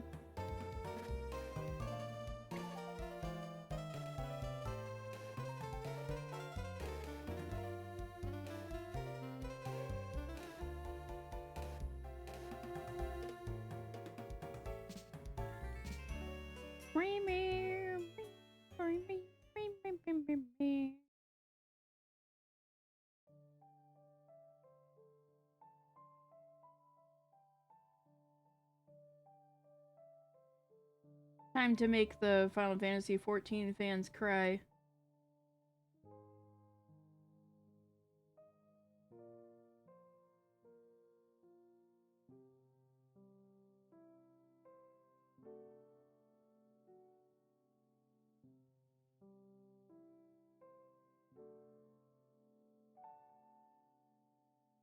That's all of it. Yeah, that's pretty sewed on, don't you think?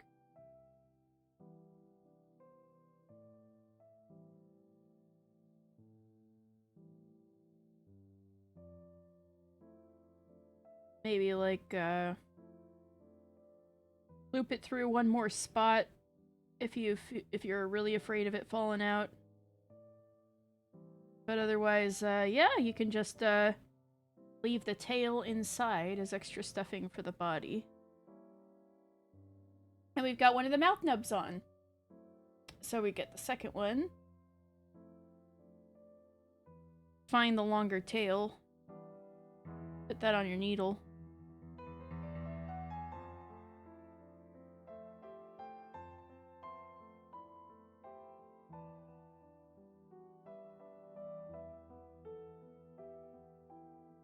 Can't make me cry more than your Savage PFs these last 2 weeks. You've seen Enrage more times than anything last week. Oh no!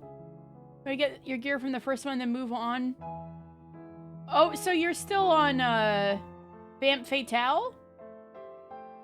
I've heard PF has been pretty brutal with, the current tier.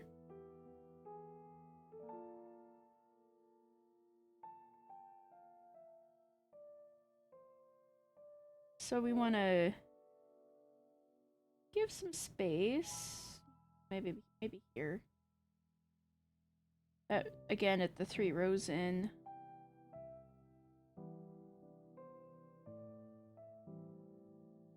Oh, wait. Wrong! Oh, I did that wrong. The easiest Savage you've ever done, but relying on PF has been abysmal. Oh, no.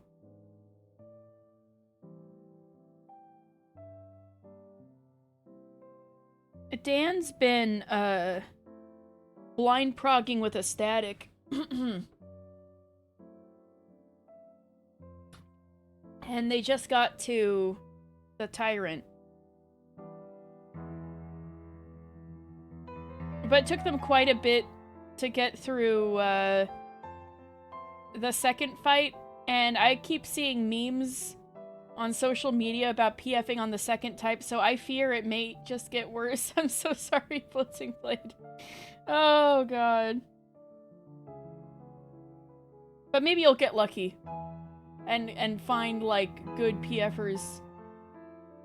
Cross my fingers.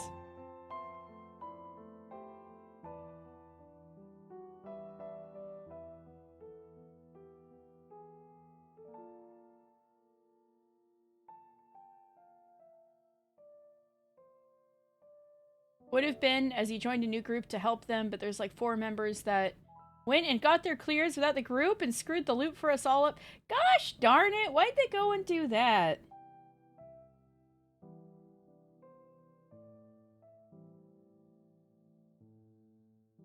Sorry to hear that.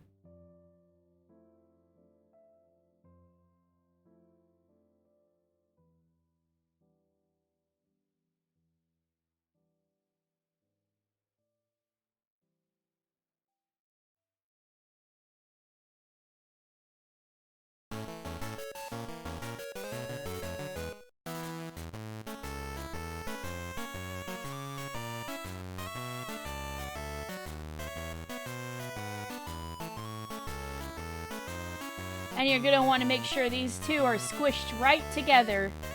Right up against each other.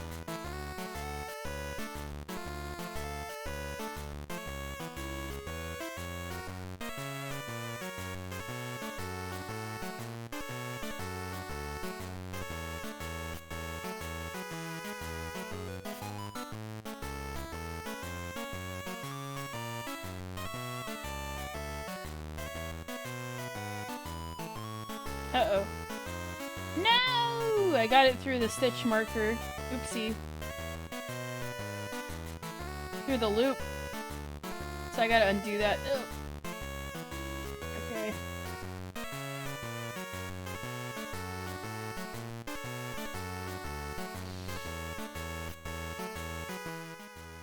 I thought it'd help to go get the items and give us more DPS. Doesn't understand that it's made getting the loot abysmal for the ones of us left. You told him if it happened next week, you're quitting, committing your time to them, and pure PFing. Oh.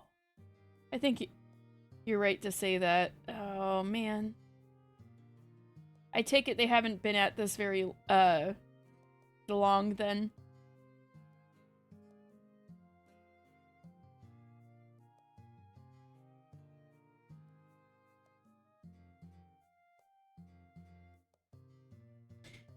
mean, at least they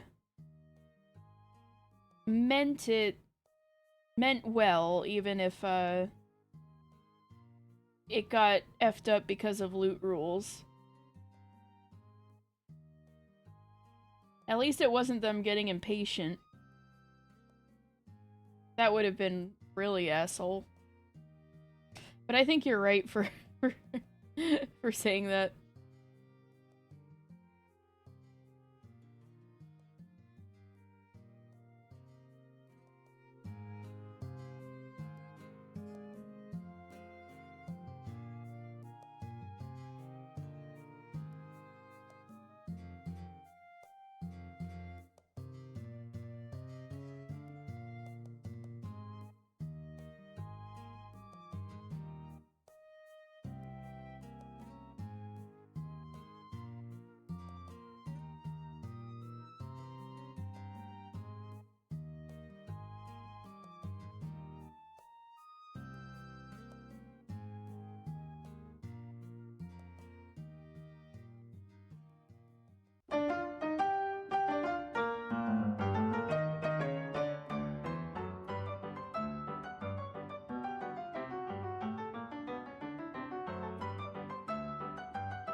Yeah, Cece, I got the impression they haven't been doing this very long.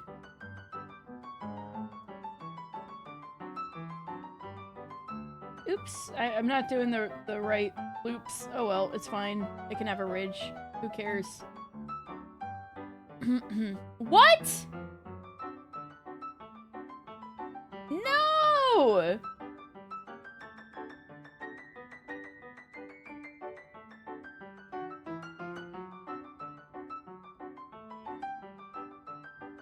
Oh, I'm so sorry.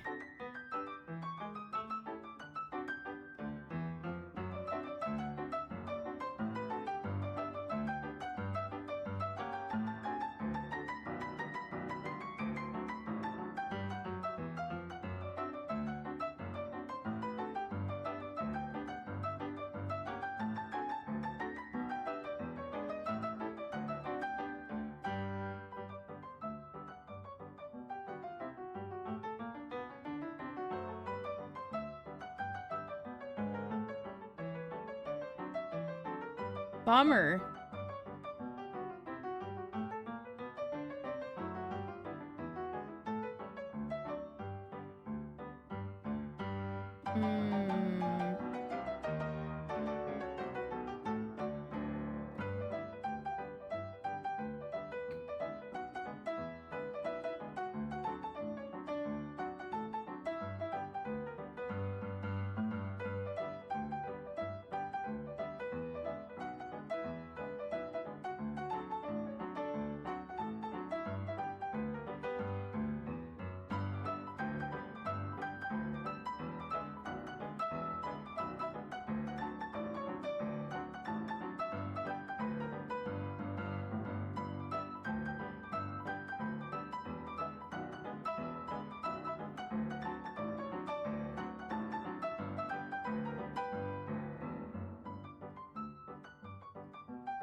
Oh, I just came up with another good way to make sure that this stays put. Once it's through, make sure both ends are through to the other side. By the way, this is something you can only do before you stuff the thing. Make sure this is through the other side. And then once both ends are on the inside, yeah, you give them you tie a knot, tie a knot, tie a knot. Okay, there you go. Then put them on the inside to be part of the stuffing. There we go. We got the mouth. We got the cat mouth. You see it? Got the mouth on our Podamigo. Actually, they could have been a little wider apart, but you know, it's okay. I'm still working on the pattern.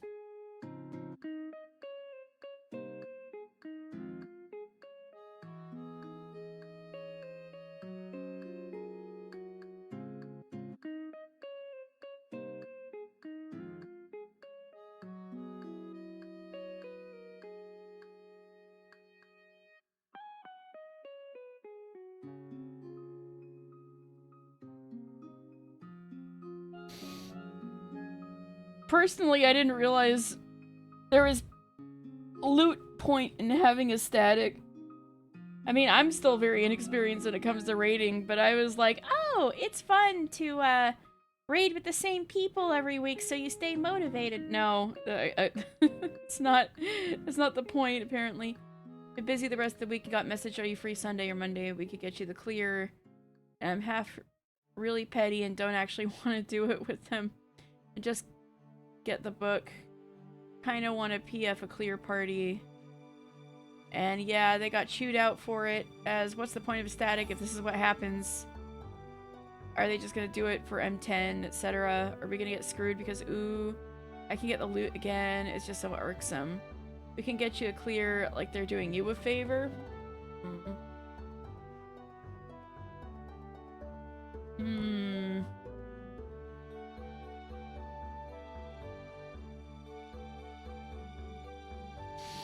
So, next we are,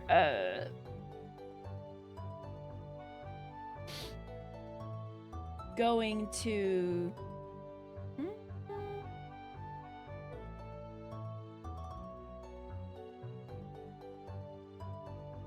I guess we should make the bits on the sides. So we're finally gonna go to another color of yarn. Let's start with the yellow ones. So I got the yellow yarn. Let me put the purple yarn to the side.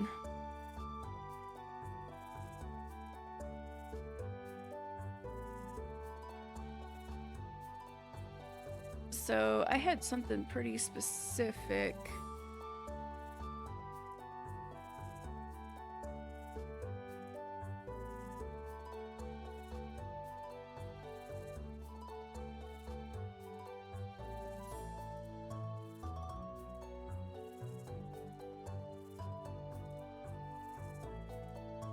I don't think I wrote this down properly, but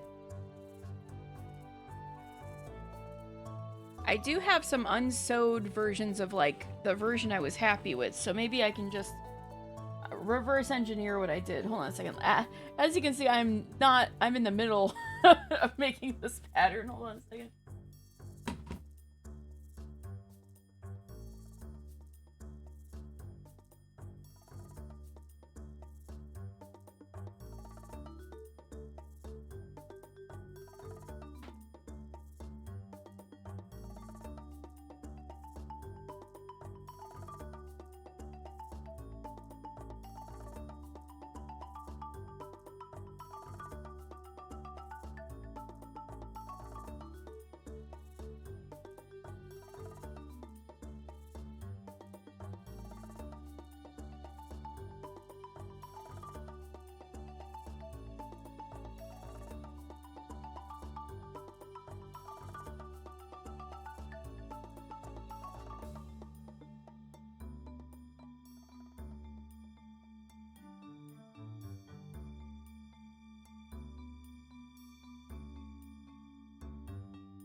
Ah.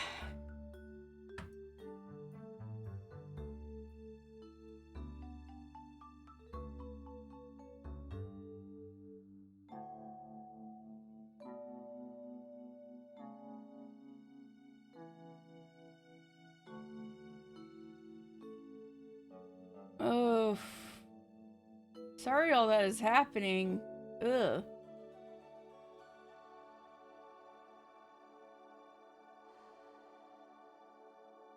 So I made this at an earlier point when I was messing with the trying to make the pattern. Let's see if this size will work. Yeah, yeah, I think that's a good size. Alright, so what do I do here?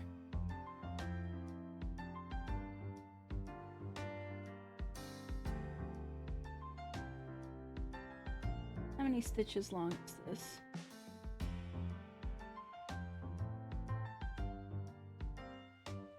One.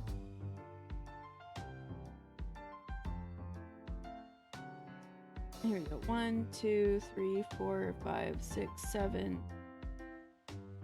8.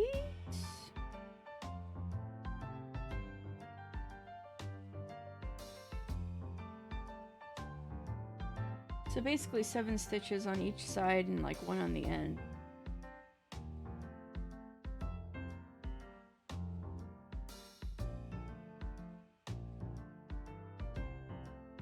So do I start with 7 or 8 chains? I think I can stretch this out and count them. 1, 2, 3, 4, 5, 6, 7. I guess 7 chains? Okay. So, we're not gonna do a magic ring this time. This is more foundational and like the kind of thing you do if you're making clothes is, you do a slip knot, which is really easy. You just do 2 loops over your finger, you pull one over, and then you pull the other over onto your finger and you got a slip knot. Isn't that nifty? Isn't that nifty?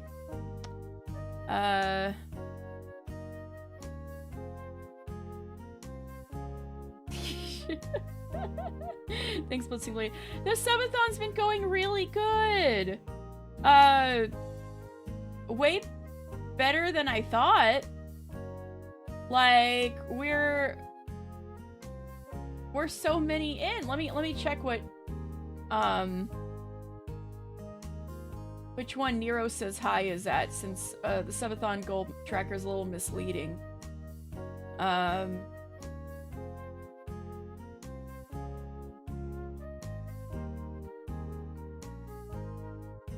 60. We're 60 subs in. So we're doing really great. Thank you guys so much. But yeah, but we still got goals to meet.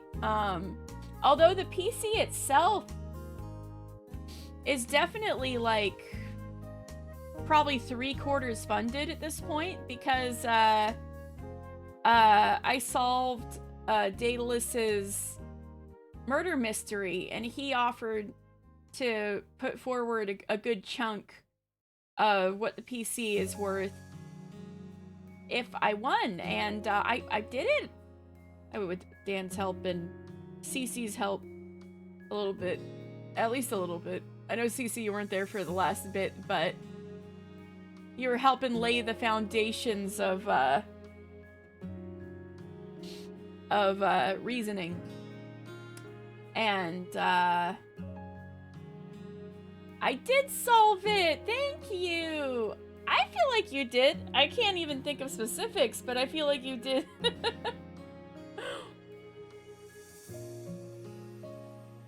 Spiritually, you helped.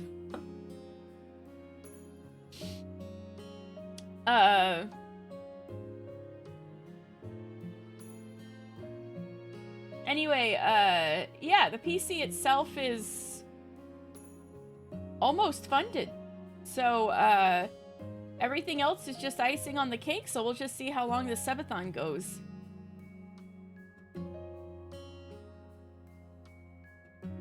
It's already a success, I feel. Even though we're, not even halfway... Actually, even... I mean... 500 subs with pie in the sky anyway, but 60 subs I think is really good. Reading them red text was demoralizing. Oh no! No, you were like Battler! Oh no! Oh, I'm glad you were trying though, that's good.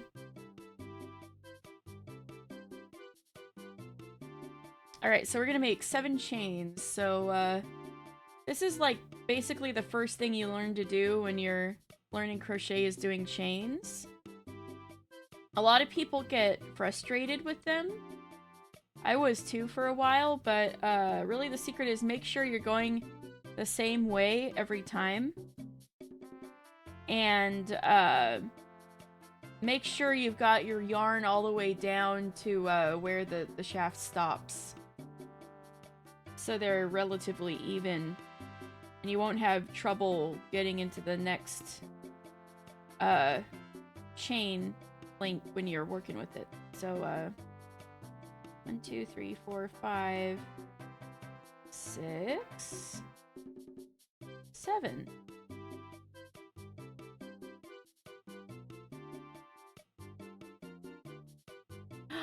Oh! You don't have to, but that's so sweet of you. Thank you. I'm looking forward to it then. Thank you.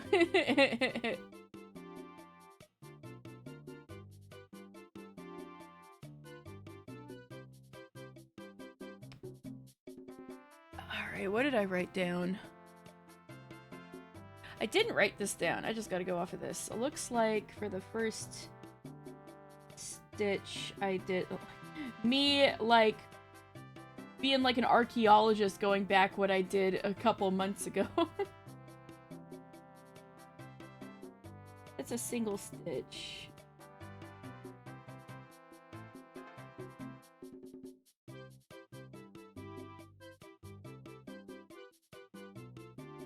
Looks like I did a single stitch and then 2 half double crochets and a double crochet. And 2 half double crochets, or was it? Or is this a slip stitch? No, that's definitely a single crochet. Or is it?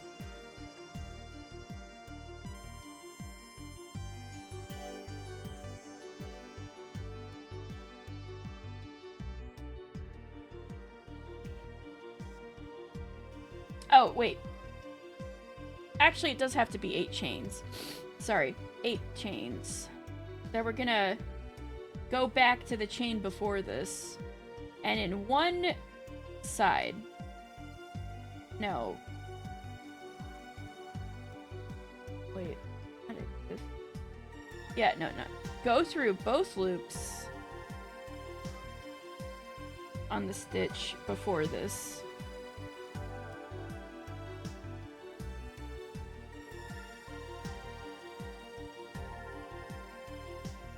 Do a single crochet, I think.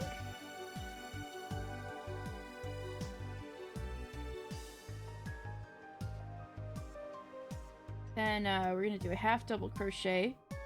So you loop, you put this over to start with before you go.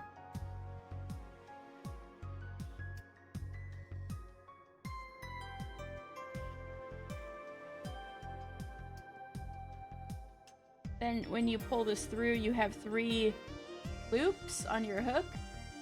And then you pull this through all of them. And that's how you do a half double crochet. So I think I'm gonna do another half double crochet.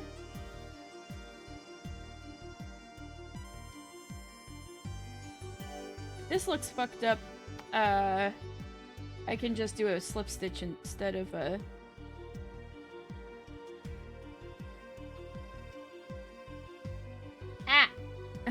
That's not supposed to happen. You just do a slip stitch in the first one. Eh.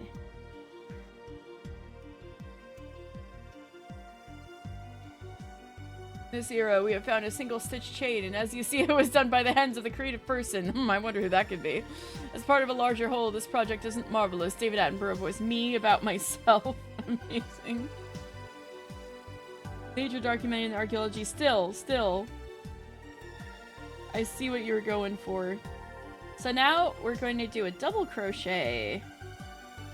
That's what I did a zillion times on this. Arm warmer. You yarn over... Double crochets are so... I can't believe they work. It's just like, they're too complicated for my mind to comprehend, but it works, so I do it. So, pull this through. You have 3 in the hook, but this time you pull this through 2. Now you have 2, and then you pull through the last 2, and that's a double crochet. So now we're gonna do 2 half double crochets.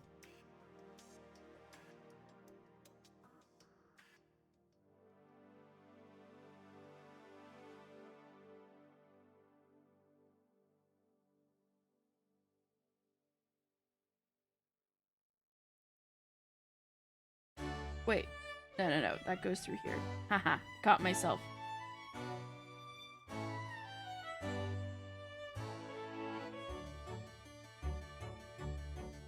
Then in here.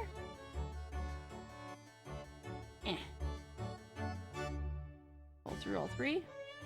Now we're gonna do a single crochet on the last stitch.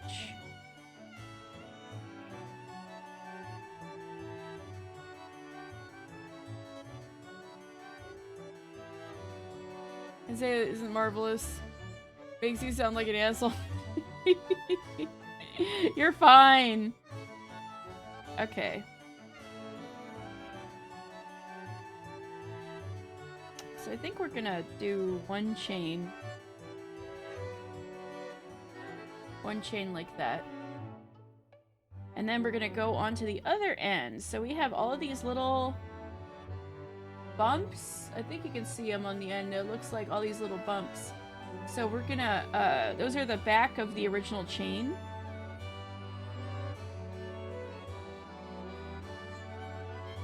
So we're gonna start with this one. And we're gonna make a single crochet.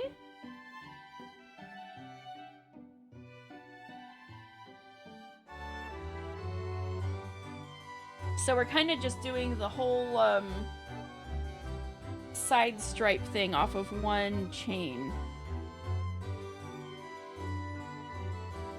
to make a flat piece.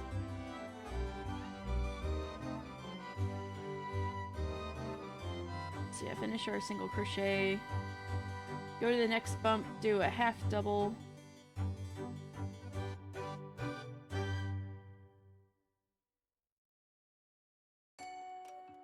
Yes, crucial mascot lore, of course.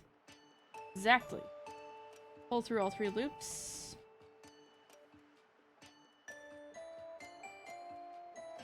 Cece, can you guess where this music's from?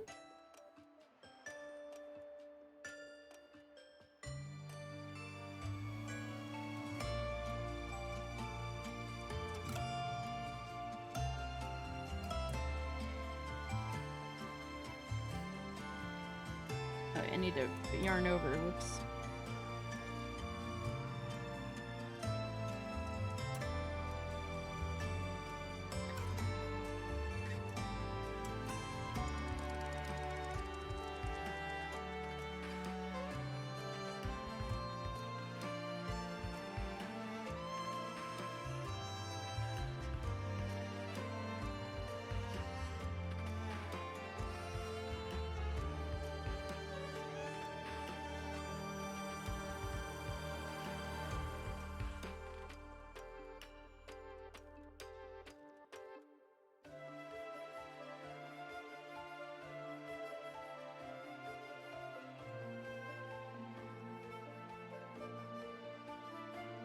Make the double.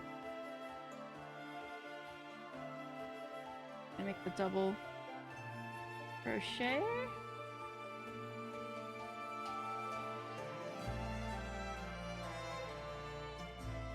Noctuary.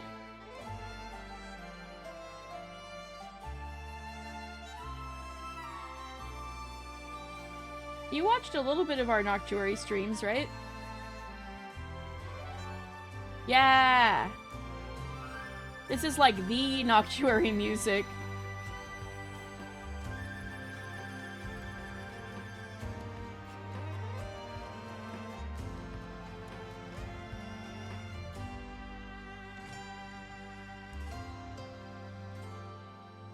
Yes, so good.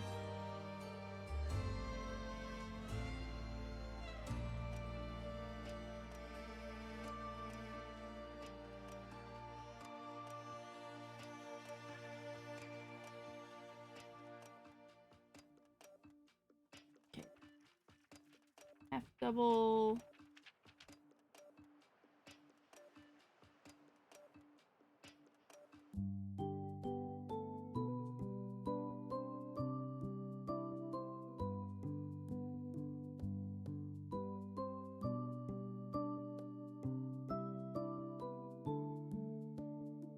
So this last one should be single.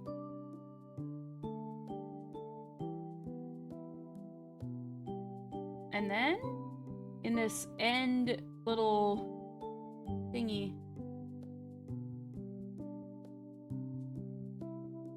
Actually, no. No, at this point, I'd say you pull this through a bit, maybe more than a bit. Cut.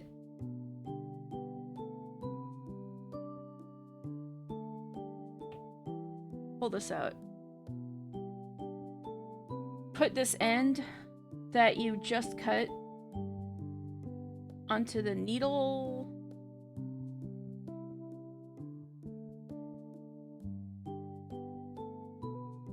Get this end loop thingy. That was like the start of your chain. Pull this through tightly. So now you've got a little thing. And so I finished it. It's gonna go here. See, were these made in the same way? This one looks quite a bit smaller, actually, the one I just made.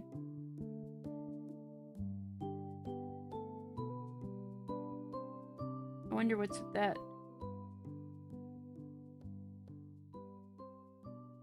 But I think that'll do. That looks pretty good.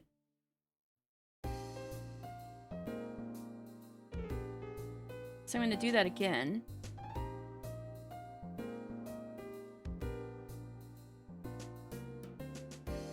I'm gonna make the snazzy slip knot.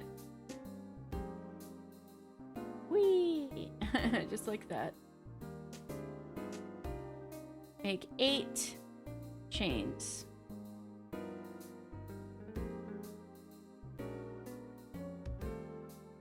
One, 2, 3, 4, 5, 6, 7, 8. Go to the chain, the previous chain. Put my hook through both loops. Do a single.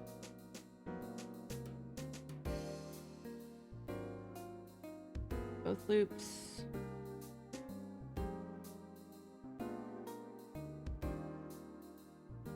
Oh wait, no. Before I go through both loops, I yarn over because it's gonna be a half double. I go through both loops.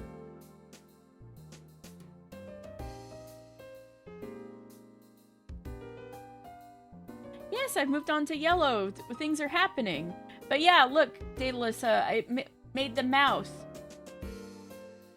See, like the little guy down here, I made the mouth. The cat face, the :3 face.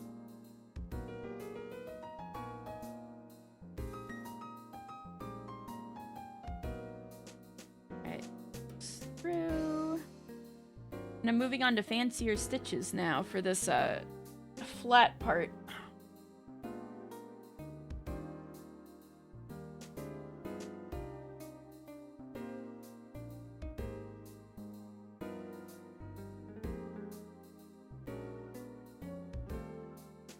Second half double.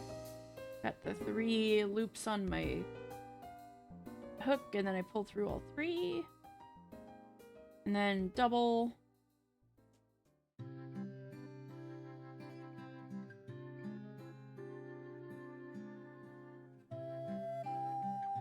And then I get the 3 loops, I pull through 2. Then I pull through 2 again. So this next one, I Do half double again.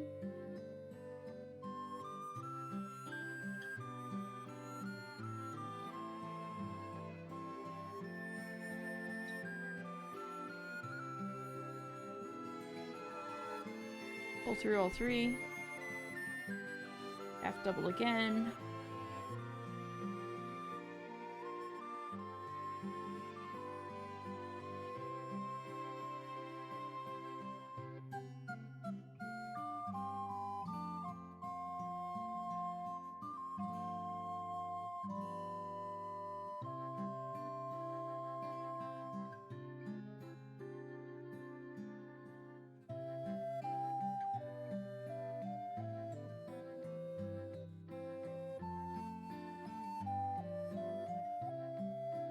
I screwed that up.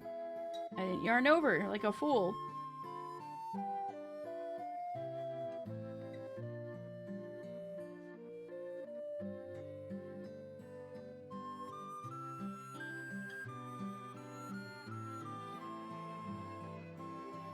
Pull through all 3. Then, last one, single crochet. I don't have to yarn over this time.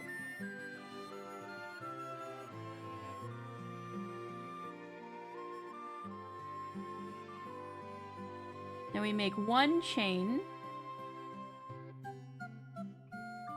Then on this back end, we're gonna go through these bumps. So on this first bump, we do a single crochet.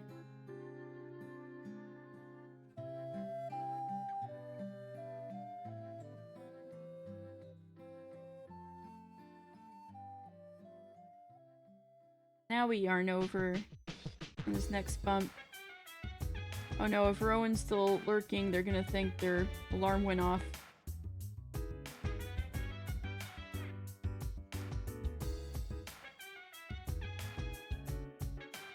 Yeah! Oh.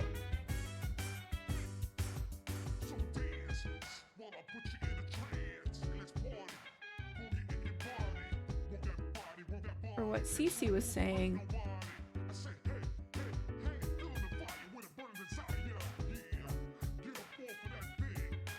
Yes. Yeah, Cece, if you didn't catch any of the solution, I think you've had fun.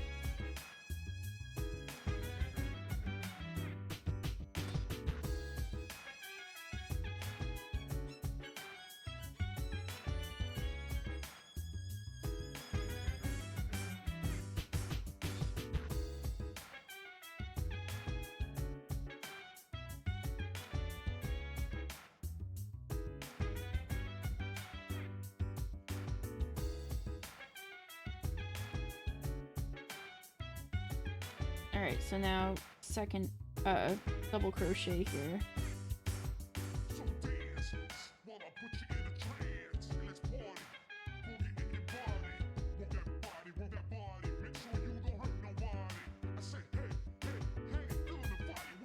Double crochet. I mean a half double crochet, not double.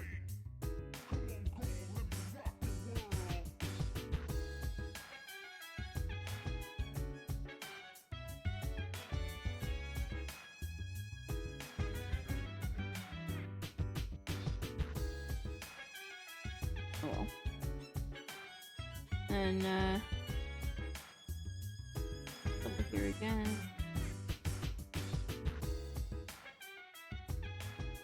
Half double.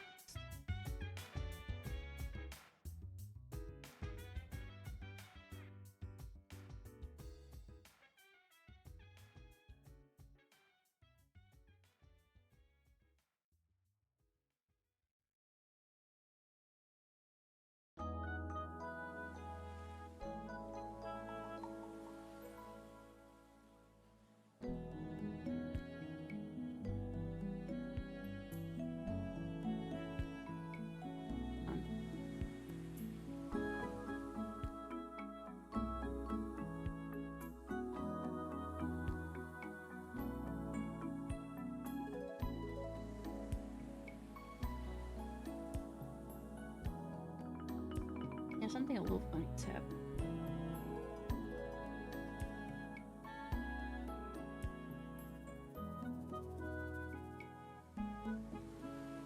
There's the first single crochet, there's the 2 half doubles, there's double.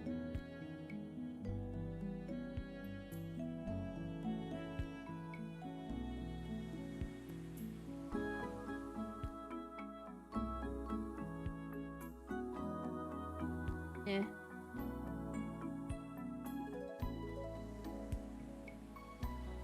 Not sure what happened to the back loop. This part of it? Maybe.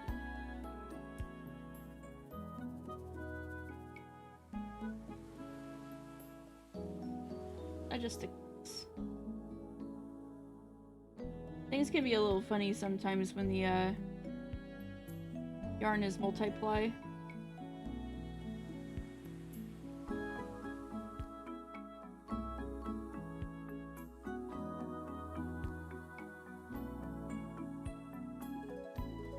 Alright, thank you for lurking.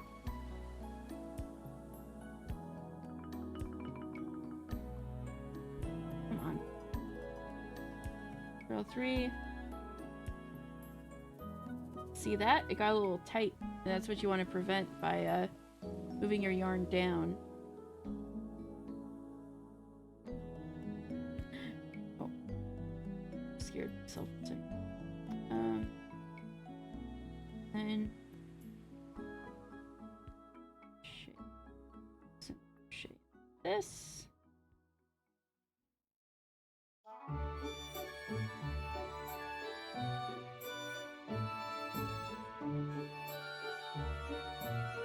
You yank this quite a ways.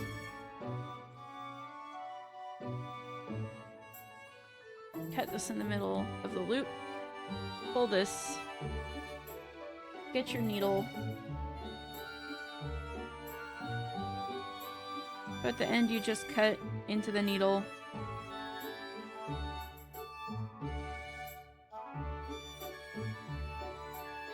Put your needle through this end loop bit. Pull it through tightly. And there's a slightly scuffed second one of these. So now we're gonna do the same thing for the green yarn.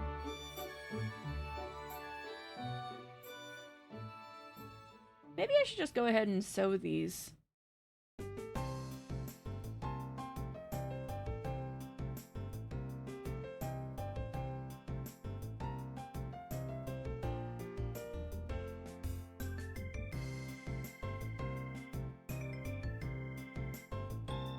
Okay, so this we want. No, it'll be easier to balance it once I have the green ones made. I'll just go ahead and make the green side pieces. Anyway, that's done. So I'm gonna put... We're done with yellow yarn forever, so I'm gonna put this to the side.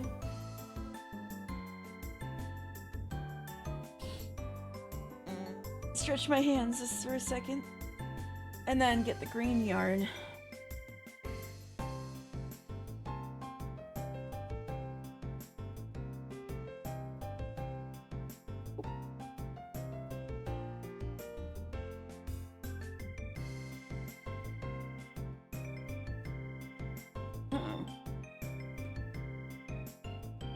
The ends were knotted to each other? That's not good. I'm gonna cut that. Okay.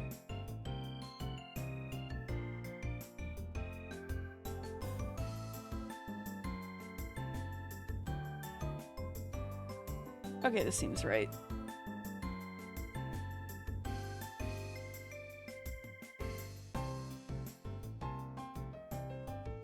So the green yarn will go with my scraps. Okay.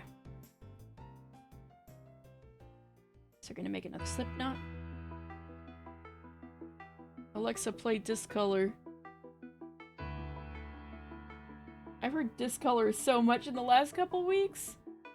Because it kept coming up on the playlist that I was looping with Operetta, and then I have it in my Umineko Fata Morgana video too, for like an extended period of time. So I've heard this so much in the last couple of weeks.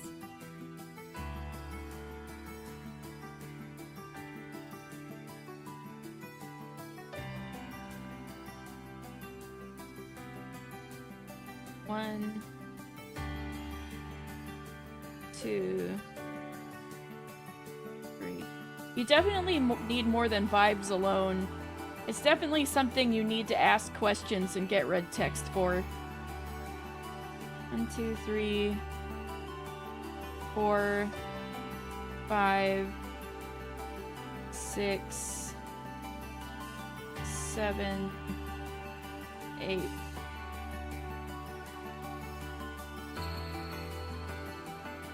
Okay.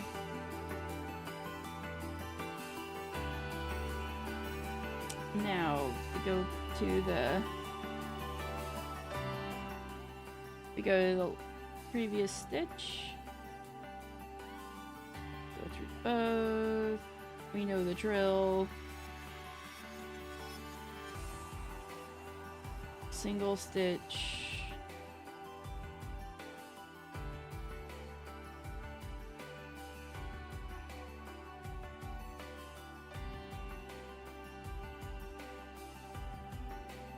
Yarn over.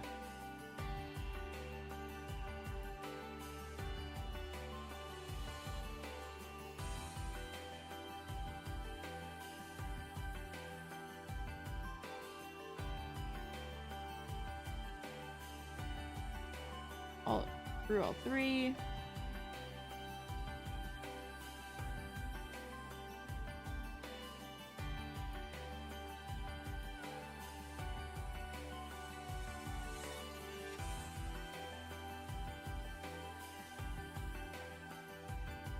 Through all 3.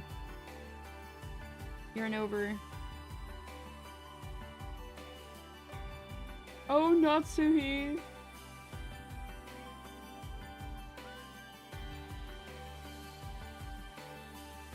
Pull through 2, then through 2 again.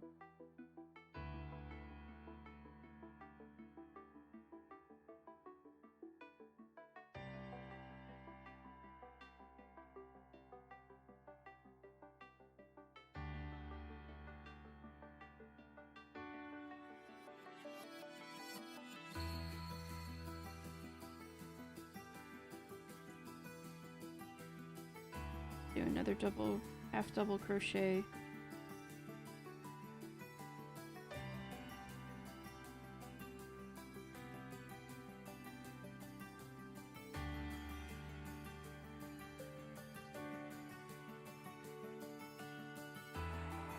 Carefully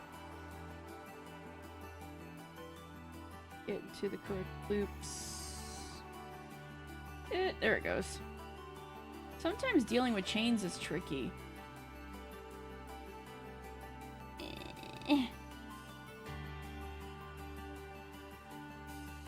Fuck. Unless you don't yarn over like a dolt.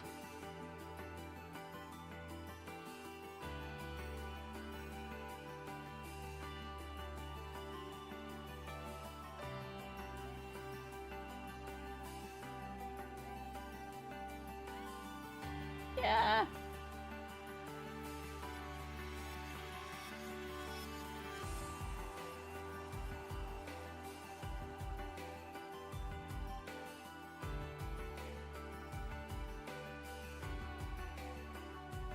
And then through single stitch, one chain. Go to the other side. Go to the bumps, which I think you can probably see easier now. Because the yellow yarn was quite reflective.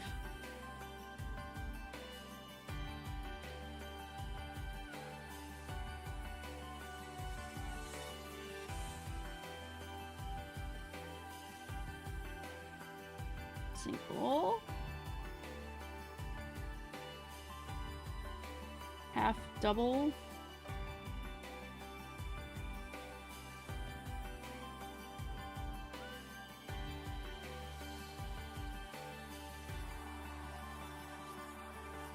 Half double again.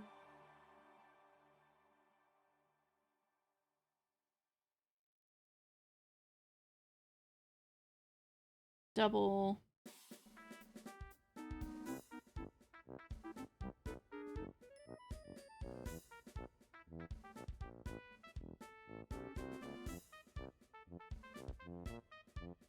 Double. Half double.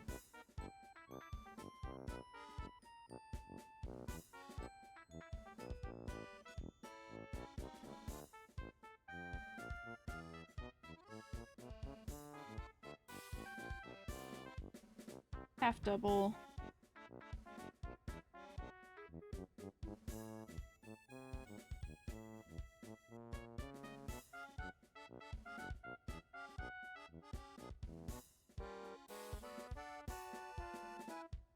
Single.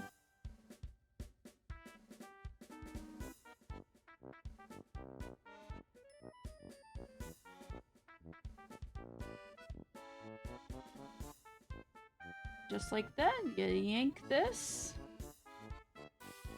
quite a ways. Snip.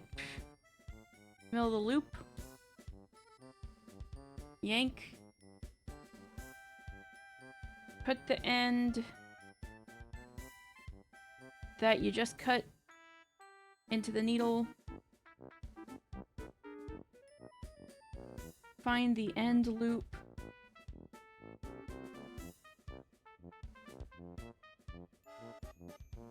Pull through tightly. There we go. There's green bit number 1.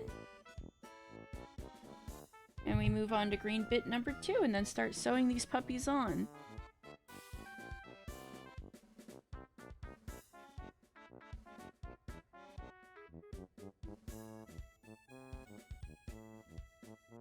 So we do our 6 slip knot.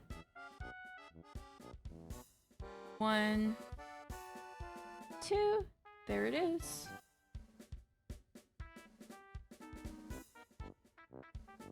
We do 8 chains for the last time.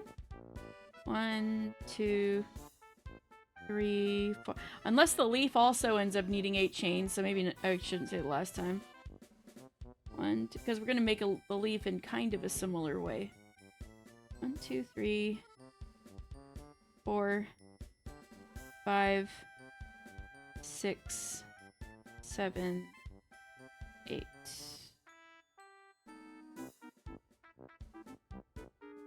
Go down 1 chain. Go through and single crochet.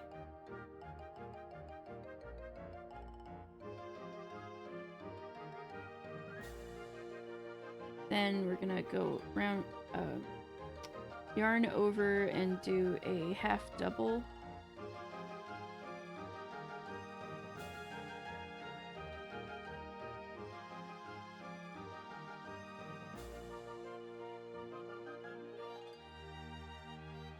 Pull through all 3.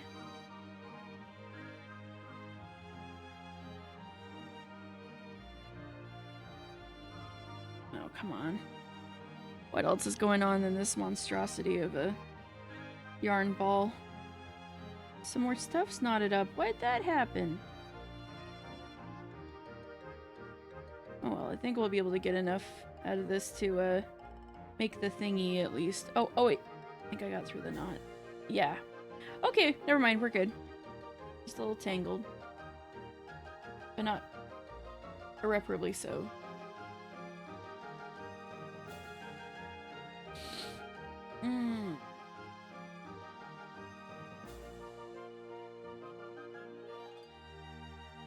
Over second half double.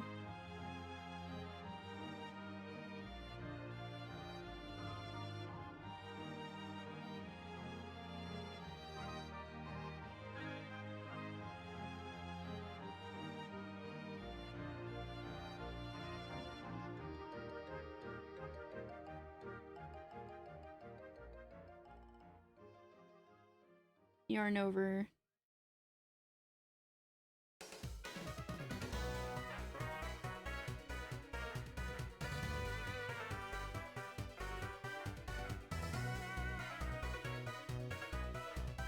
Pull through 2, and then pull through 2 again.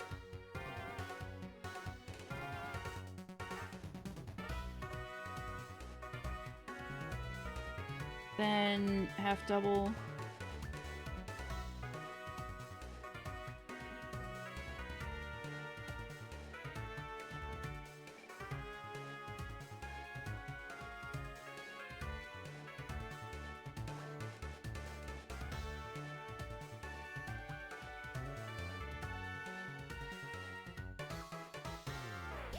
Half double again.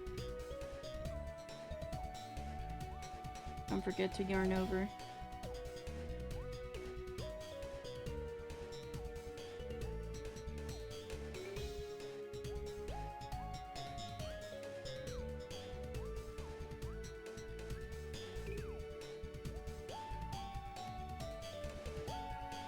Yes, Pokemon.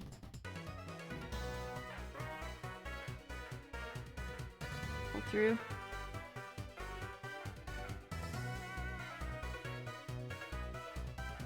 Then, single crochet.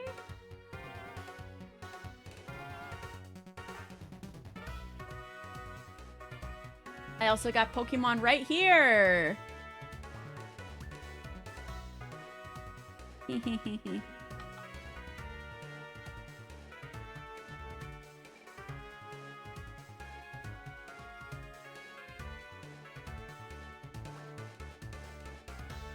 Single crochet,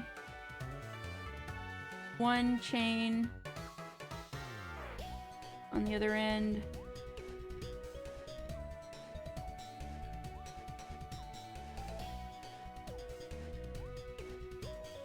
Go into this first bump.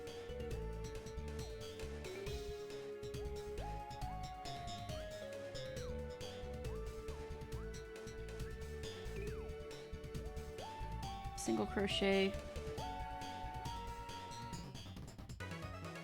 Go, yarn over.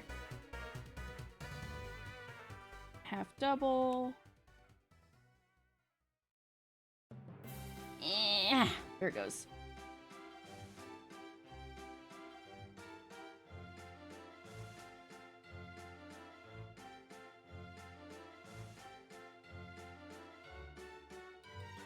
Yarn over.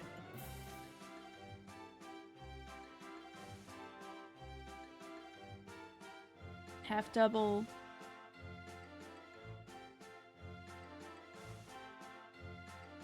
Yarn over.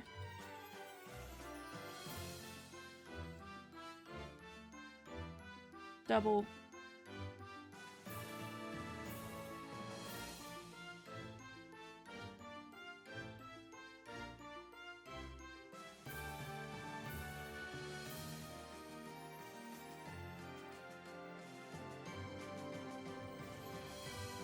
Half double.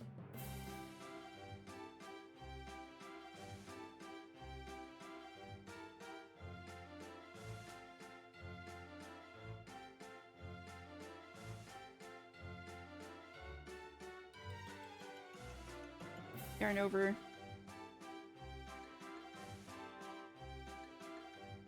Half double.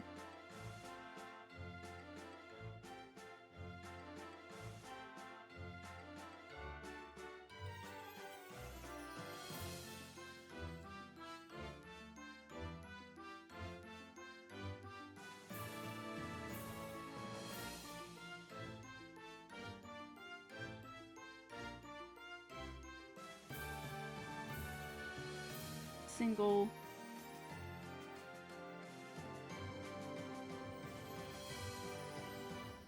Pull quite a bit. Cut in the middle.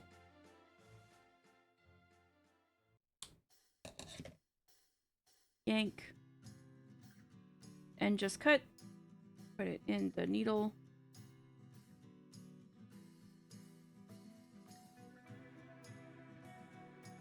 get through this end loop.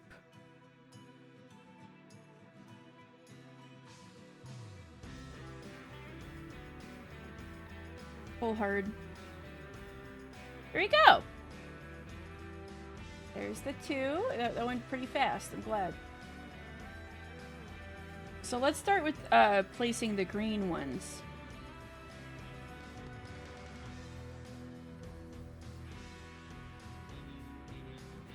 This one, I would suggest only sewing through these back loops. So you can have a ridge. Who gives an F? Okay, so here we go. So wow! Raid! Tess! The raids today! My goodness! Hello! Hello, hello! How are you guys doing today? We shout out Tess! Yay! Wind Waker! Is that your first time playing Wind Waker? Oh, it's a good opportunity to stretch my shoulders. Oh my goodness. Hello! Hello, hello! I hope you had a fun time playing Wind Waker, Tess.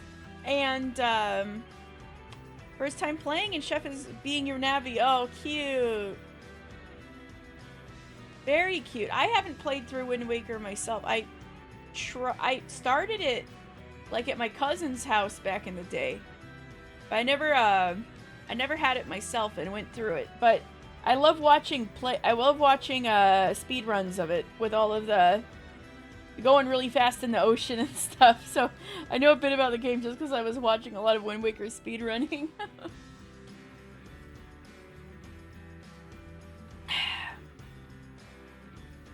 So I hope you had fun and made some good progress. Oh yeah. It's nuts. The castle has this like incredibly huge invisible wall surrounding it. And it took people decades to figure out how to exploit like a 1 pixel seam in it to make Link slip through. To skip a huge part of the game. And then people like, such a cute workmat. Thank you. It's Pokemon Gumi workmat, like my old PNG tuber. And so, well, today we're making my chat mascot. So, if any of you who came in with Tess don't know me, and thank you for the 5 stream streak, Chef. That's awesome. I'm Podakaty, I'm a slug, and I've got a little slug friend, chat mascot right next to my head, the Podamigo. So I'm making a Podamigo. So I've got the head, or the body with the like little kitty mouth on it. So I just made these bits that go on the sides, and I was about to sew them on. So let's start with one of these green ones. Thank you for the lurk! And yeah, if any of you need to go, it is quite late, so I get it. And enjoy all your evenings. But if you wanna hang around, I'm gonna try to finish this tonight. Practice Amigurumi more? Yeah.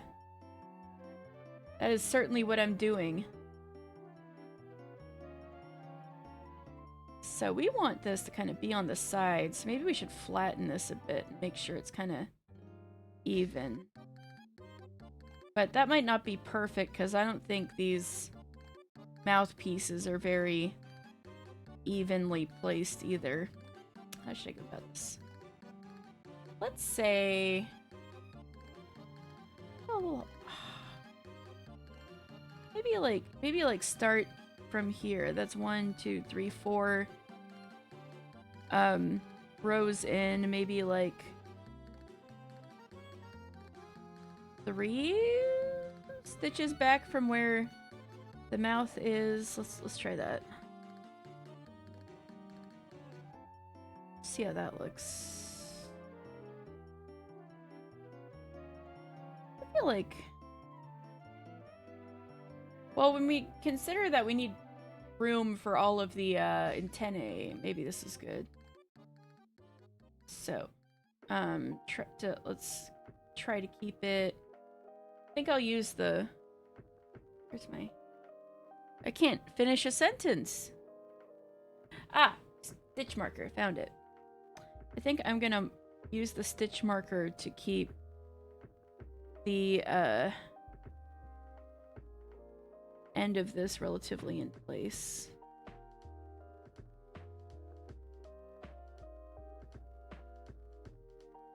Yeah, that.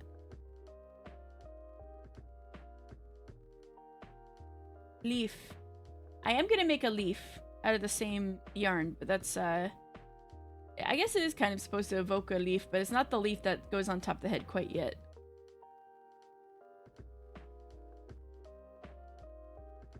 So I'm gonna use these outside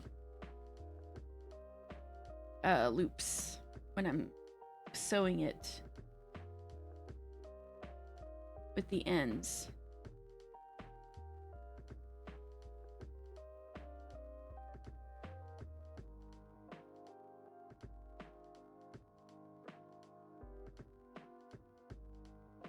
And you want to try to, you don't want to, when you put it back in, you don't want it to go too high, or else you'll get a little string that's like kind of stretching out and doesn't look very good. You'll have some green stretching out into the purple that doesn't look so good. So you kind of want to aim low, I suppose, with where you're putting your needle. Hey, if you recognize what game this song's from, you're a real one.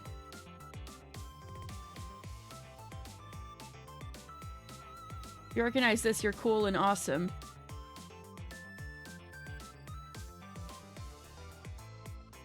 And if you don't, you're still cool and awesome.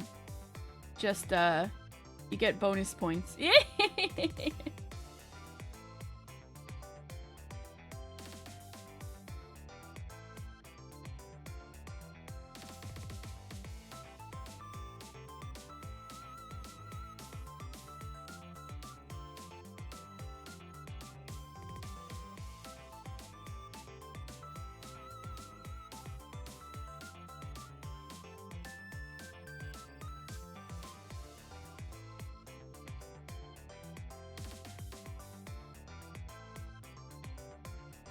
Okay.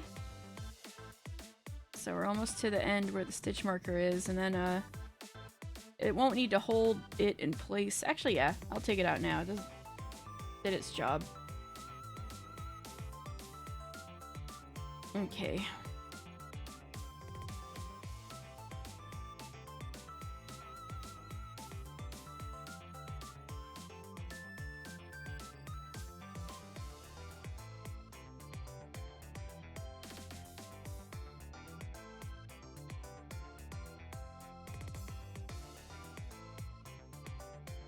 I keep getting everything caught on everything.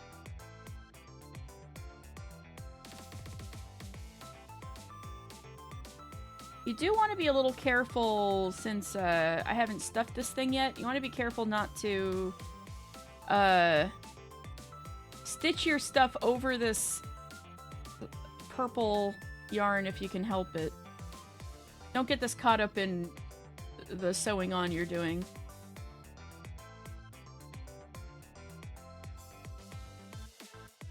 And it is possible to sew these on while it's stuffed. It's just kind of a pain in the ass and kind of messy.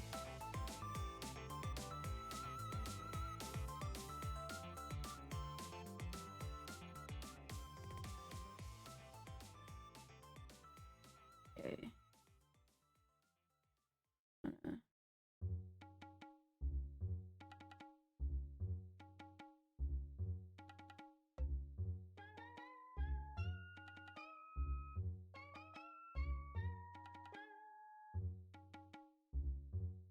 I'm gonna yank that out for now. And we're gonna start on this other end, but if we run out of room on this one, I think I can kind of yank over the other one to finish the job.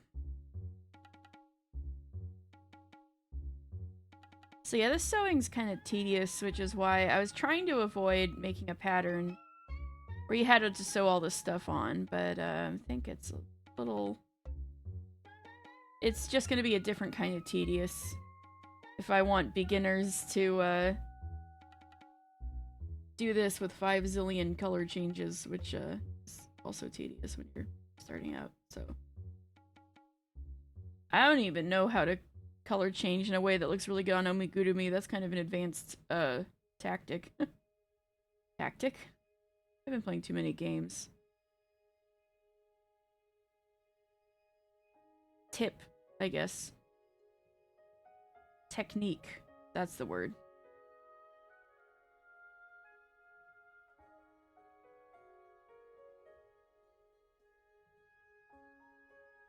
I haven't mastered the seamless color change on Amigurumi.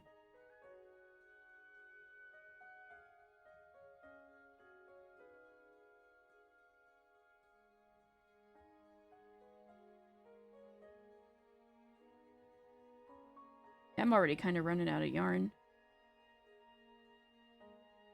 Well, even if we do run out on both ends, there's nothing stopping us from just grabbing some more.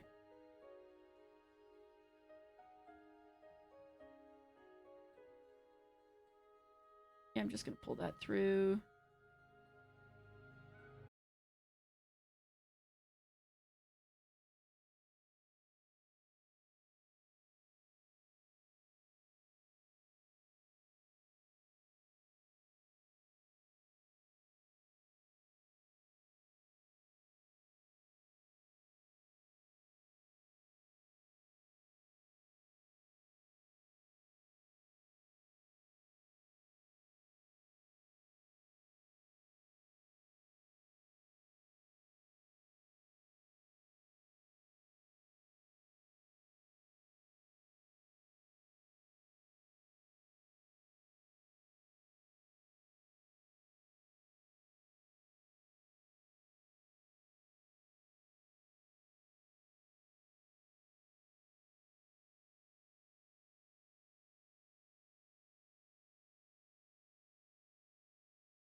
One, two, three. About there.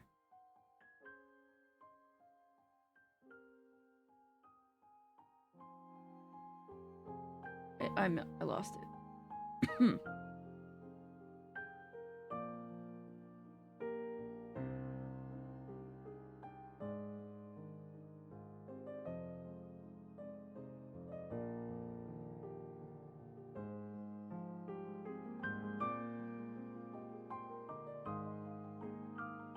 Ooh.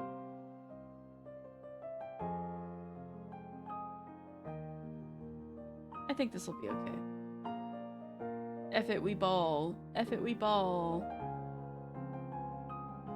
I'm being too perfectionist. I'm being too perfectionist. Okay.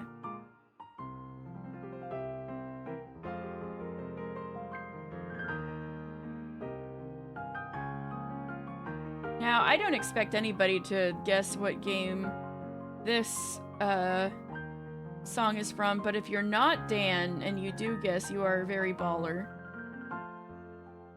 Guess and get it right. You're still baller even if you guess and don't know.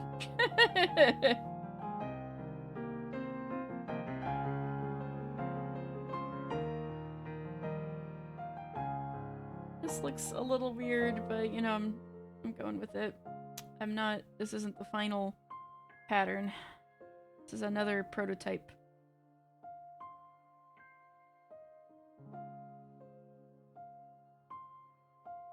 I am prototyping the Podamigo. I am prototyping the Podamigo.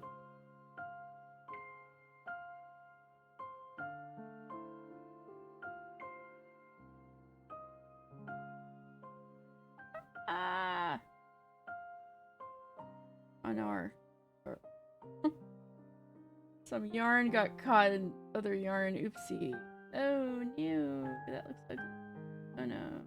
Oh no. I think I'm okay. Okay. We're all good. We're all good.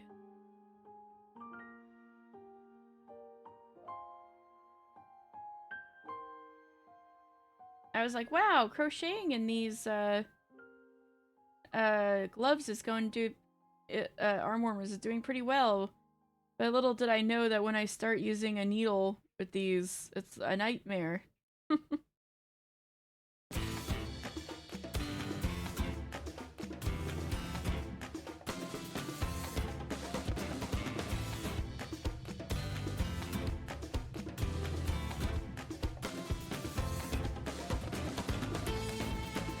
Waking up blitzing from his nap like, huh? What?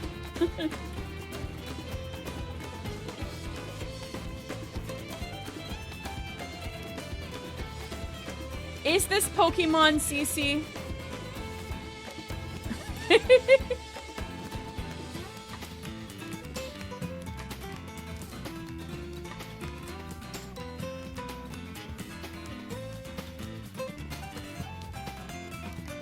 You would say this to Soken? You hear this like every day.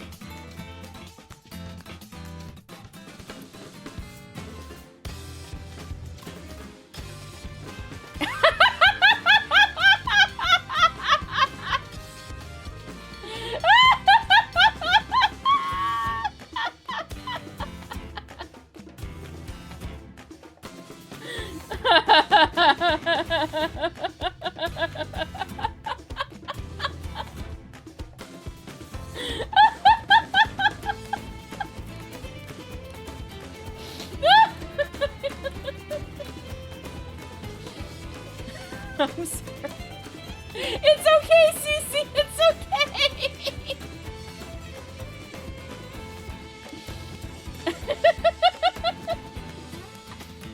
The answer is the generic Dawn Trail battle music.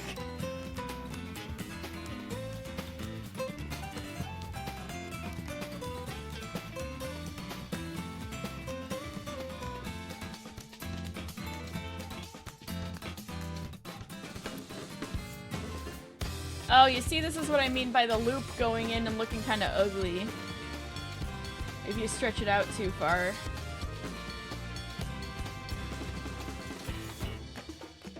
Oh wait, and I skipped this. Did I skip this one loop entirely? I kind of did. Oh. I think I'm gonna undo this slightly. Pokemon Dawn Trail Island Adventure. I'm gonna back it up to here.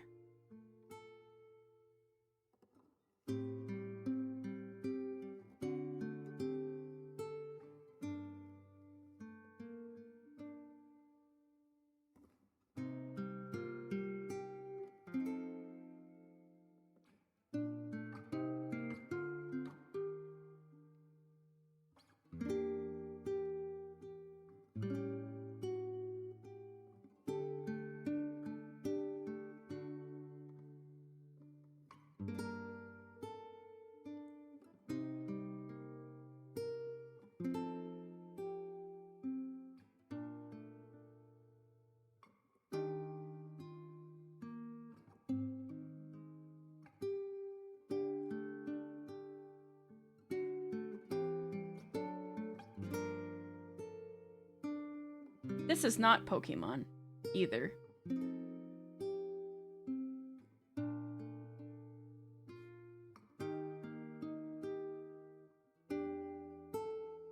I'd say it's closer to 14, but it's not in 14.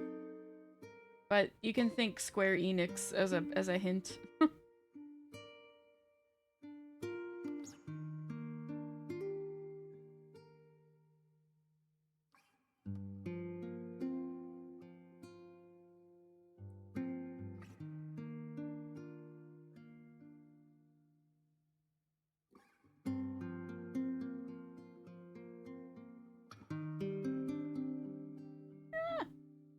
Actually, that's okay to yank off there.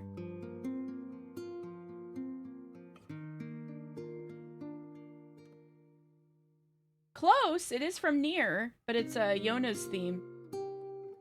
They could play Yona's theme in towns, I don't know. It says Yona Pluck version 1.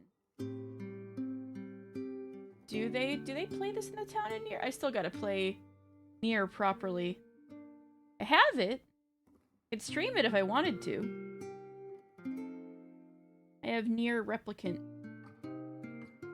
loaded in my PlayStation.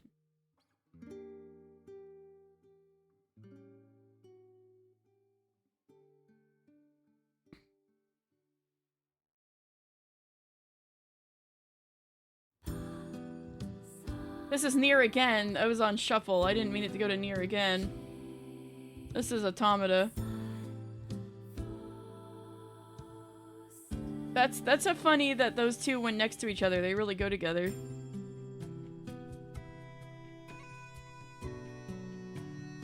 Ew. Okay.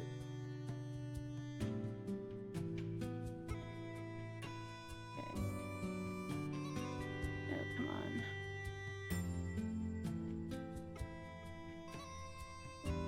Yeah. It's a little complicated in here. Okay, there we go.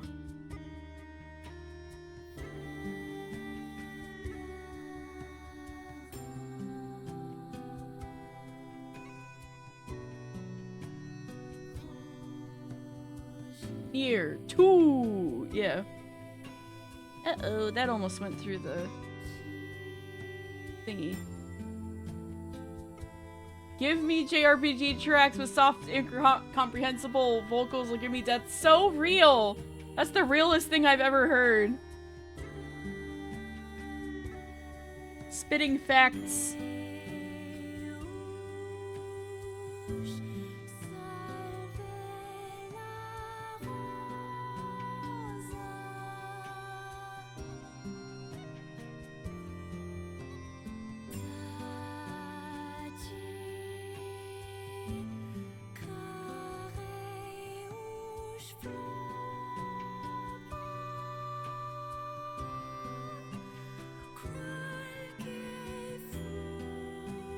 Artanelico. I've heard a bit about it. You're requesting Artanelico.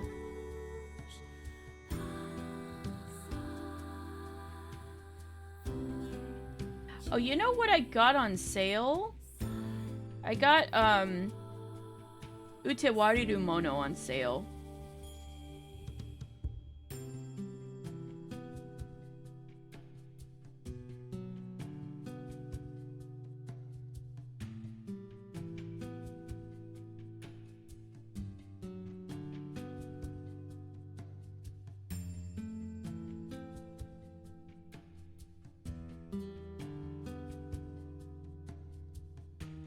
PS2 JRPG with an esoteric crafting system, Atelier series devs.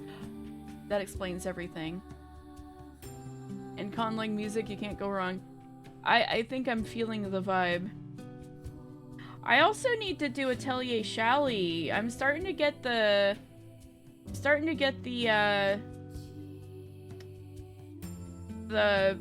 Atelier impulse. So maybe I'll start Shally soon. Yes, Shally. So, most of you probably don't. Oh no! See, this is what I didn't want to happen. I got this caught in there, so I have to yank this out. Yank this out.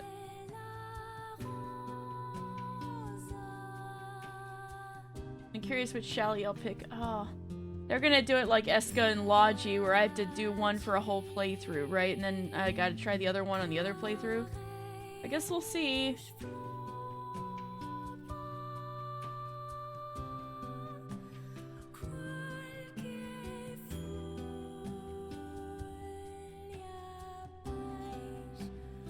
Dang.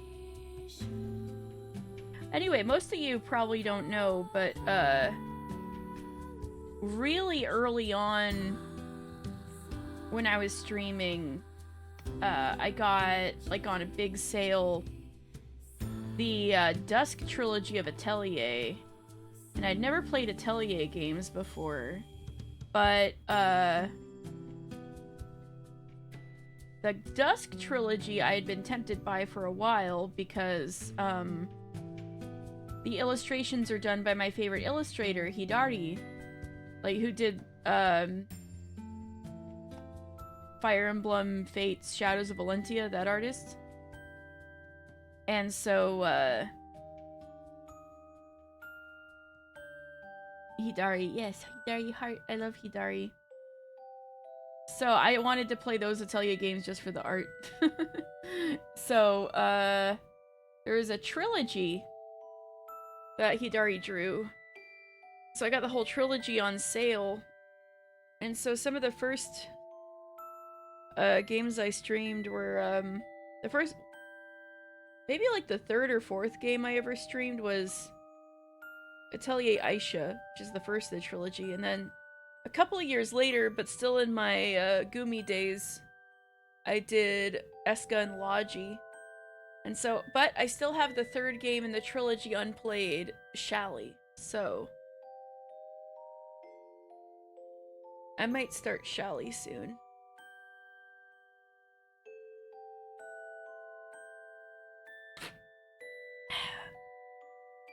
So, that's 2 of these down. Not that thrilled with their placement, but you know what? F it, we ball.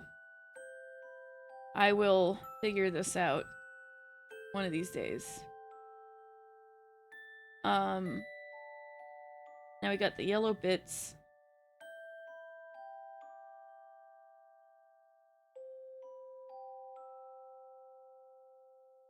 You don't remember a lot about them? And also because you read the Dusk trilogy. I guess we'll see. I got the impression that a lot of fans weren't as hot on Shally as they were on Eska and Logi and Aisha. But we'll see. The girls seem cute. Seems like they tried to do some new things.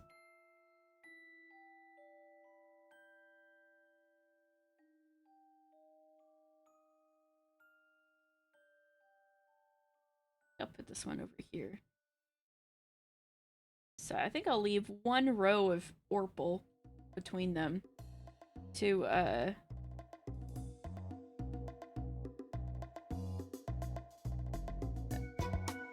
determine where I put this. Actually, I'll do it like... I'll do it like this.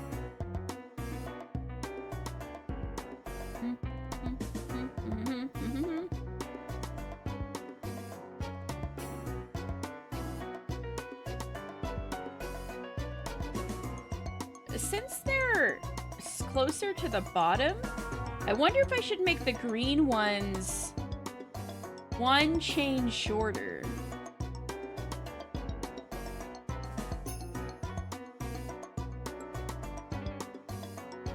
Problems for future, Katie.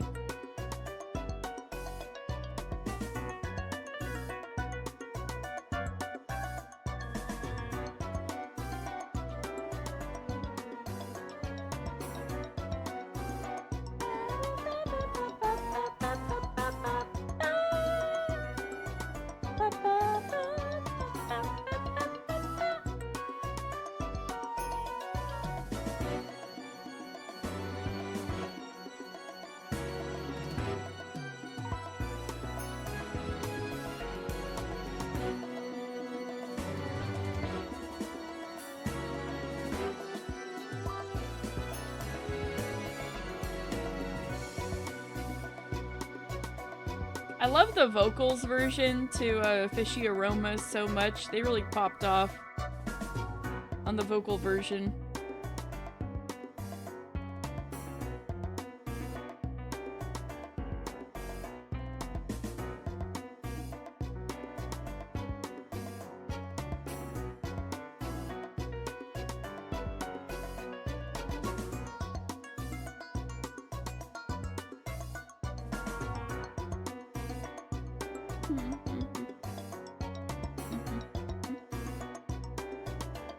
We want to maintain about a little gap.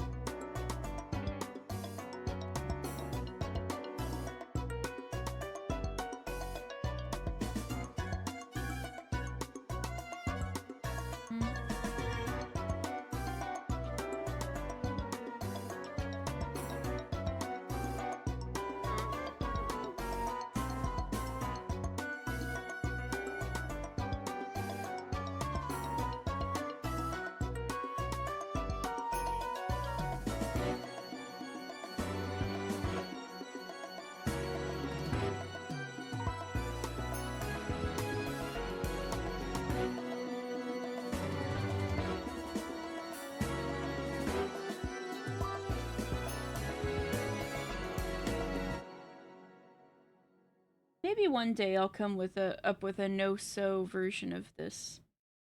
But I think I gotta become more experienced in making patterns first.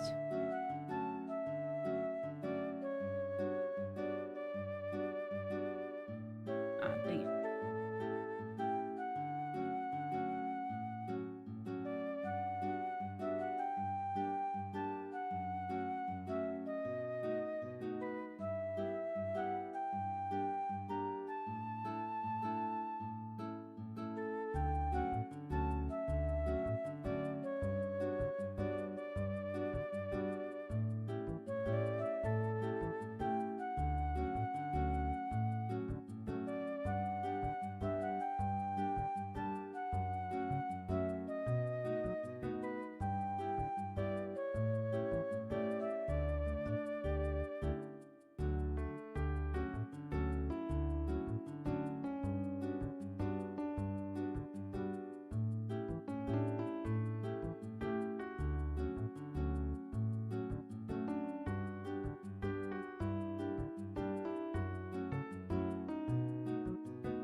This one is Pokemon!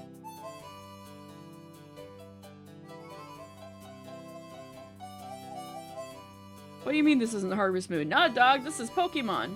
Yes, Coliseum, correct.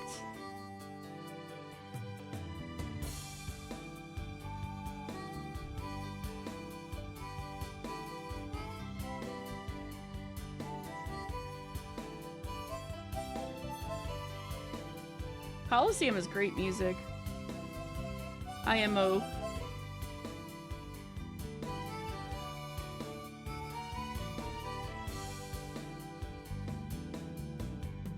Oh, come on, I'm starting to run out of yarn here. Ooh, ooh, ooh.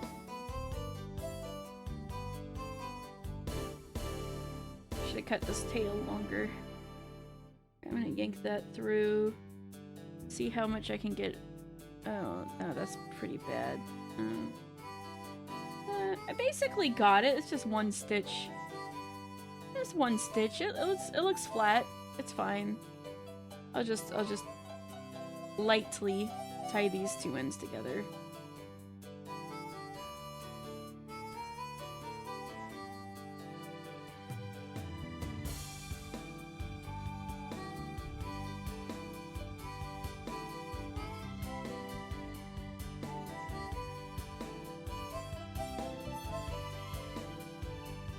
Alright, well that's one side of it. Oh, it looks like it should be more forward. Dang it!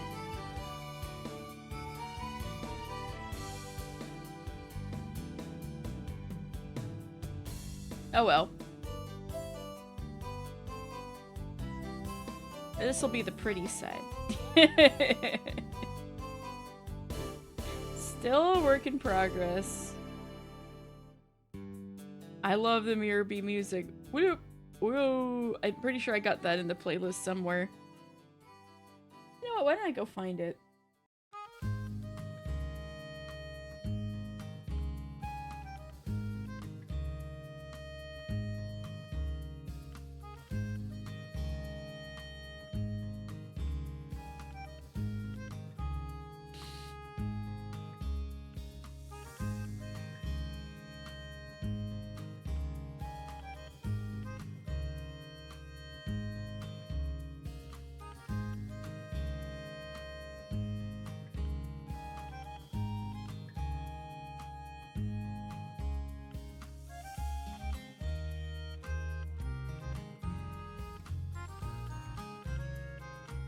That'd be easier to find. Here we go.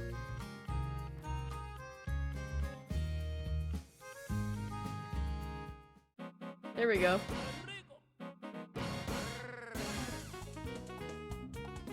Yes.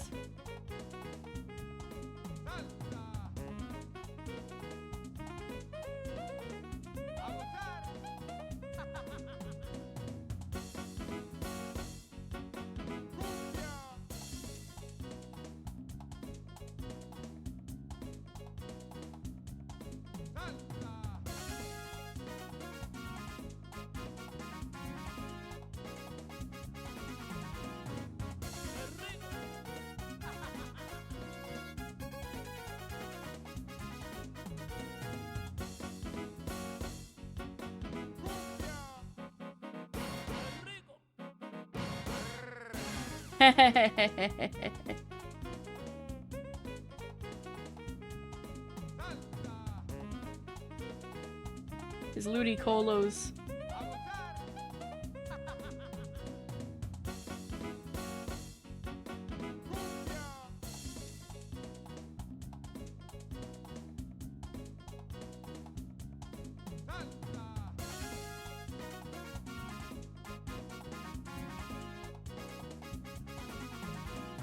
Man, I've been loving the GameCube vibes lately with playing Path of Radiance on stream, and now this.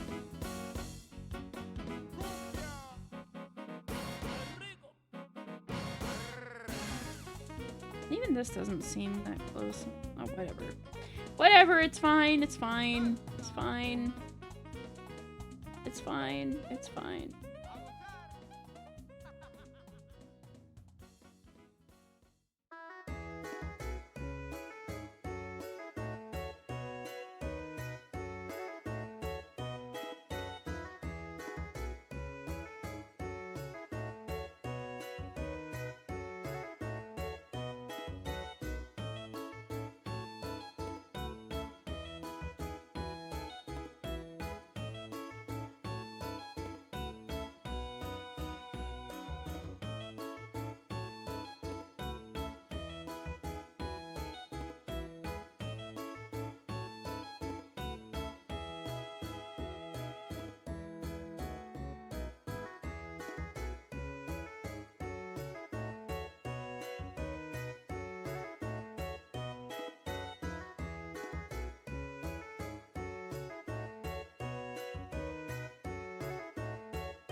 Oh well, I'll just start with this other end, I guess.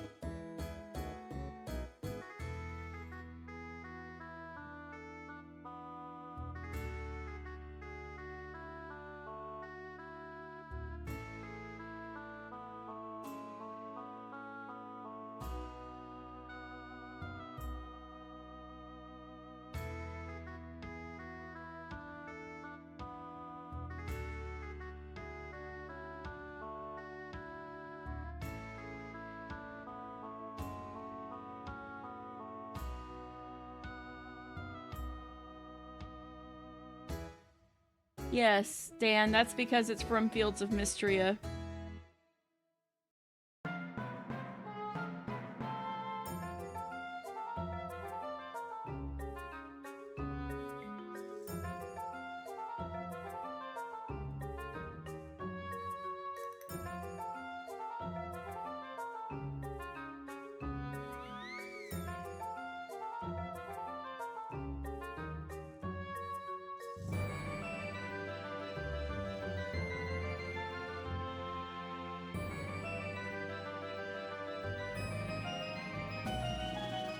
The shop where I spent forever getting hundreds of seeds. I don't think you ever told me that one.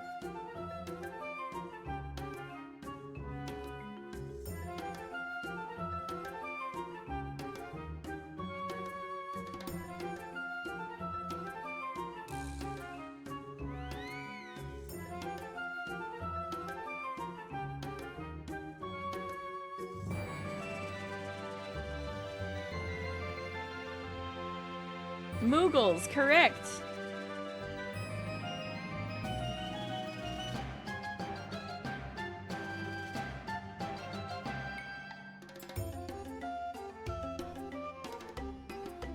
Specifically from the Pixel remaster of Final Fantasy V.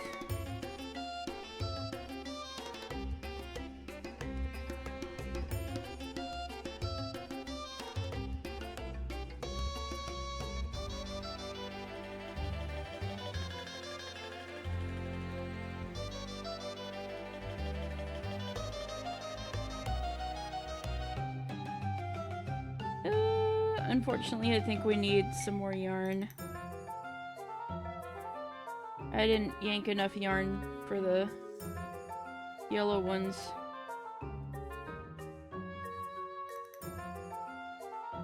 But that's fine. I can just yank this out. Get some yellow yarn from the yarn.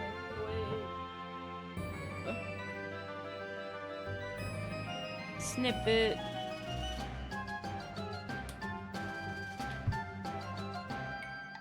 Tie two of these together.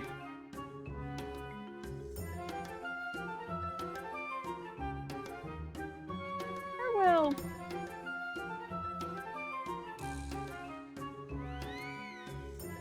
Nah. I should gently tie the two ends that are already there.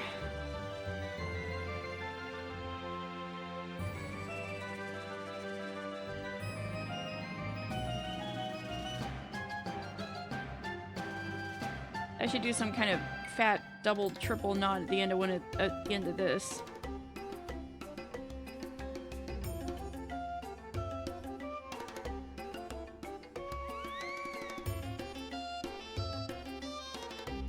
Like this or something.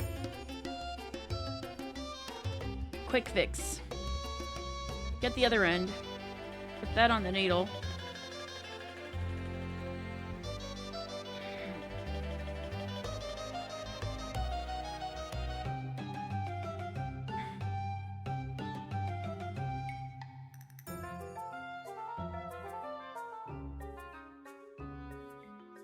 Start going through like here until the knot makes it stop. Yeah. And then currently playing through 5. Yay! It's really fun, isn't it? With the job system and stuff. I'd say that's the most fun of the Pixel remaster games, or just the SNES Final Fantasy games to play. Just in like regular fights. IMO. Nice. I do like it. There's even like I won't spoil it for you, but there's one scene that'll frickin' get you.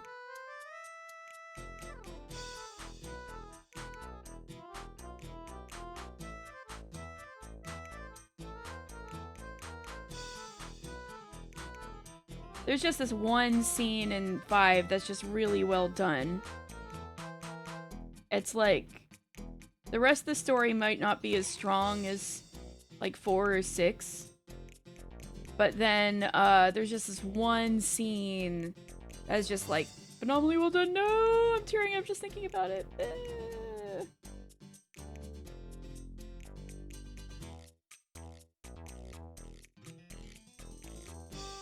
Yes, so you went through that, the party change, yeah. So you have Kryl.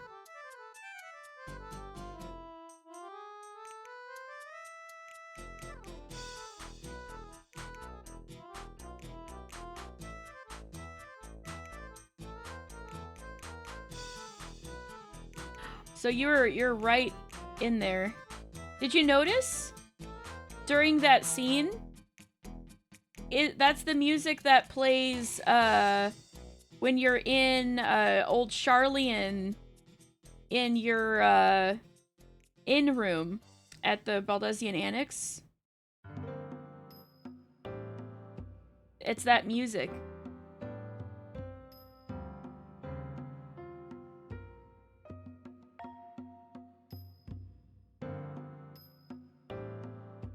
Yeah, I mean it's a lot sadder and a slower rendition during like the sad scene in 5, but it's the same song. They make it happier for obvious reasons and when you're at the Baldesion Annex.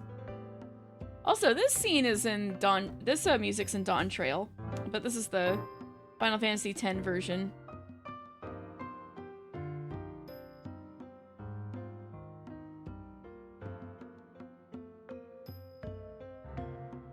So I'm just gonna leave this in here as stuffing. Alright, we got the bits sewed. It's a little scuffed, but you know, it's a bit scuffed. I'll just leave it at that.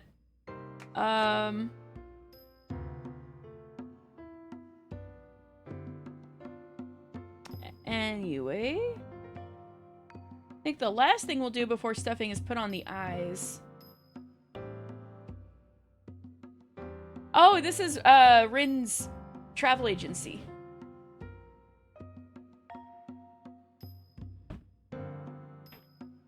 Oh, Final Fantasy X is one of my favorite games too.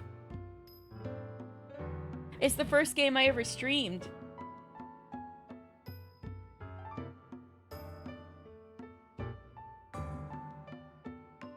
And I'm playing through it for Dan off stream, which we should get back to one of these days. You too? Awesome!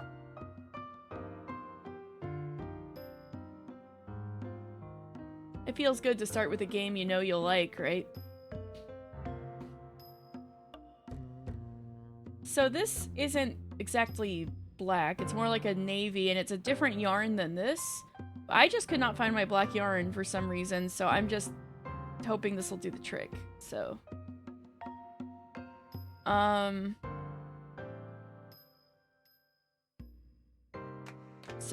think it should go about, should start here.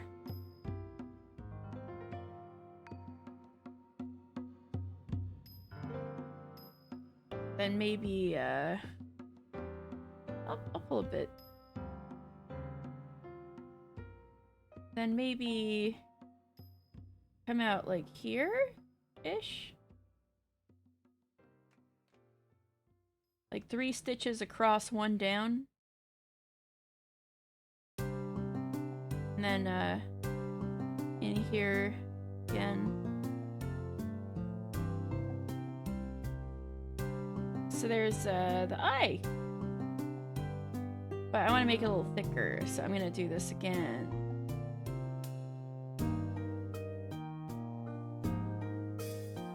And go here again.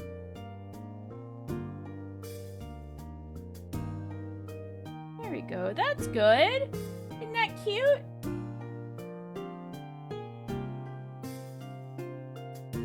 So I'm gonna ink that and then cut this.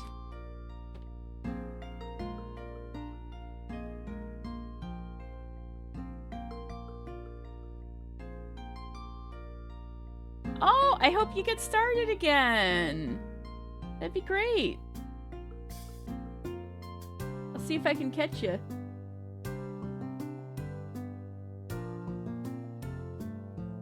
I like that width. I think I'm just gonna frickin'. Yeah, go this way again.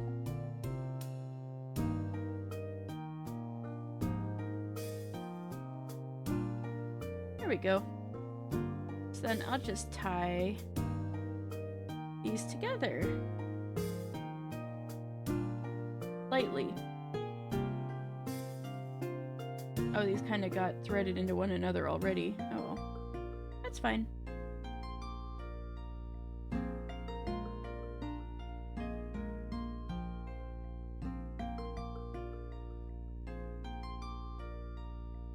I think I may be able to just use the same length for the other eye, if I'm crafty about it.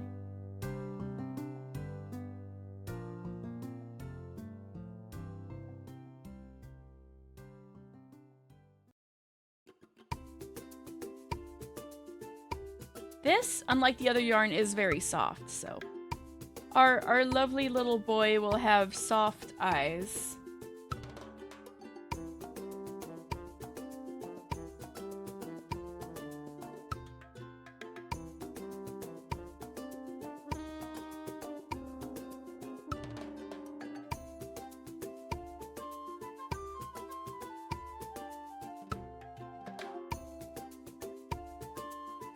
I'll lightly tug this so there's space to the other eye.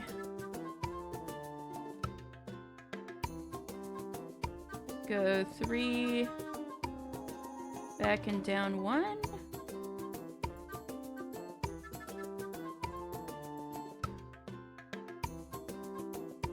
Do a second loop.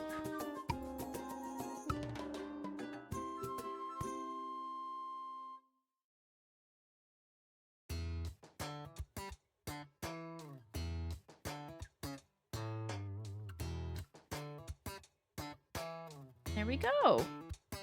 Yay! There we go.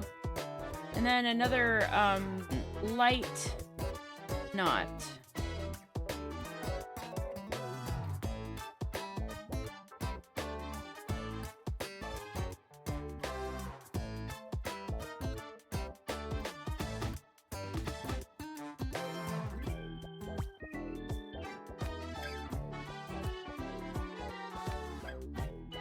Some tugging, and there we go. We got the eyes. You see the vision? God, these really don't look good. I gotta get a better system for the side pieces. But you see the face? You see the little face? All right, now I'm gonna make the. I'm gonna finish the body. So before that, we need to get stuffing.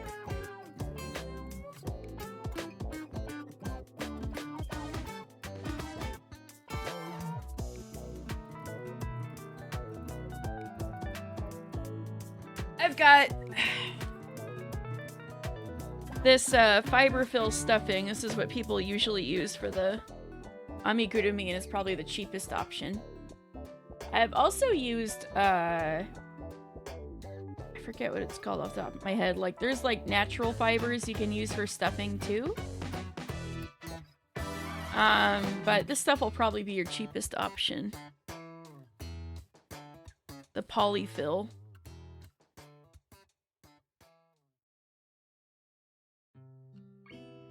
It gets body and nubbins, yes. Babe, yes.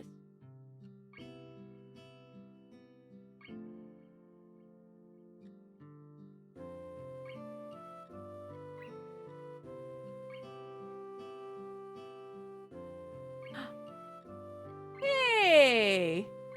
Nice! I need to do my downtime too. Uh-oh. For tabletop.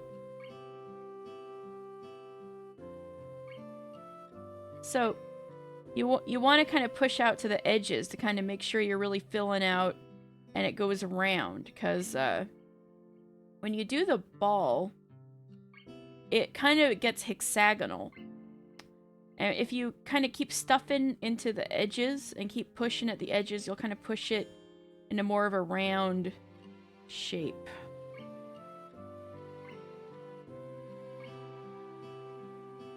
If you understuff it, it'll get hexagonal, but you also don't want to overstuff it, because you don't want to create spaces between the stitches where you'll start to see white stuffing.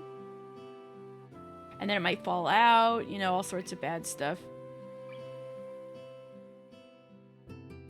So definitely there's a Goldilocks principle with stuffing in amigurumi. But I think he's looking pretty cute. I really hate how I sewed the side pieces, but it's fine. It's fine. It's fine. It's fine. Okay. So now I'm gonna finish this top, and then I'm gonna make the antennas and the leaf last. I'm gonna make sure I got my yarn, tug this a bit, and then I'm gonna finally release it from its prison.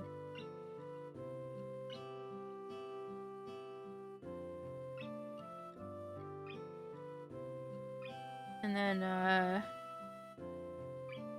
I believe we were at 2, and then decrease. So we're gonna do 1 and then decrease.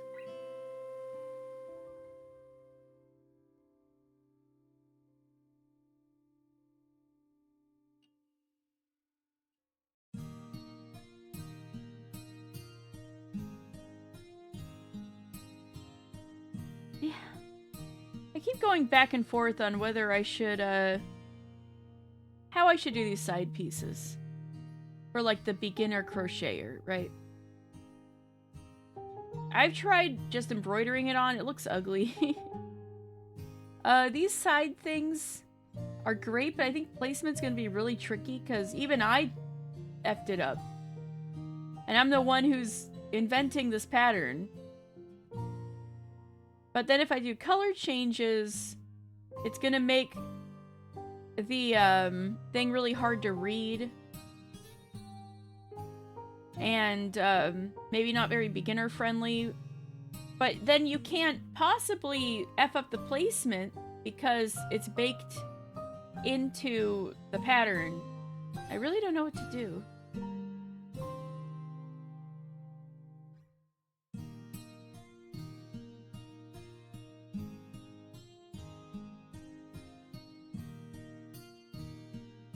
Anyway, decrease.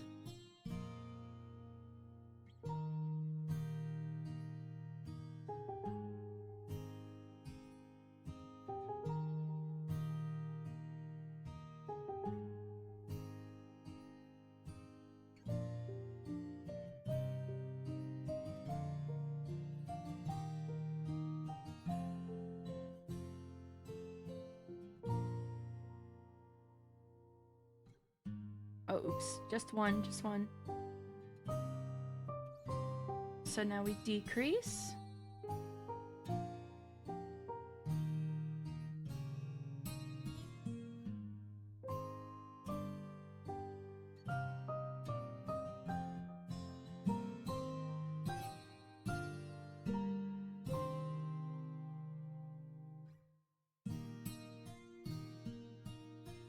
One. Decrease.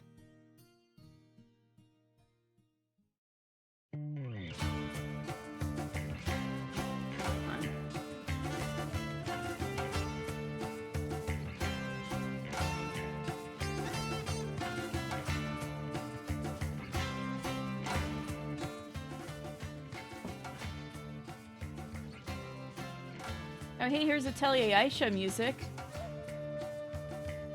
Because we were just talking about Atelier. Dusk Trilogy.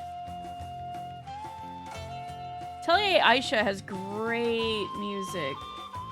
And I hear the music's really highly regarded among Atelier fans, too.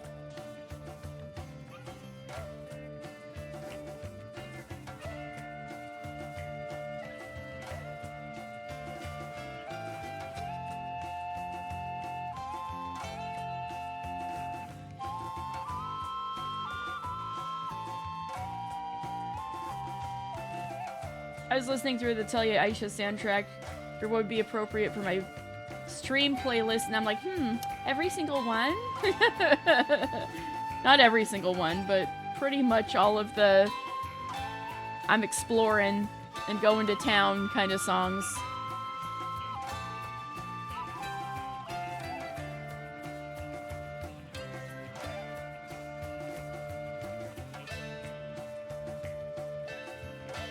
It would get a little loud in here if I did the final boss music, even though it's also really, really good.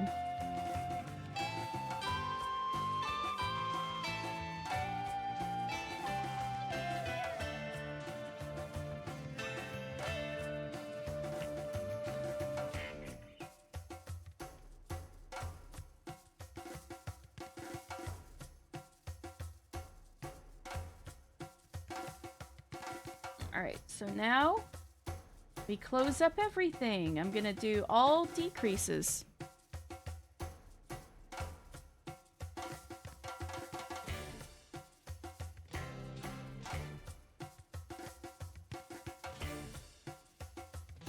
But just in case, I'm gonna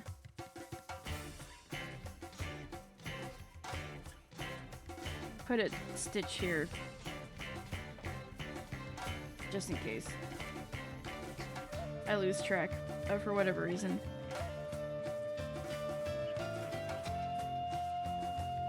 Because I'm paranoid.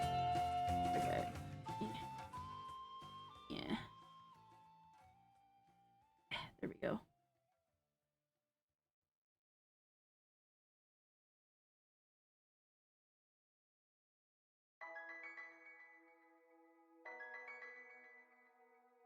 Wow, I wonder where this could be from.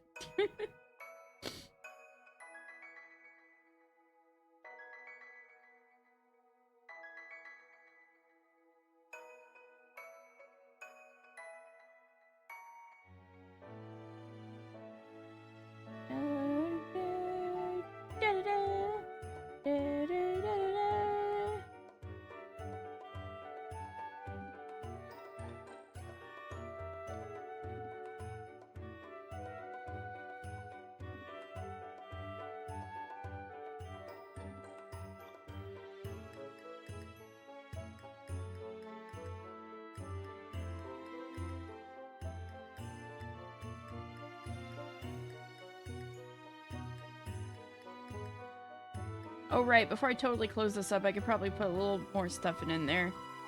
Just a little.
Pretty much there.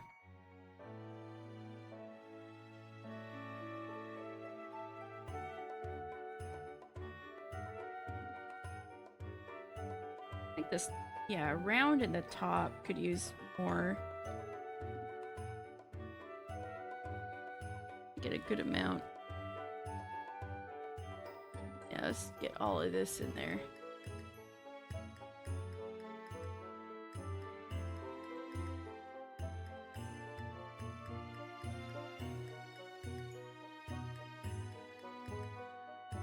Yeah, it's filling this whole kind of circle up here.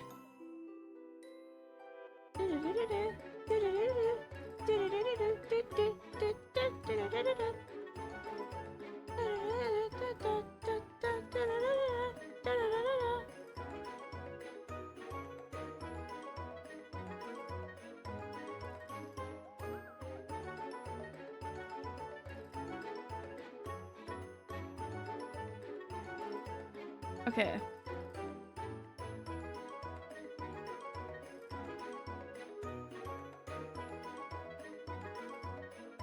In fact, maybe stuffing the top is the most important.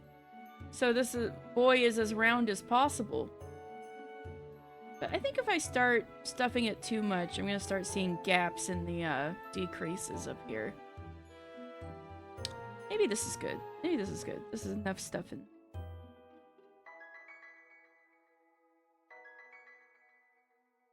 Okay. Crease.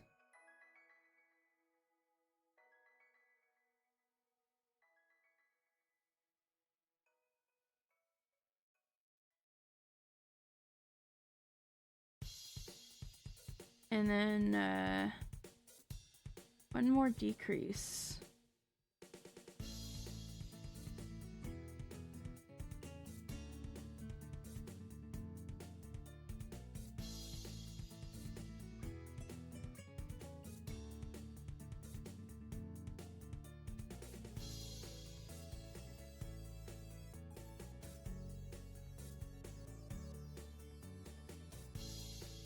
So I'm gonna yank quite a bit. And then cut. Pull this, take out the marker, my needle. Put this on. Alright, pull this, yank this. So how you close this up, so you take this last thread and you get each outside loop like this around the circle, and you just kind of like put it through and pull, kind of like sewing on this bit, except you really do want it to be on the outside loop instead of the inside loop. Next one, go through the outside loop and pull. Next one, outside loop, pull. Just go through the outside, pull. I think that's good enough. So then you put your needle through.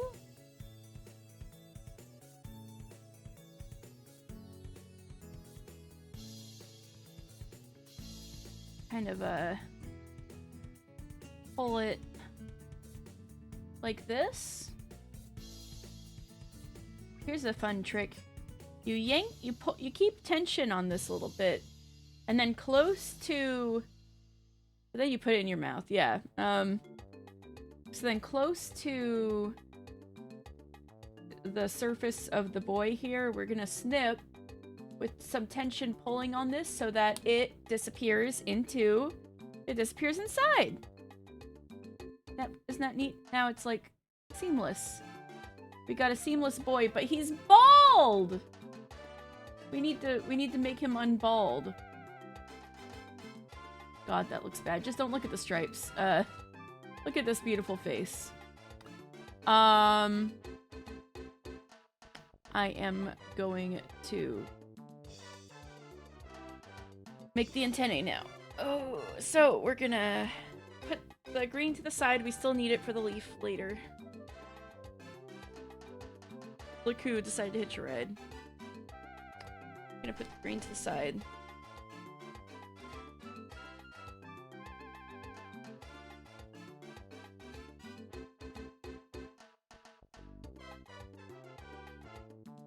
And then I'm going to... Oh, now we got two free ends of this. Let me wrap this up. Okay. So.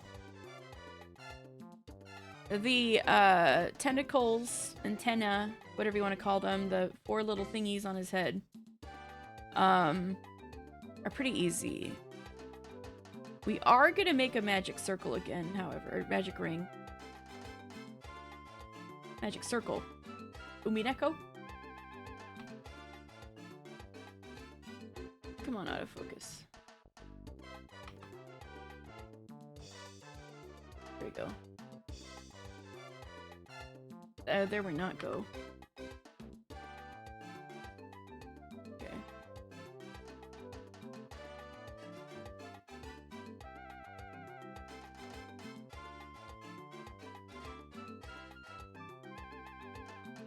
So,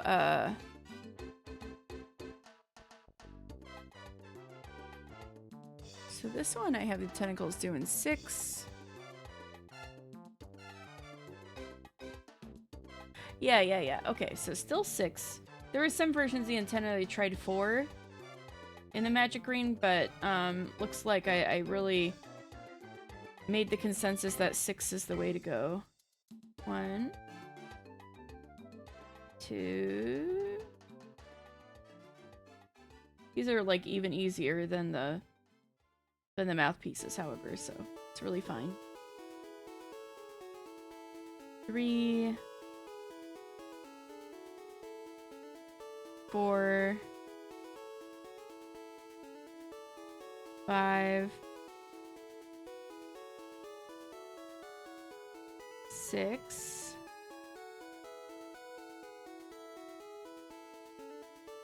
Just a bit of a yank to make sure that it's working properly. Okay. Go to the end.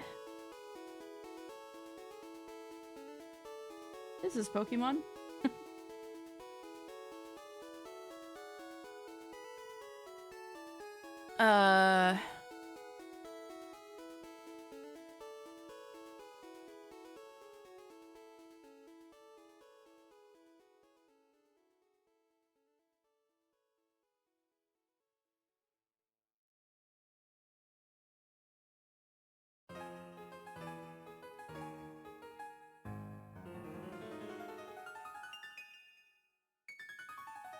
Yeah, I had a few ways I made the tentacles, so I'm just looking, but I think on this other one, the scale's way smaller, so I believe I should do this like basically 4 rows of 6. Ah, see, that's what I mean by getting the wrong end. So even though this is like mega easy, it's really basically I'm making a tater tot.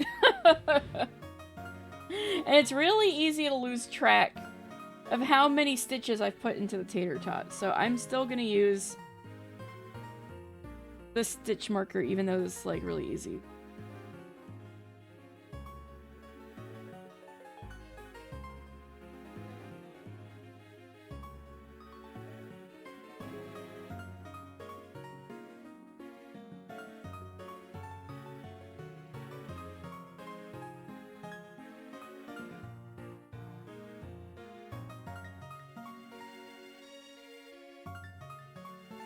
Do Potamigos taste like fried potato? I think you could make a fried potato flavored Potamigo.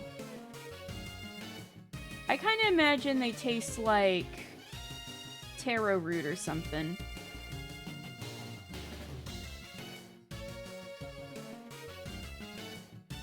They're meaty, definitely. They're squishy, soft, and meaty.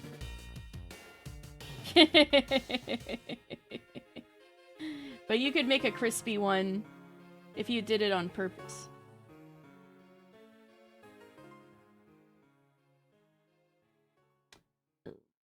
Magic ring got a little bit messed up, but it's not gonna matter. It's gonna be like invisible.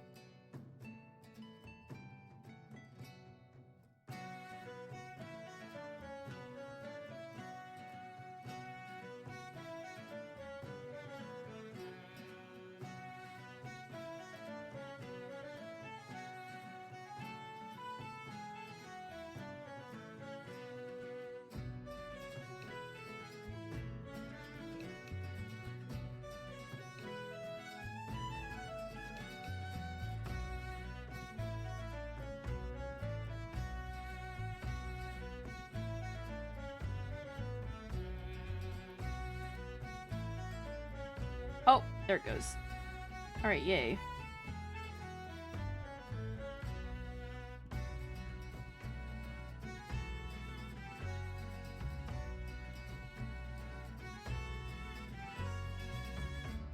Anyway.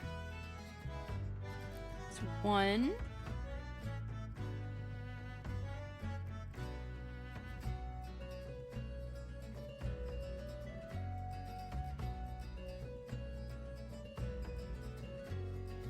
Put in a marker.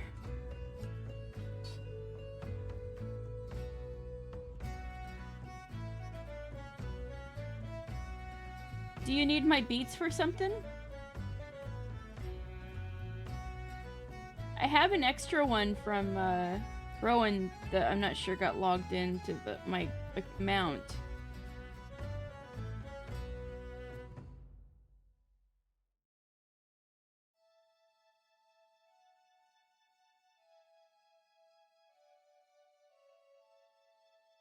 I can't believe the last session didn't count as RPing together.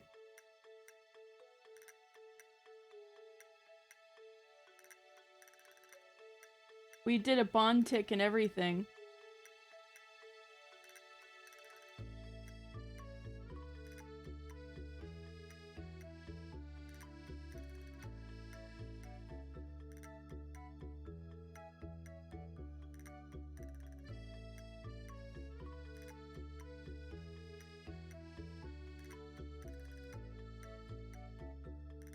Do you see the tater tot begin to form? That's 2.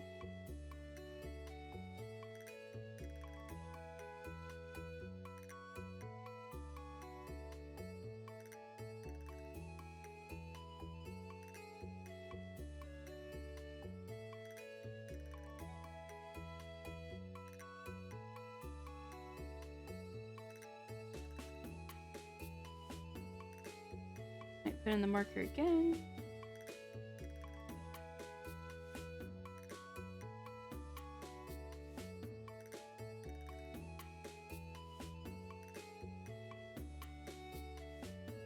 I'm thinking no Hades 2 tonight. This took longer than I thought.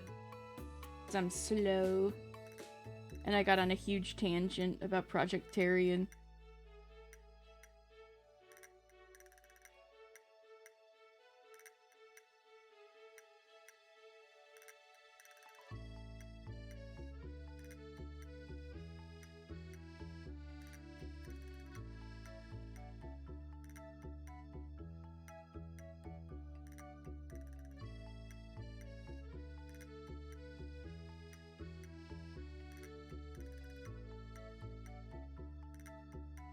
That's 3, and then 1 more.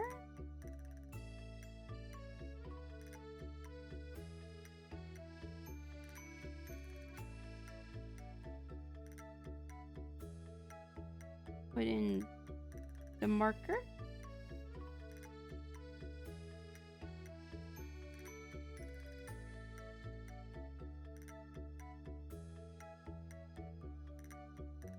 You want to play Hades 2 at about 2 in the morning? Not after how exhausting being has been.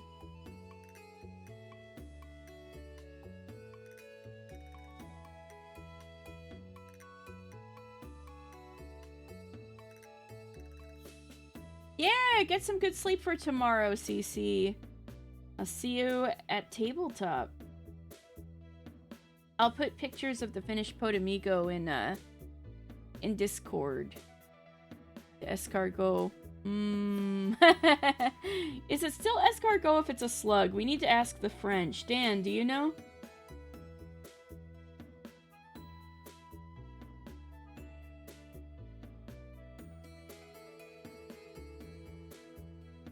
You want to eat the Podamigo? Yeah, ever since I said it's like a manju, it sounded delicious, doesn't it?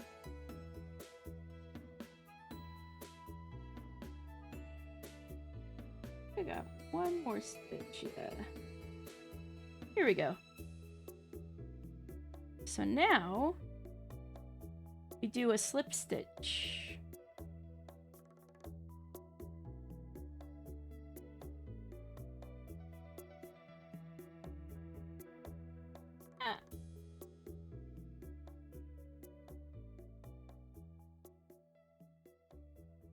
Done. Pull it a bit.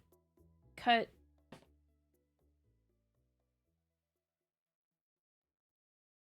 And now we've got 1 of 4.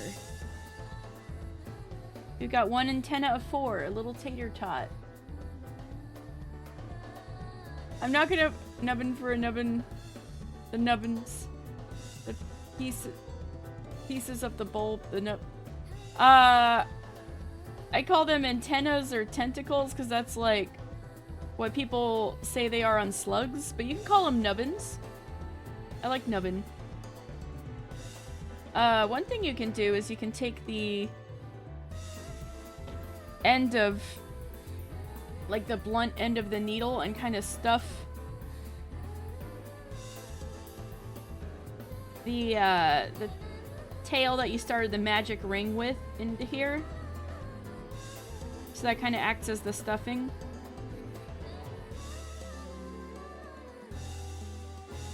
Or you could take a pencil. A pencil would probably be way faster. Let me get a pen. Or the end of the... Ooh, the end of this Sharpie. Actually, that's a little wide. Here we go. Pen. Oh, that's way faster. Oh my god. Perfect! This is perfect. Okay. So then this, we're gonna sew this on to the boy with... We got 1, and we gotta do that 3 more times!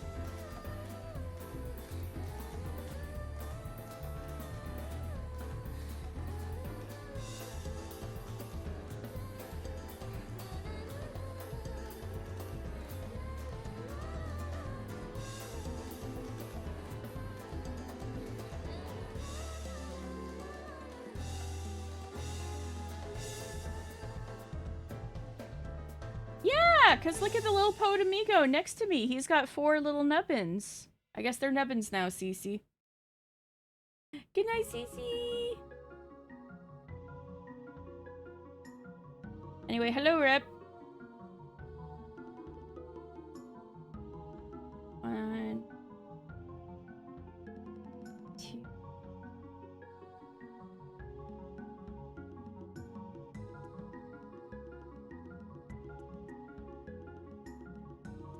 Three.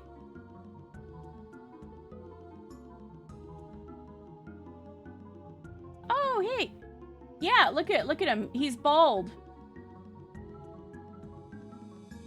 At this point, I think it's going a little fast. I really hate how these look sewed on, so I might change how I do this going forward. But yeah, he's bald. It's a little cursed, I agree. How many do I have on here? 3.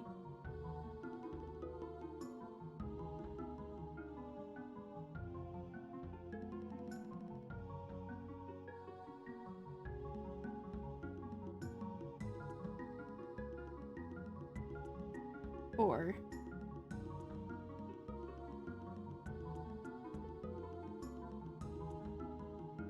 5. 6. So you yank. Go into the other end.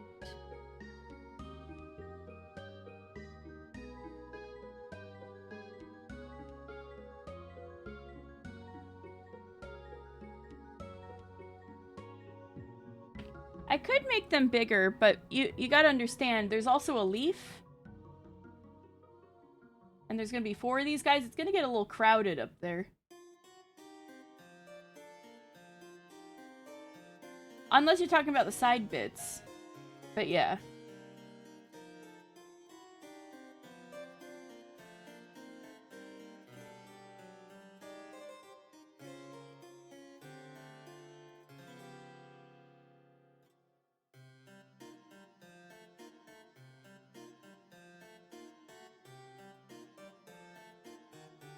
Okay.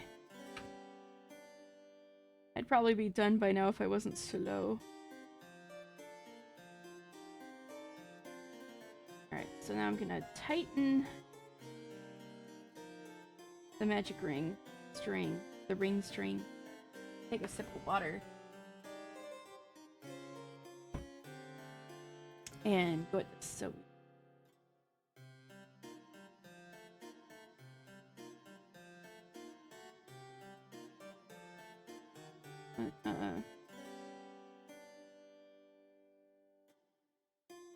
this all around.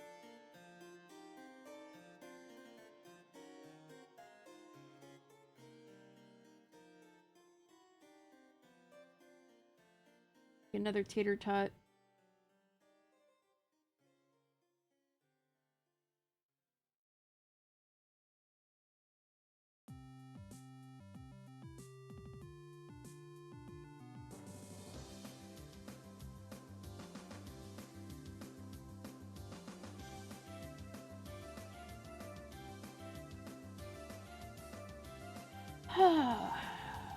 One.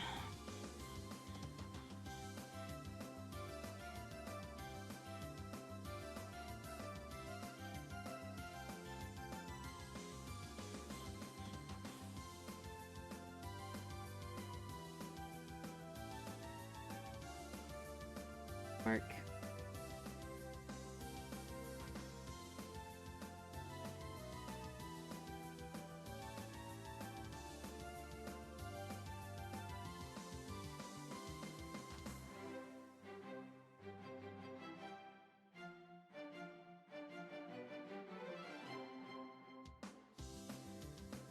Aha.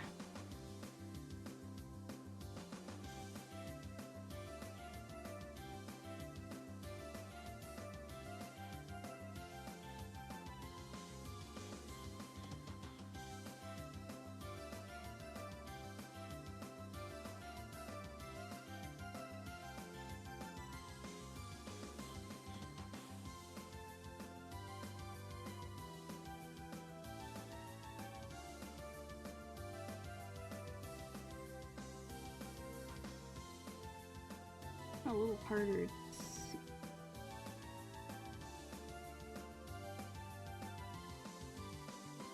This one. Okay.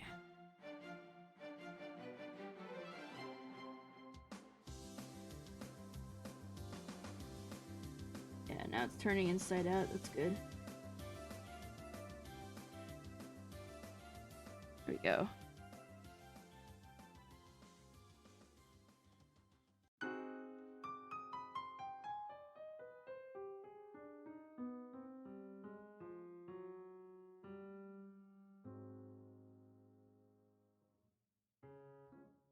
Two.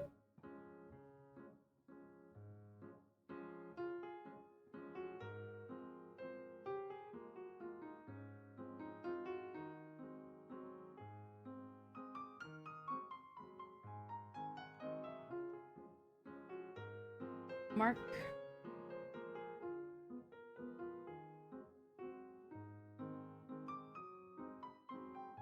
Stretch.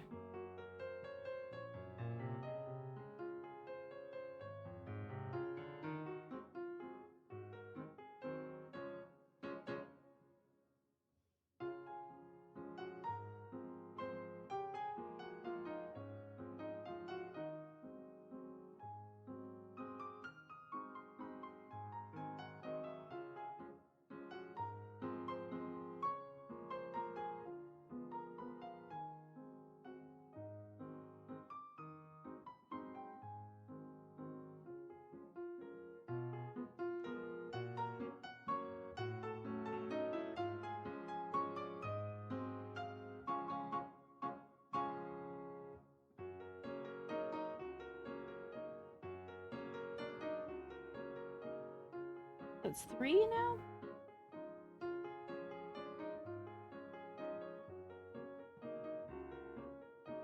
So one more.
Okay. That's tater tot 2. Let's make sure it's about the same size as the other one. Yep. So I'm gonna yank this quite a ways. Snip in the loop.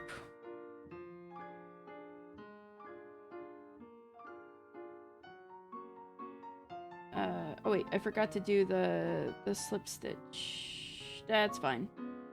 It won't make much of a difference.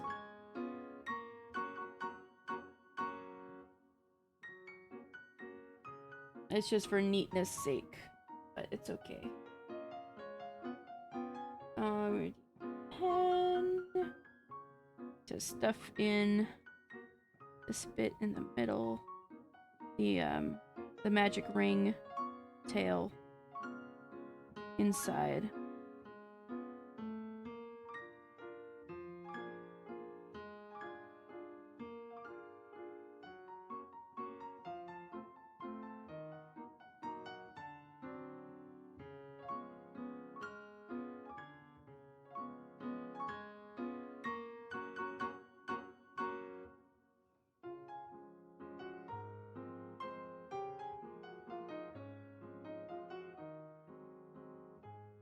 Right, we're half done with the nubbins. There's 2 nubbins.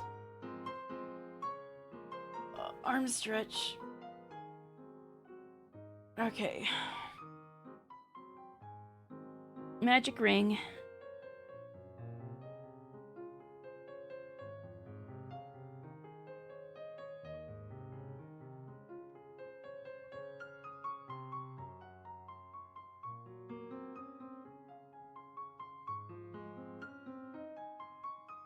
One.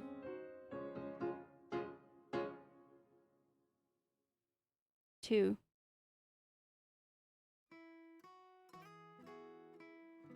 3.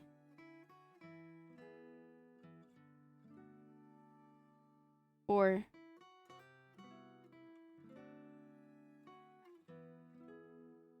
5.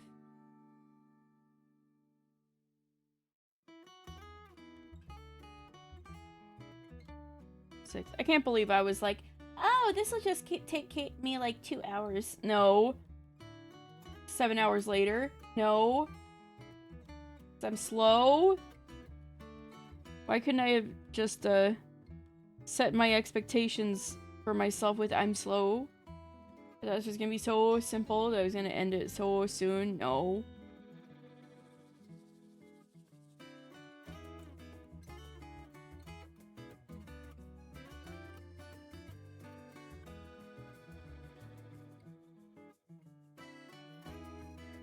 Yes. Okay.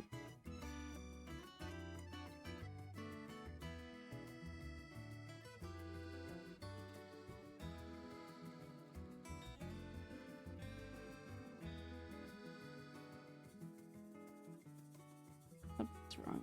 Okay.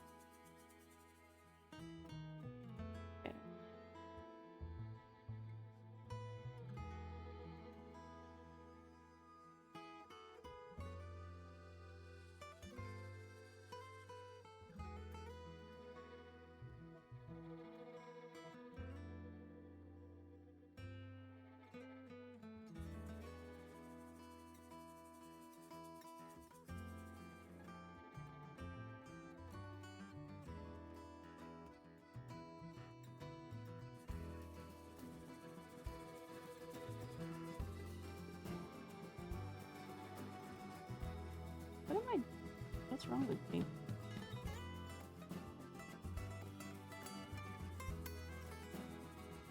Push this through.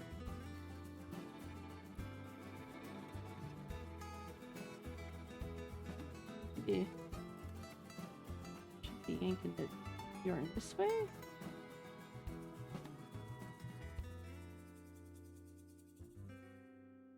Oh, what's the problem here?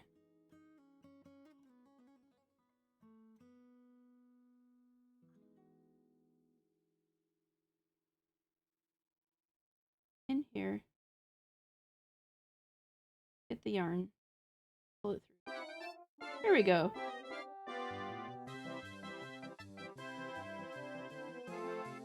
Okay.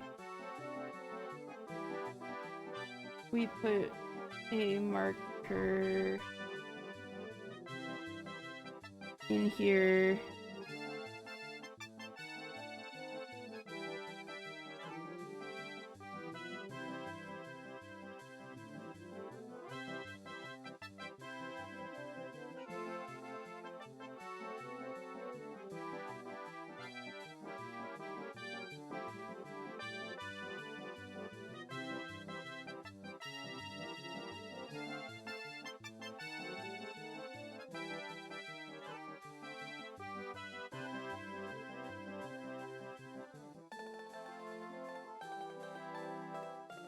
Yeah, this isn't right.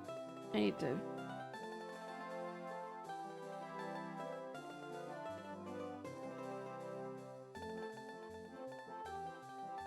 make this go the other direction. I think maybe that's what's up.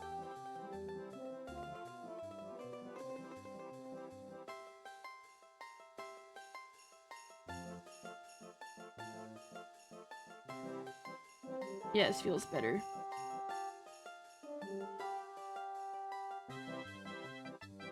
Okay, marker.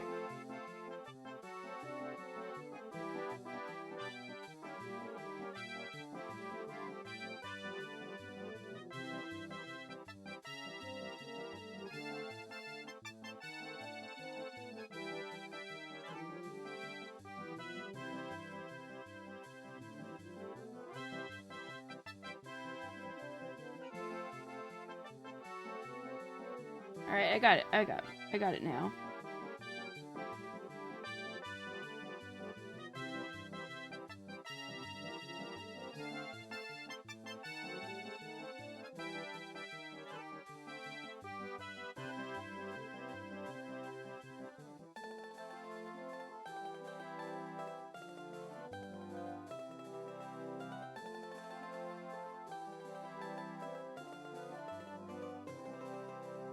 One.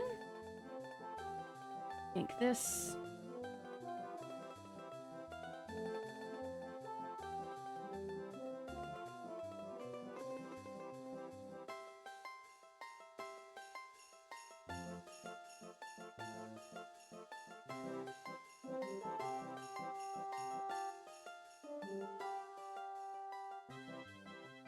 Take out this.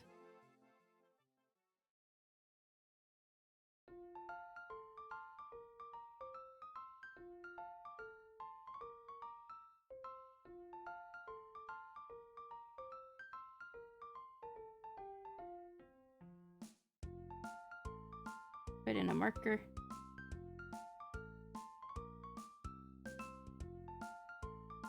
Go around.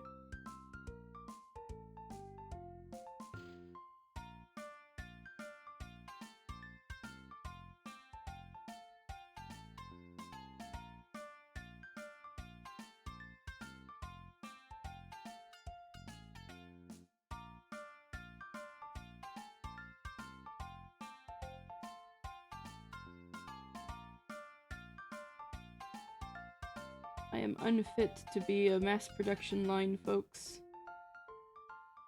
I am a simple slug.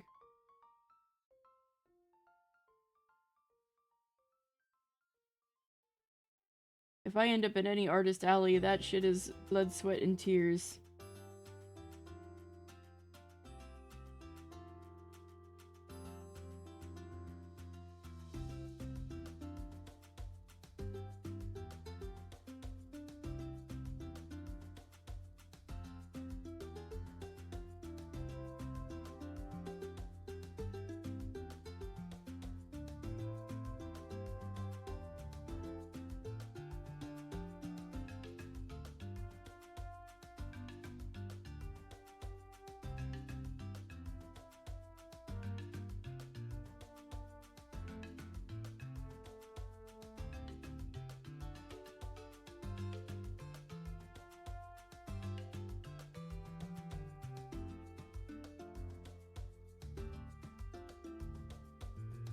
2.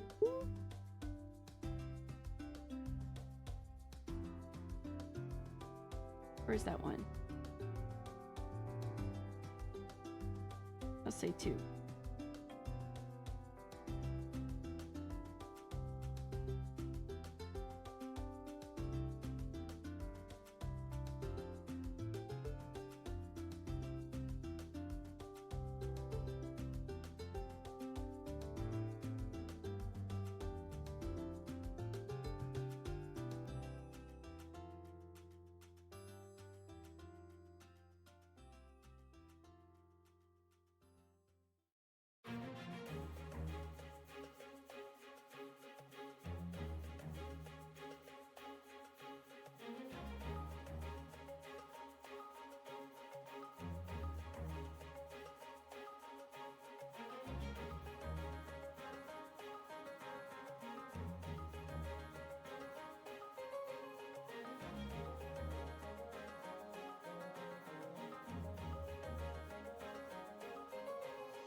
Three? I'm not done because I'm slow, Marsh. I'm trying to get it done tonight. But I'm this is 3 out of 4 little nubbins on top. 1, 2, 3. These little tater tots I'm making. Oh, you guys came back at the same time. I'm doing my best.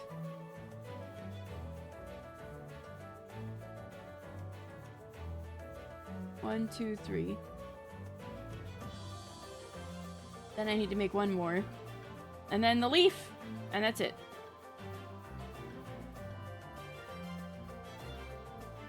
But look! He's all closed up and he's bald.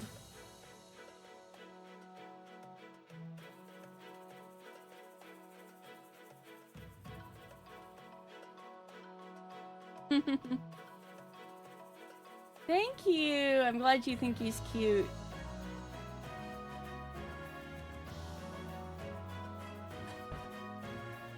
Alright,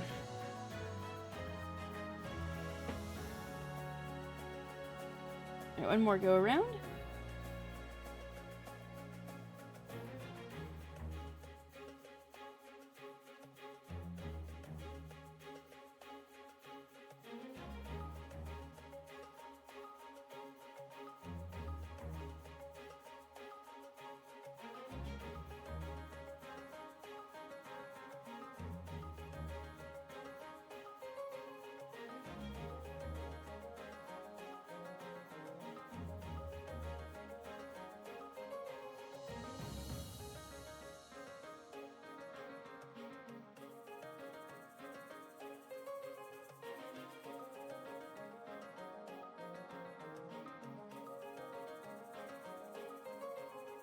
Alright, let's see if this is the same size.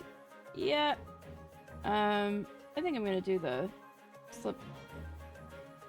I'm gonna do the slip stitch this time because I remembered. But I think it's not that big of a deal if I don't do it. So I'm gonna pull this a bit. Cut. Use the pen to, I don't know why this one's kind of wider in the middle than the other ones, but I'm gonna use the pen to, stuff this a bit through the middle.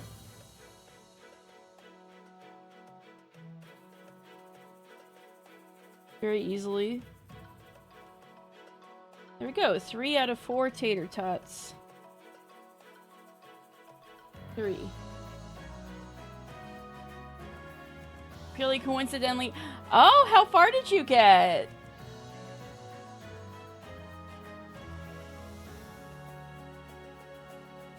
So you haven't played it either, I take it. Oh yeah, you were trying to avoid spoilers, Marsh. That's right. Yes, you haven't played it. Alright. Partway through door 2. That's great progress. Nice. Door 2, probably needs a little more patience than the other doors. But you guys are Umineko veterans, so you know all about that. What do you think so far?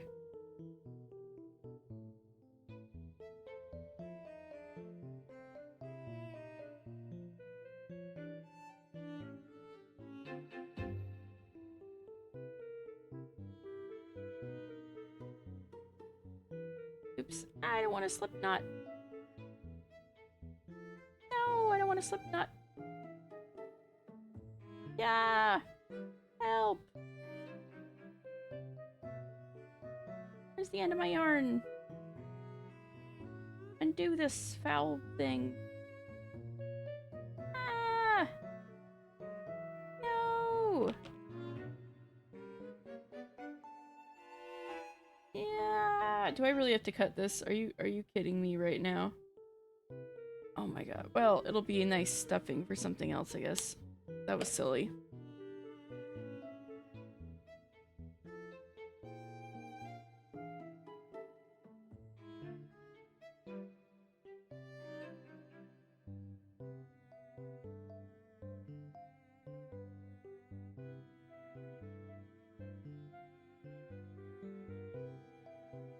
Okay.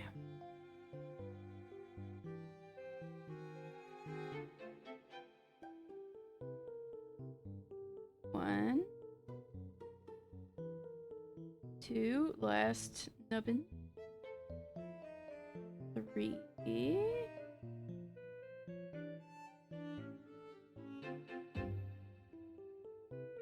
What do both of you think so far? 2, 3, 4.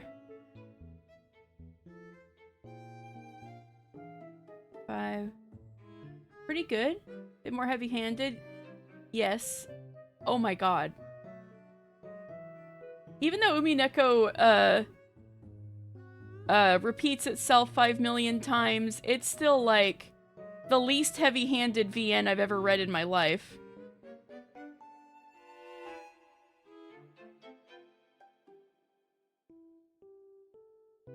So everything else is just more heavy-handed from there.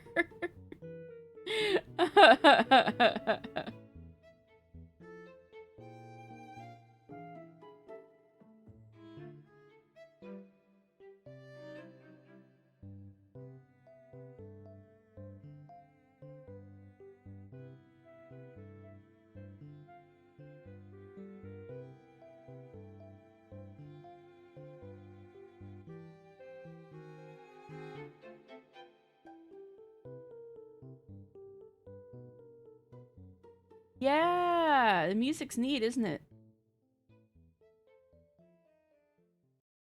I really love the localization job. I found the localizer on Twitter because they were like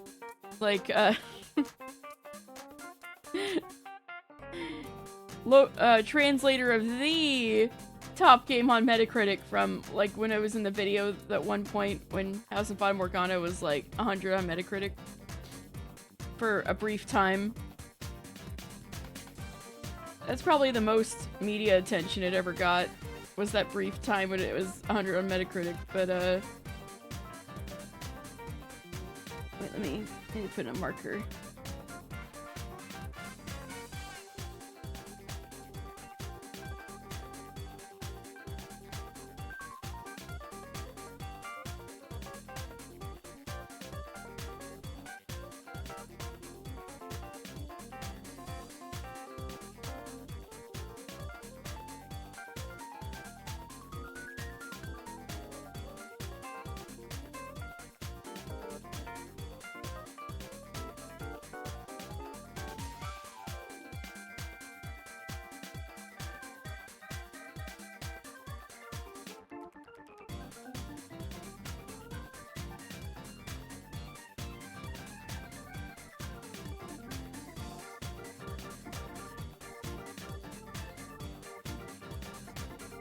Only be your fourth, third.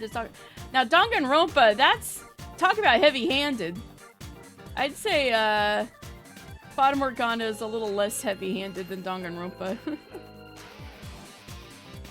You weigh everything against Umineko, rightly so. But I think Umineko does kind of stand on its own in many ways. But I do plan on streaming Higurashi eventually. So I guess that'll be the one to weigh against Umineko.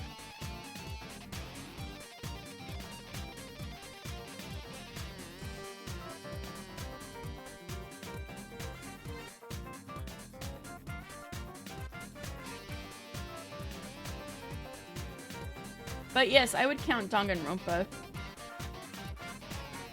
as a visual novel.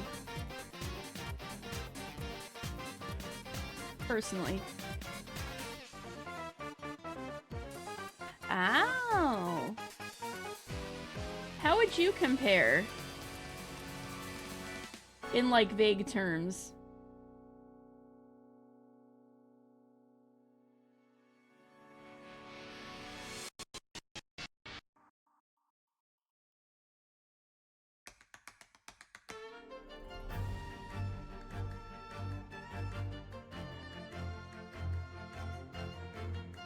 Man, you guys gotta play The Great Ace Attorney, though. This is another song from The Great Ace Attorney.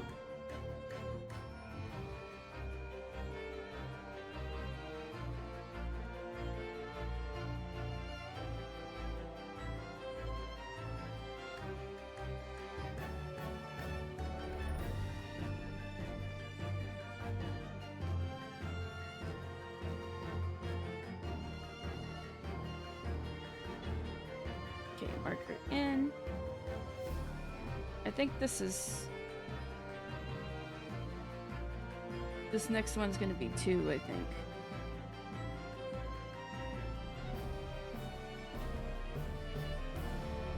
I should have. I had it, and I was so excited for it, and then I never played it because, I don't know, school. If I can dig it up, that'd be fun. I still have not played it, but I've had it for years.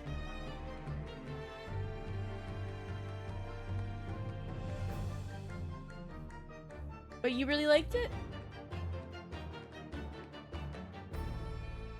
I mean, I really don't blame you for feeling that way also with Latent prequel trilogy.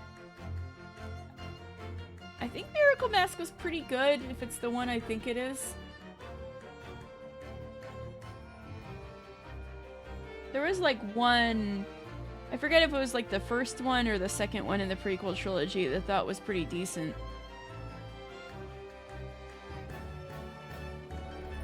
Yeah, I get the feeling that's how it'll be for me. Like, people kept recommend that I read Umineko way more than Higurashi. People only really recommended I read Higurashi after I started reading Umineko. I knew about Higurashi from the anime, and I was kind of an edgy teen, so it was a little interesting to me. So I kind of wanted to... I was interested. But yeah, I was just not playing big long BNs on PC because I'm just like a console person. Although anime's been around twice, right? The first one was in the 2000s for sure, and that's the one that where I was like, ooh.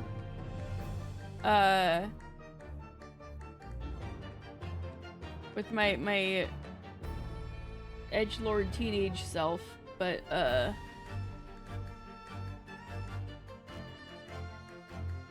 But as I, like, grew into an adult, Umineko is what everybody...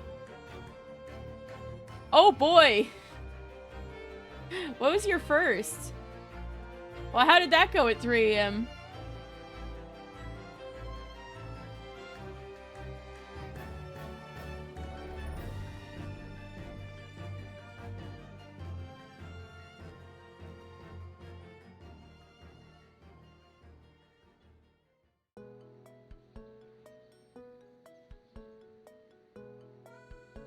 I should tighten the stitch a bit. Yeah.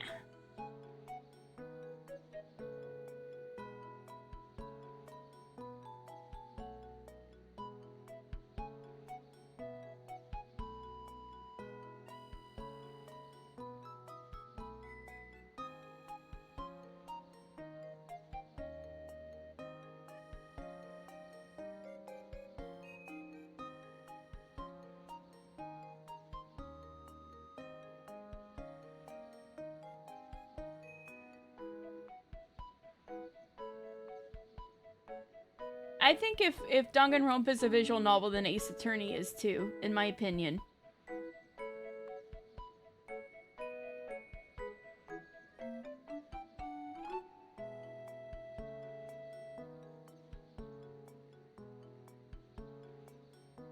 In that way, Ace Attorney was like my first visual novel.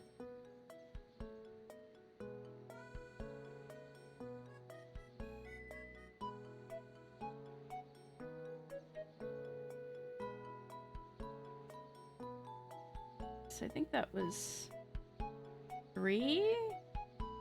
So this should be the last row.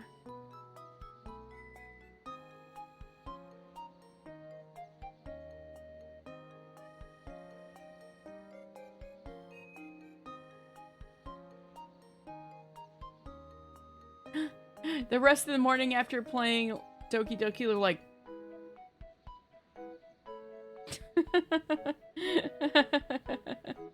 Yeah. That sounds about right.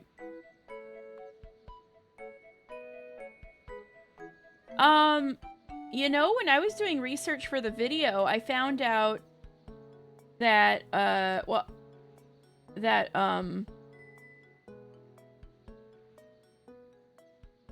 basically visual novels with some gameplay elements are kind of categorized as adventure games, and then, like, Umineko, for example, would be like a visual,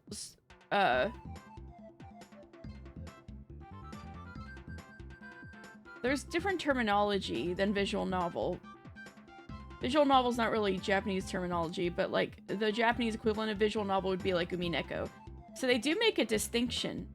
In that case, I'd say adventure game, like the Japan equivalent of adventure games, is my favorite genre.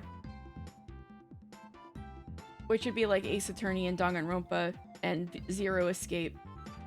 I really like those games. But there is plenty, and well, that I think Ryukishi coined the term sound novel, as far as I know. In English, the term kinetic novel is starting to catch on for visual novels that you just read.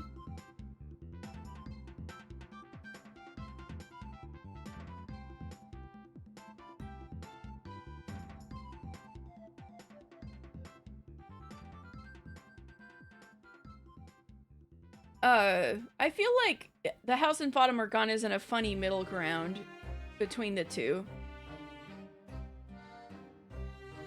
There's like very little gameplay, but there's like just enough. But I think that's mostly just in the base game. I'm pretty sure you could call like Requiem for Innocence and Reincarnation and the side stories just straight up kinetic novels. Kinetic visual novels. But if you're basing everything on Umineko, I totally get why you feel that way.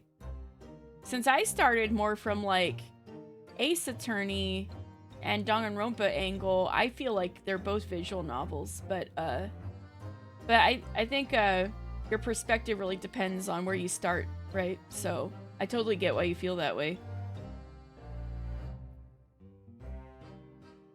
Okay, so this is the same size as these guys. Yep. Alright, time for the slip stitch. And we are done with the we are done with the tots! Let's go!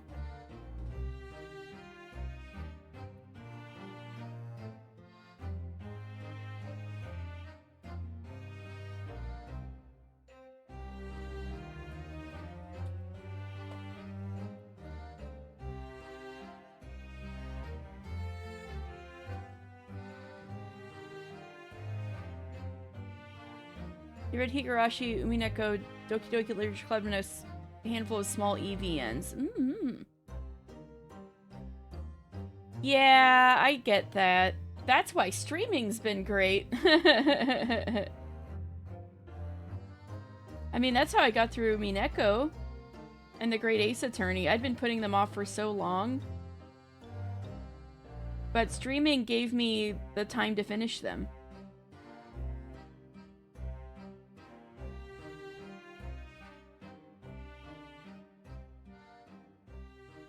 Same with Valhalla.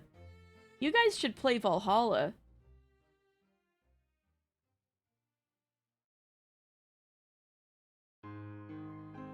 The cyberpunk bartender visual novel. There is a mini game where you make drinks. So it's kind of like... if you ever played Coffee Talk, Valhalla was pretty much the inspiration for Coffee Talk, like, really clearly. Yeah, you guys should play Valhalla. Oh, stretch my hands. Stretch my hands. Oh. Ooh. I met really cool people through Valhalla, too. That was also one of the first games I streamed. Stretch. Oh, thank you. Thank you. Oh, I need a big stretch and a big hydrate. Oh, my shoulders. Oh, thank you. We're in the home stretch. All I gotta do is sew these on and make the leaf and sew that on.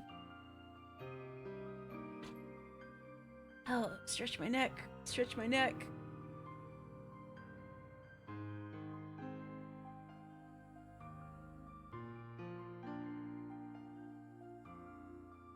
Okay.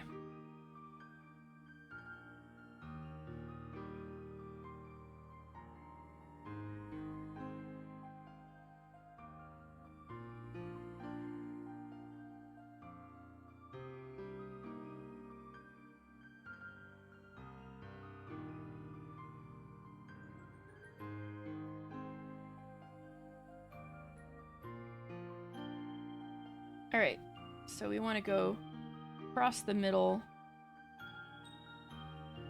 but give some space. So maybe we should start near the line. Like maybe here.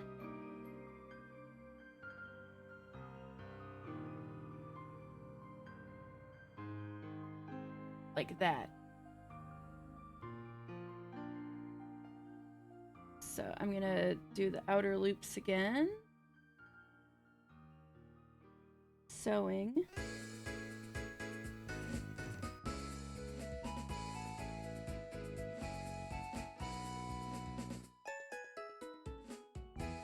Oh, you guys should also play To the Moon. Really short adventure game, I'll say.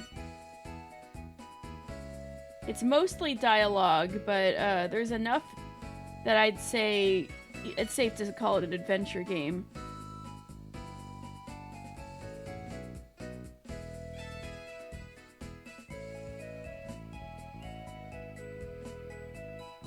Very short though. You can complete it in an afternoon and it will make you cry.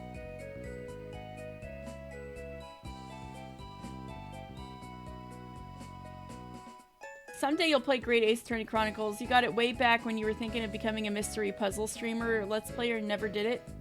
That's a great thing to get for that. But yeah, I hope you play it and enjoy it soon.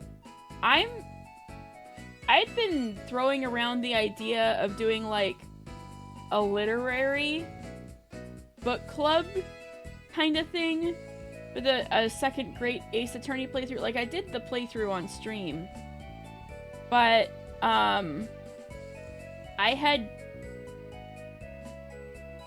there's a lot of lit that it, references from the period in which it takes place.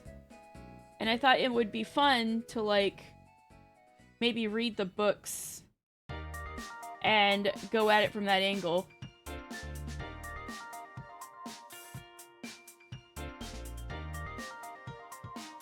Same with, I kind of want to do an Okami stream, having read the folklore.